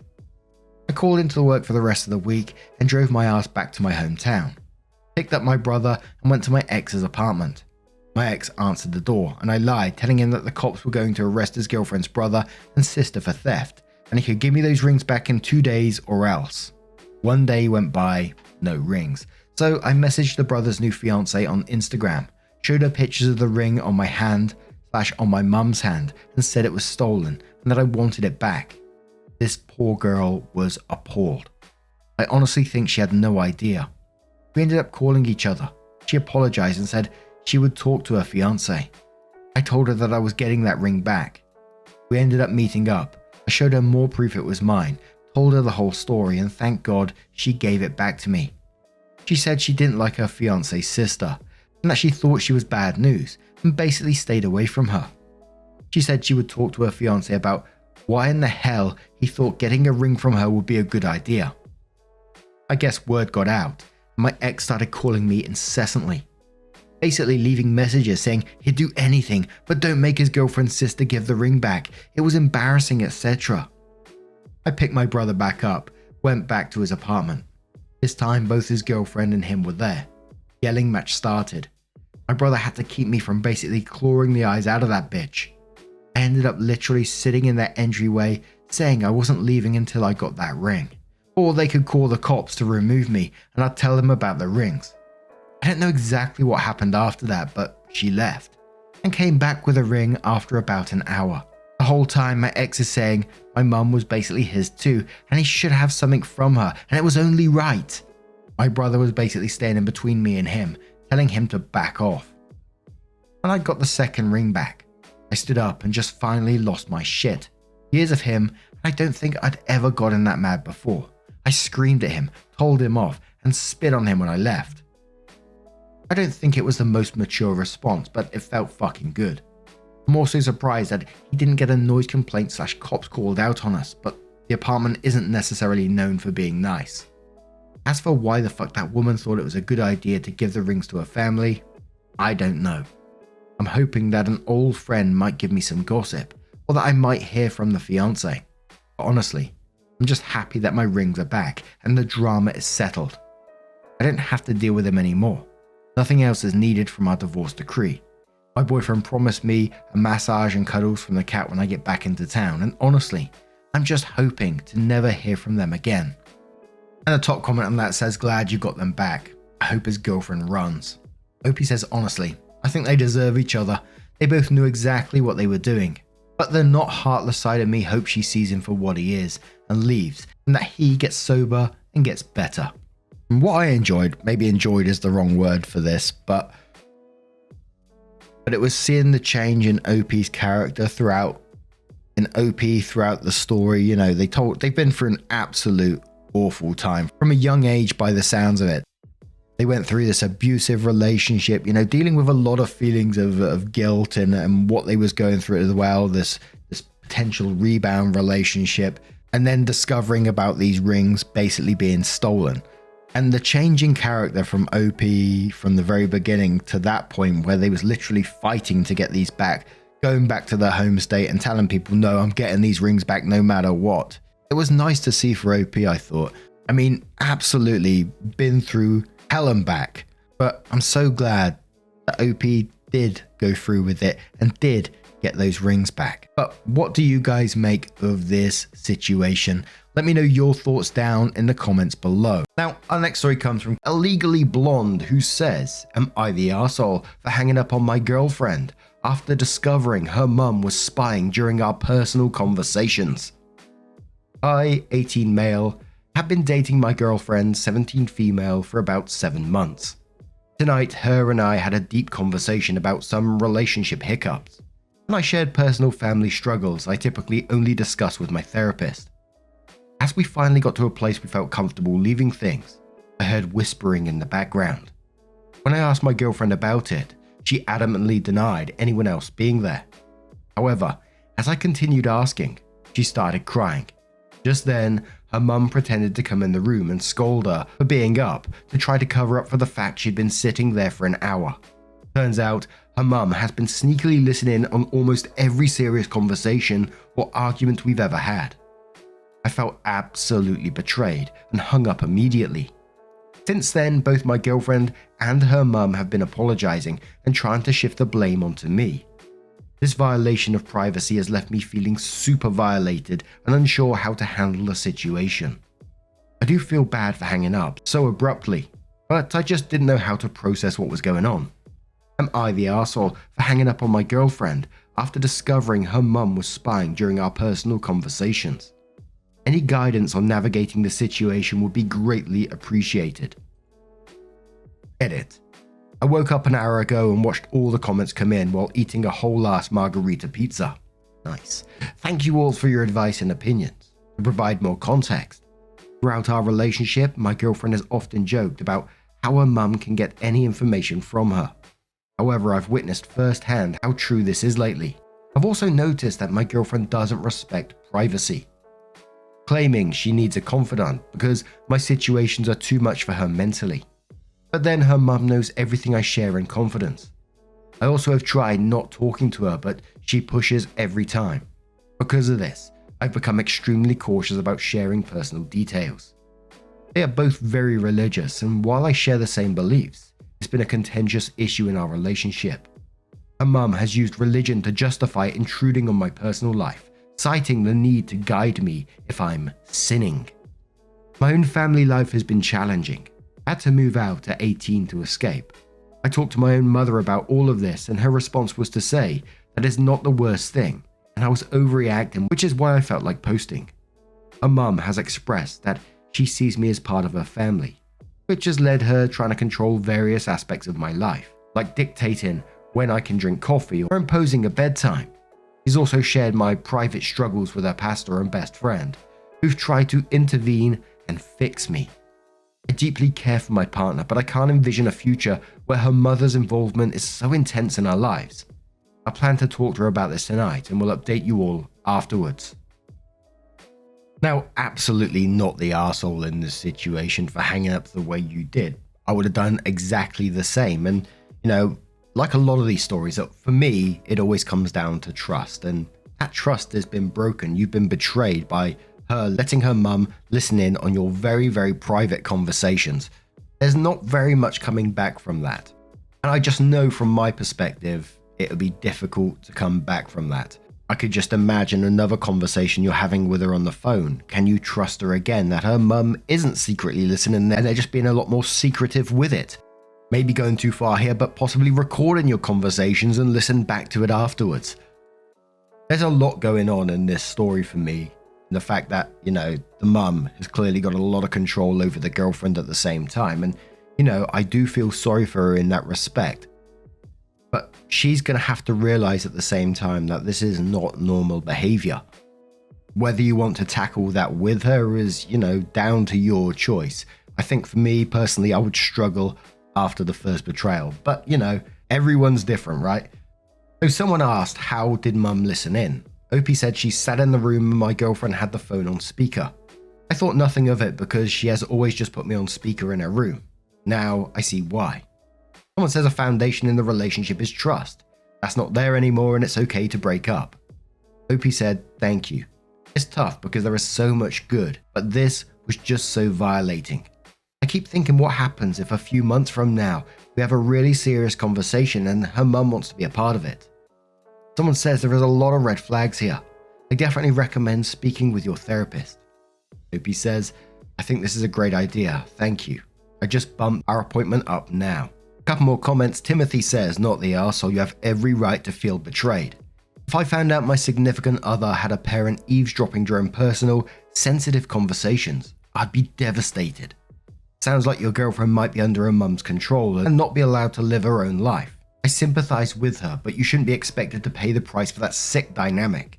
You didn't sign up for secret non-consensual polyamory with her and her mum. I am Maggie Moo says, not the arsehole. I would give your girlfriend the chance to explain to you in person, one-on-one, what exactly has been going on. I would ask exactly what she's been allowing her mum to listen to, and why hasn't she told you. I reconsider moving forward whether you want a relationship with a person you can't trust. Trackless Tinder says, not the arsehole. It is unclear to me how complicit your girlfriend was in this breach of your privacy. She may have been alright with her mother listening in. Or that maybe her mother is overbearing and she did not have the choice in the matter. But even if that is the case, she should have said to you privately, "Don't talk about private stuff over the phone because my mum insists on listening and there is nothing I can do about it." Either way, it should be considered a warning for you if you decide to continue in the relationship. And a final comment from PDK, who says, "Not the arsehole. You have escaped an abusive relationship with your own family. Your girlfriend's mum is being abusive to you and your girlfriend is allowing it. Your girlfriend is betraying your trust and allowing her mum to hear your confidential information. Then her mum is trying to use that information to control you. They're also blaming you now. I suggest to discuss this with your therapist before talking to your girlfriend. But also look up terms such as gaslighting, enmeshment, and DARVO. Do not ignore all of the red flags. It's easier to get out of this relationship now than later." So OP adds an update and says, "She just called me at work. She started the conversation by saying she thinks we should probably break up because she can't do it anymore. I'll be honest, I snorted. She asked why, and I responded by asking her if it was because she was scared to talk to me face to face, or if it was because she just didn't want to deal with the fact she screwed up and hurt me. She said it was because I say everything is her fault. For context, I know I have a lot of problems because of a really hard home life and upbringing, and I acknowledge when I make mistakes. Last night was mostly me having to apologize and explain myself over and over. But this time I flat out told her this was 1000% her and her mum's fault. I then had to go because I'm at work and people needed help. I then got texts saying things like, 'I guess this is all my fault and I deserve to sit in my consequences apparently.' She wants me to come to her house after work to sort things out. I think I'm going to see if we can meet alone in a public place to ensure privacy. I'll update after that. And if I wasn't checked out after that first post, I'm certainly checked out now. The way she's trying to switch this around on you, and it sounded like manipulation at the end there. I guess this is all my fault and I deserve to sit in my consequences apparently." She says apparently on the end. And she wants you to come to her house. I wonder if her mum would be lurking around in the background. That's the way it kind of feels like it would go down that path for me. But anyway, 1.5 months later, OP gave a one-line final update and says, "We ended up breaking up a bit after. She apologized in the end, but the trust was gone." And, you know, it just feels like that is the best outcome for this story. And a lot of people talking about enmeshment after that one at the same time. And, you know, I'm going to be certainly reading up a bit more about that. I've heard of it in the past, but never looked too much into it. But after seeing a couple of examples, it certainly seems like that. But what do you guys make of this situation? Let me know your thoughts down in the comments below, and let's move on to another story. And our next story comes from the relationship subreddit from a deleted user who says, "My boyfriend and I had an argument regarding his female friend and need to know the best way to approach her to fix this. My female 22, boyfriend 24 male, has a friend female 24, who as far as I know has never been in a relationship. Ever since their friendship started, she would give my boyfriend a Valentine's gift every year. A few days ago, I brought my discomfort about this since I'm currently his girlfriend, and told the friend I would appreciate it if she would respect my request to stop giving Valentines.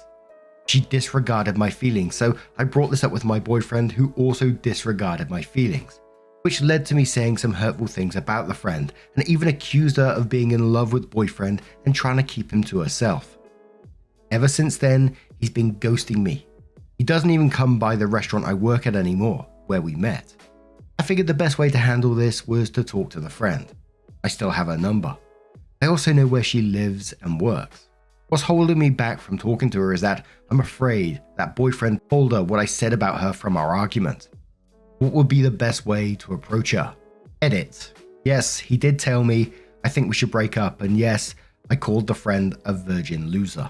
And yes, she performs this Valentine's gift giving tradition to all of her friends and parents. I didn't mention these because I didn't think they were important. I just wanted to focus on making up with my boyfriend. I guess I didn't see what I requested was a big deal. I didn't think it would get this serious. There are a lot of people that were sympathetic and agreed that I was reasonable, and I appreciate that sentiment. Although I would have appreciated more if they gave me the advice I asked for. That's why I came here. I guess my Valentine's has become my sad, considering this was the factor of our breakup. I'll stop contacting him at least until Friday. Give him a few days to reconsider. Maybe the next time he sees my text, he'll realize how much he misses me. So in the comments, Ploop says he hasn't responded to you for a few days, which from your post seems abnormal. When you said the hurtful things to him, how did he react in the moment? OP says he got quiet, but I can tell he was angry. I thought he was going to yell, but he didn't. Now he did say, I think we should break up, but he told me he thinks we should. I didn't believe this is final. He probably just needs some time to think, but I want to get through to the friend first before things get worse. And there was a comment suggesting that OP has posted this before. They said, the last time you posted this, admittedly with much shittier language, everyone told you clearly that you were being an arsehole, and this is nothing you had any right to intervene in. That hasn't changed just because you left out some of the least flattering details in this version. The only person who could talk to about this is your ex, and he doesn't want to talk to you. Spinner of Yarn says, if he said, I think we should break up and he's ghosted you, he broke up with you. It's over.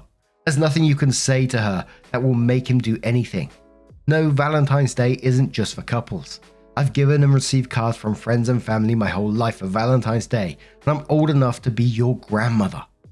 Neffy Baby says sorry, but this is overbearing and ridiculous.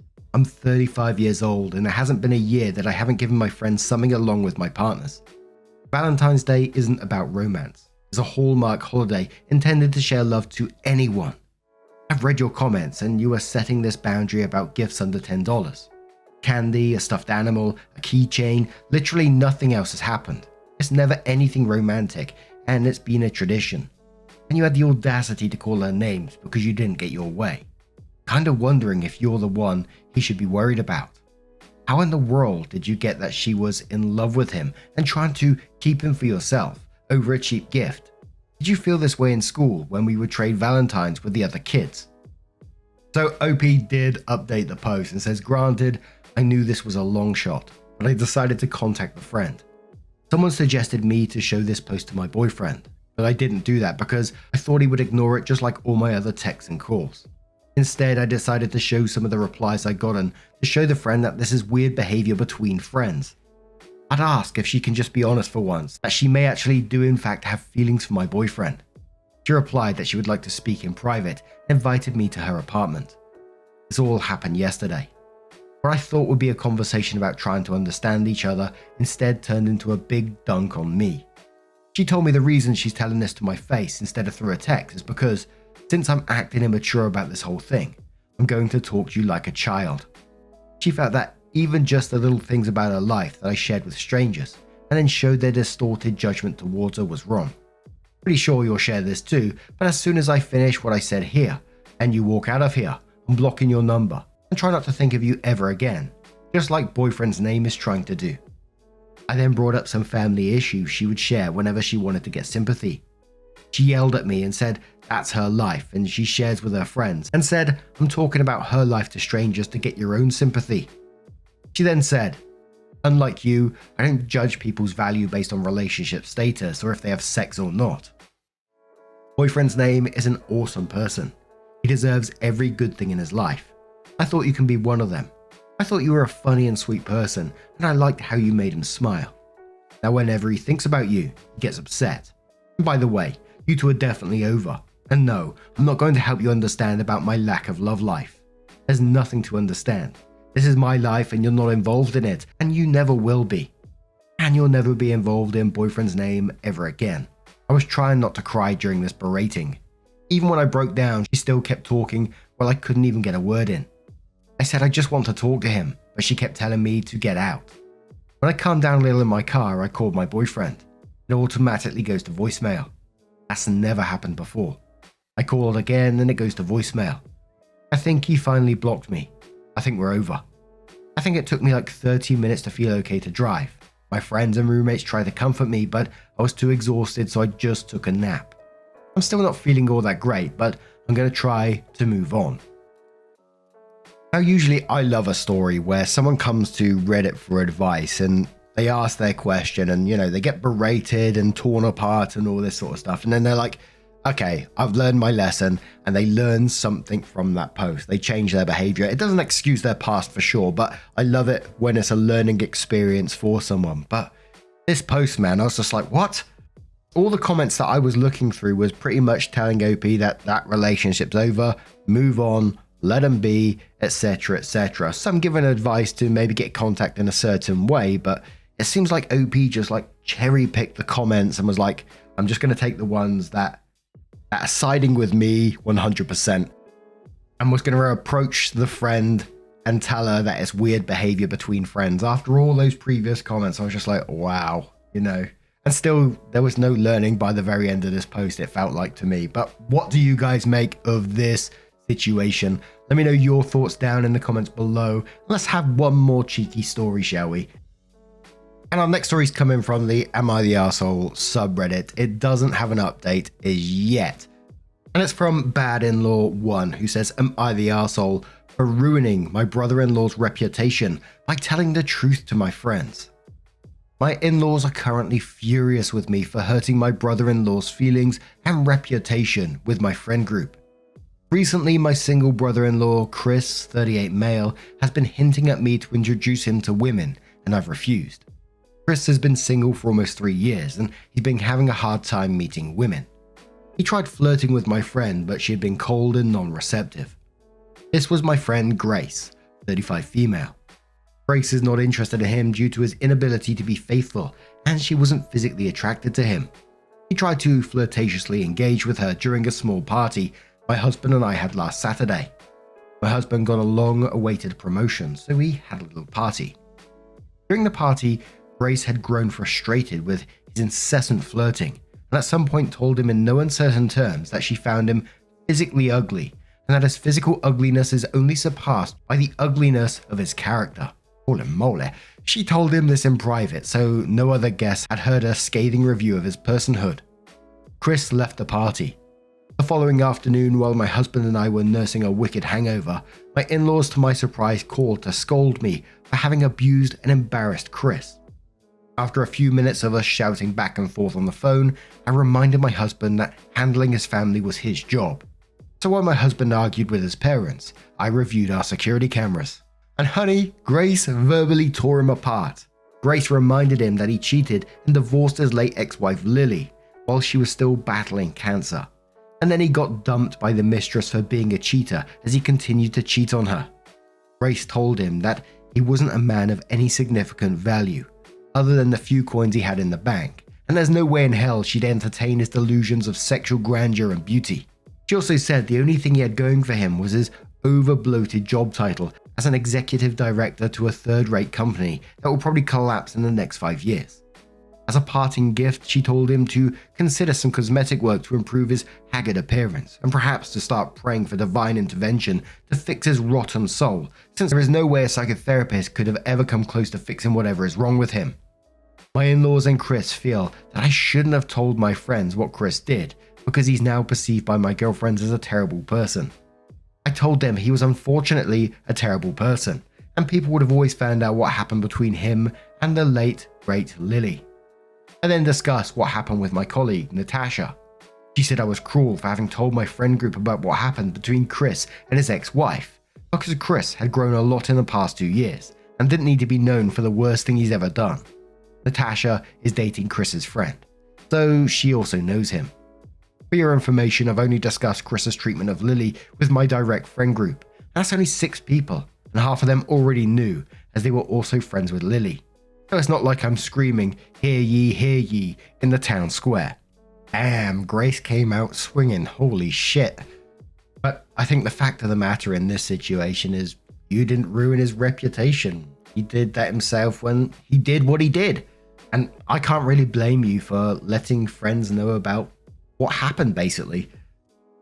If I saw a friend was going to get with someone with a potentially shady history, I would certainly be raising it to that said friend at the same time as well.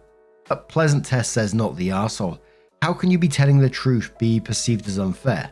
Chris did this to himself. It was his behavior that is the problem. Why should you expose your friends to a potentially horrific relationship? You know your brother-in-law is a cheater, but your in-laws want you to keep that from your friend so he can continue to take advantage without consequences. I think you did the right thing. Tangerine Bouquet says truth is an absolute defense to defamation. not the arsehole. What kind of friend would you be if you didn't warn your friends about his cheating? If he's grown, then he can prove that. You do not owe him any setups, much less ones you've lied to by omission. Fit Confusion says, I love Grace already. Chris isn't in a position to complain about gossip, since he went crying to his parents. Oh yeah. But in the future, you should probably not invite him to functions where he might hit on your female guests and ruin their evening, not the arsehole. Now, I'm going to turn this one to you guys. What do you guys make of this situation? Would you handle this any differently? Let us know your thoughts down in the comments below. Now, our next story comes from a throwaway account and says, I accused my 28 male fiance of cheating on me, 26 female, and left the house. Throwaway because I feel really stupid and need advice.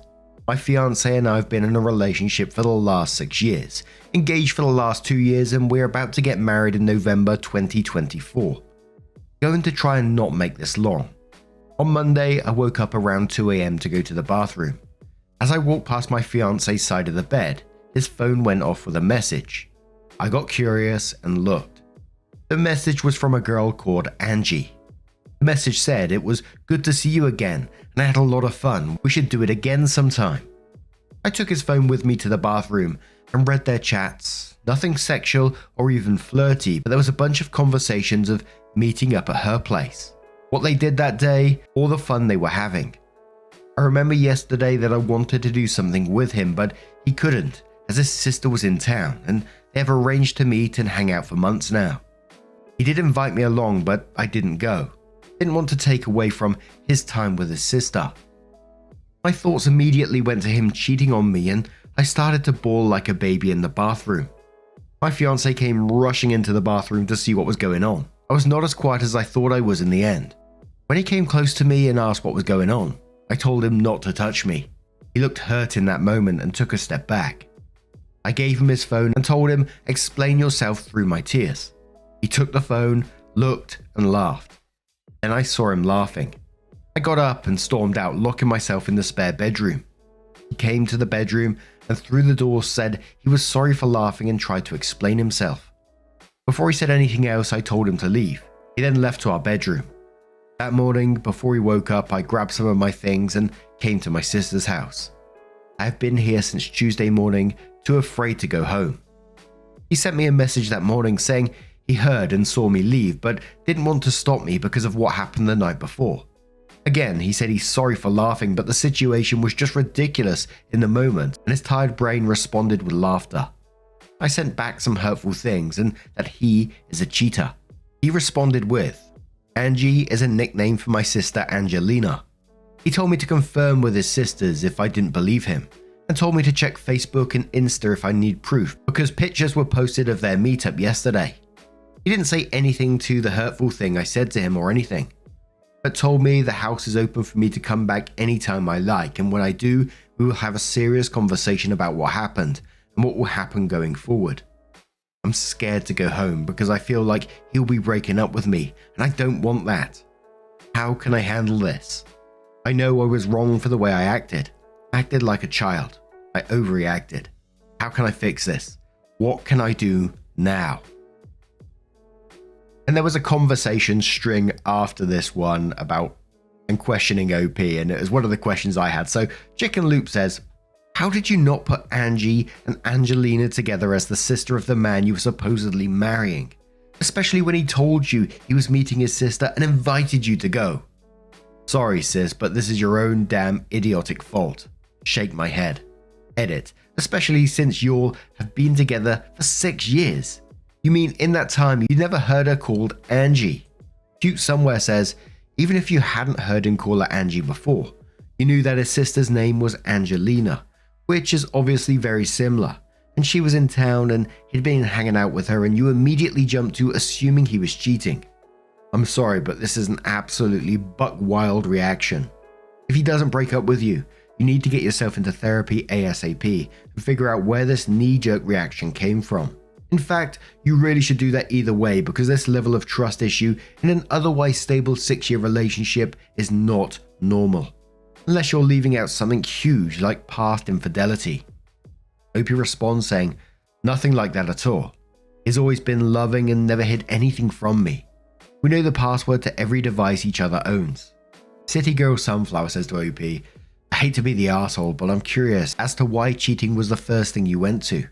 If he's never given you a reason to believe he's cheating, and when he was especially clear about what and who he was going to see, I can't help but feel that there's some projection or guilt on your end. I don't know, it just seems insane to me. That's where your mind went to, and that's how you reacted. OP says I was cheated on before by my previous boyfriend, and found out in an almost similar way. So OP added a brief edit to their post and says, before someone asked, have I heard him referring to his sister as Angie in the past, but my brain didn't put it together that night. I've been at my sister's house since Tuesday morning, too afraid to go home, and the only text I've gotten from him so far is him asking if I'm okay and a goodnight text. When I try to talk over the phone, he says he will talk when you are home. He won't be doing it over a phone. The conversation had to be face to face. So sometime after that, OP comes in with her own update and says, I don't know what to do now. My fiance left me. This morning I got ready to go home. Before I left, I had a final conversation with my sister and she basically said the same as all of you. During our conversation, the doorbell rung and my sister went to have a look who is here so early on a Sunday. My fiance walked in and I was actually excited to see him. I went in to hug him, but he pushed me away. I felt hurt in that moment and he asked to speak to me in private. We went up to the guest room where I was staying. I'm not going to say everything we discussed on here, but the short of the story is, he found it very childish of me to run out of the house without talking to him. He said he could have forgiven all of that because of a misunderstanding happened. But what he can't forgive is the way I acted and ignored him and hid from him the last week. My insecurities all throughout these years have taken a toll on him, and he is done. The fact that a conversation with his sister caused me to do all of this made him see me in a different light. I did try and explain, and he laughed at me saying my reasoning is bullshit, as not just he but the whole family refers to his sister as Angie, and I know that. He even brought up instances where I call her Angie myself. I tried to tell him that when I saw the text messages my mind just went blank, and he responded with stop making excuses, I'm done with this. He then said it's better to break up because he doesn't see this relationship going any further. I showed him all my stuff was packed and that I wanted to go home today. He just responded too little, too late. He said it as if it was in a movie with no emotion on his face. When he looked at me, all I saw on his face for some reason is pity for me. He said he'd be cancelling everything and all the money that I've spent on the wedding so far will be in my account as soon as he gets the refund. Before he left, he just said, I hope you'll find someone that will be able to handle your childishness and insecurities, but that won't be me. Ouch. He brought all my things to my sister's house. He and two of his friends unloaded everything on my sister's lawn and left. What do I do now? I haven't been able to eat the whole day and just keep crying. How can I fix this? I was wrong, I know, but it's not fair that he will dump me because of this. So there was a couple more comments with replies from OP on this one. Render636 says, info, did you want him to cheat? Why were you so sure he was cheating when you literally know his sister's name is Angie? It sounds like you're almost looking for an out. Just break up with him, he deserves better. ETA saw your update. Good on him. What the fuck do you mean it's not fair that he dumped you? I understand what he's saying when he said you're childish. You literally sound like a toddler stomping your feet and saying it's not fair. It's absolutely fair. You disrespected him and your relationship by accusing him of infidelity, not letting him explain the extremely rational explanation, then hiding at your sister's house for an entire week just to not face the consequences of your actions. You need real psychological help. If you were cheated on over half a decade ago, then still use it as an excuse to be controlling, manipulative, jealous, and childish. Hope you learn from this experience and get the help you so obviously need. OP says, I wasn't. I've been cheated on before and my mind just went there. That guy Malcolm says to OP, I bet you weren't cheated on by this guy, who you've been with for 6 years. Trust goes both ways. Be hopeful that he is looking to work this out, because you need to work on yourself. I'd have dumped you if this is a recurrent theme. OP says he dumped me this morning, and no, I've never thought he would cheat on me. It's just when I saw the text, my mind went blank. Now, I'm going to turn this one to you guys. What do you guys make of this situation? Let me know your thoughts down in the comments below, and let's move on to another story. Now, this one has a couple of updates to it, and it's titled, "My Dad is Pretending I'm Not Getting Married." So, my dad has always been a very show-off person. Announcements about grades, telling everyone how great his daughters are doing, telling off my sister for having a job he can't show off. When he divorced from my mum, he was a good parent for a while, and then he met Eva. Eva is way younger, has had a lot of work done, and used to send him flirty messages when he was still married. They got married very early on in the relationship because they've known each other for ages. She told him not to text us too much because we are adults. She checks his phone all the time. She forbade him from seeing us Christmas Day or St. Stephen's Day because he needed to be with his new family. And it would have been disrespectful to her for him to see his ex-wife, and she's overall been an absolute nightmare. And he follows everything she tells him to do. Now, I'm getting married and told my dad he's invited, but she's not. I've met the woman once and I don't like her, plus I know my father isn't a great person, and he'd be making jabs at my mum about being older than Eva, etc. To make it fair, my mum's boyfriend is also not invited, although he's a sweetheart. My dad's answer to my invite has been to pretend nothing is happening. I sent him a save the date and he sent me a thumbs up emoji. He hasn't asked me one question about the wedding, not even the venue. Even though he told me shortly before meeting Eva that he was looking forward to me and my sister getting married and how excited he was. Myself and my fiance are different religions and cultures, so everyone's had lots of questions about how we're handling that. Turns out that he hasn't told Eva I'm getting married, and he hasn't told anyone else, so he's just planning to say he has a work trip and come to the wedding. I don't actually think he's going to show up. I think he will say he is going to and then not show at the last minute, but my sister thinks he'll show up with her and make a whole scene because he told her Eva has just as much right to be there as your mum. Anyone else dealt with something similar? Do I need a backup to walk me down the aisle? So Sailor Spyro comes into this one and says, "I just want to point out that your dad is in an abusive relationship. His new wife is cutting him off from his family, his support system, so she can have more control over him. He probably won't be allowed to go to the wedding because she's not invited, and probably wouldn't have been allowed to even if she was. Your dad is an ass all on his own, but I think it's important to recognize that he's still capable of being abused and that it's happening." Opie says yes, they both suck. He's always been a cheater.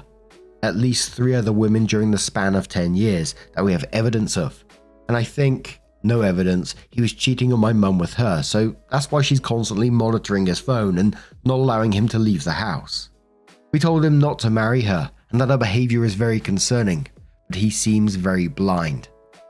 Grumpy Smiler says, "It sounds like he wants to come and he knows the only way him coming without his wife is possible is if he lies about it.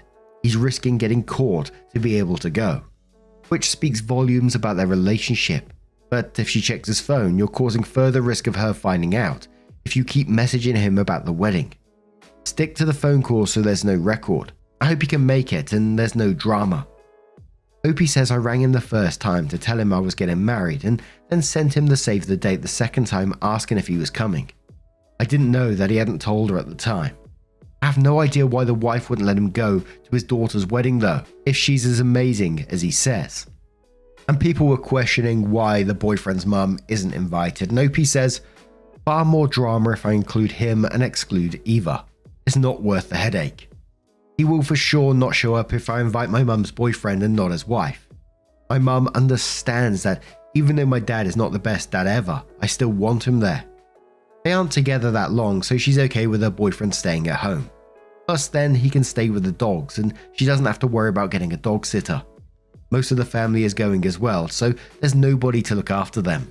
So Opie comes in with her first update and says, "So it turns out my dad ended up telling Eva about my wedding and telling her that she was invited to the wedding to avoid problems. She got herself a dress, booked a hotel, etc. My dad tried to convince me to invite her, but his biggest selling point was that he thought it'd be an amazing time to introduce Eva to my mum and my mum's whole family. Why would he think my mum would want to meet this woman is beyond me, and that she would feel excluded otherwise. He always rubs it in our faces his new family, even calling it his new family. Keeps cancelling every dinner he sets up with my sister due to some emergency involving Eva, or tells us to call Eva mum. Both me and my sister are way beyond the point of calling some randomer mum since we both moved out, and he's being ridiculous. He called me again and again trying to convince me, and I said no, explaining that I only knew the reason he wanted to bring his wife to the wedding was to upset mum, and that I wasn't going to let the two of them do that. He makes jabs at my mum every time he's around her about how great his new wife is. I thought the whole thing was over until I sent him some information about the wedding, and I guess he started feeling guilty and told us that he booked the flight for Eva as well, and he booked himself on the same flight as my mum. Changed his whole flight plans just so he could be on the flight with her, so that my mum and Eva could still meet, aka he could still rub his new wife in her face and try and screw with my mum's head by putting her down and making comparisons. And then Eva would just go off and shop while he was at the ceremony. I'm not sure if this is true or he was going to try and bring her to the wedding and hope that she didn't get kicked out. I'm trying to convince my mum to change her flight so he can't get inside her head 12 hours before the wedding. I don't know if I should uninvite him. So a commenter asks OP, they said, "Oh my god, yes. What has your mum done that you'd facilitate hurting her? Why does he know so many details of your mum's travel plans?" OP says, "She is the main reason I haven't uninvited him yet. She keeps saying I need to have a relationship with him and being more understanding. He knows because he asked, and we figured he was trying to avoid being on the same flight as her." So OP adds their latest update, which was after the wedding has happened, and says, "Wedding has happened. It just took a bit of time to update because it's my life and it all went south and was too raw to try and write it in a coherent way. It still probably won't be super coherent. Summary TLDR from previous posts. My dad was acting weird around the wedding. Turns out he told his new wife she was invited when she was not. When it got close to the wedding and I told him to tell her, he got his wife a flight with him so she wouldn't feel left out, and then purposely chose to be on the same flight as my mum so that my mum and his new wife could meet. He has a vindictive streak, so we knew he was trying to upset my mum." Okay, so update. I asked him to change his flight because he had specifically asked me what flight my mum was on so he could avoid her, he had said, and my mum was flying with my grandpa, so it would have been quite hard to change their flights to avoid him. My dad told me he'd change flights and that he'd invent some lie to tell Eva. He also said I was a horrible person for not believing him when he told me that he had not booked the flight out of spite. But he told my mum he booked the flight on purpose so that she could meet his new wife. And what reason would there be for wanting them to meet other than to be an arsehole? I thought the whole thing was resolved, and my mum was really adamant that she wanted my dad to be there because I don't have a great relationship with him, and she knew it would have meant the end of the relationship if I uninvited him. Fast forward 2 days after the conversation. My dad rebooked his flight and sent me a message to say he had changed flights. Then that evening he calls me. I answered the phone and I could hear someone screaming down the phone. Turns out Eva got her hands on my dad's phone. Read the messages where I asked him to reschedule the flight, and she rang me shouting down the phone that I am unhinged, I'm a horrible person, I am effed in the head. She said that I am so weird because I'm in my 30s and I still talk to my parents. This one was really weird because am I meant to stop at a certain age? And that I'm jealous of the fact that my dad has a new life. I was very calm and said that I'm sorry she's upset, that the issues around the wedding aren't really related to her directly, and that my dad was trying to upset my mum. I also said my mum's partner is not coming either, so it wouldn't be fair to have her there. She started shouting that my mum was a fat old cow, and I lost it. I absolutely lost it. In this whole thing, my mum has said nothing bad about Eva. I told her I never had an issue with her until now, but that she's a crazy bitch who is super controlling, and that I was so glad I never invited her.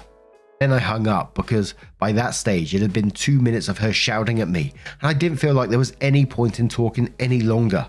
The whole time this was going on, my dad was in the background saying feebly, "Oh no, don't be mad," at her, while she was shouting down the phone at me.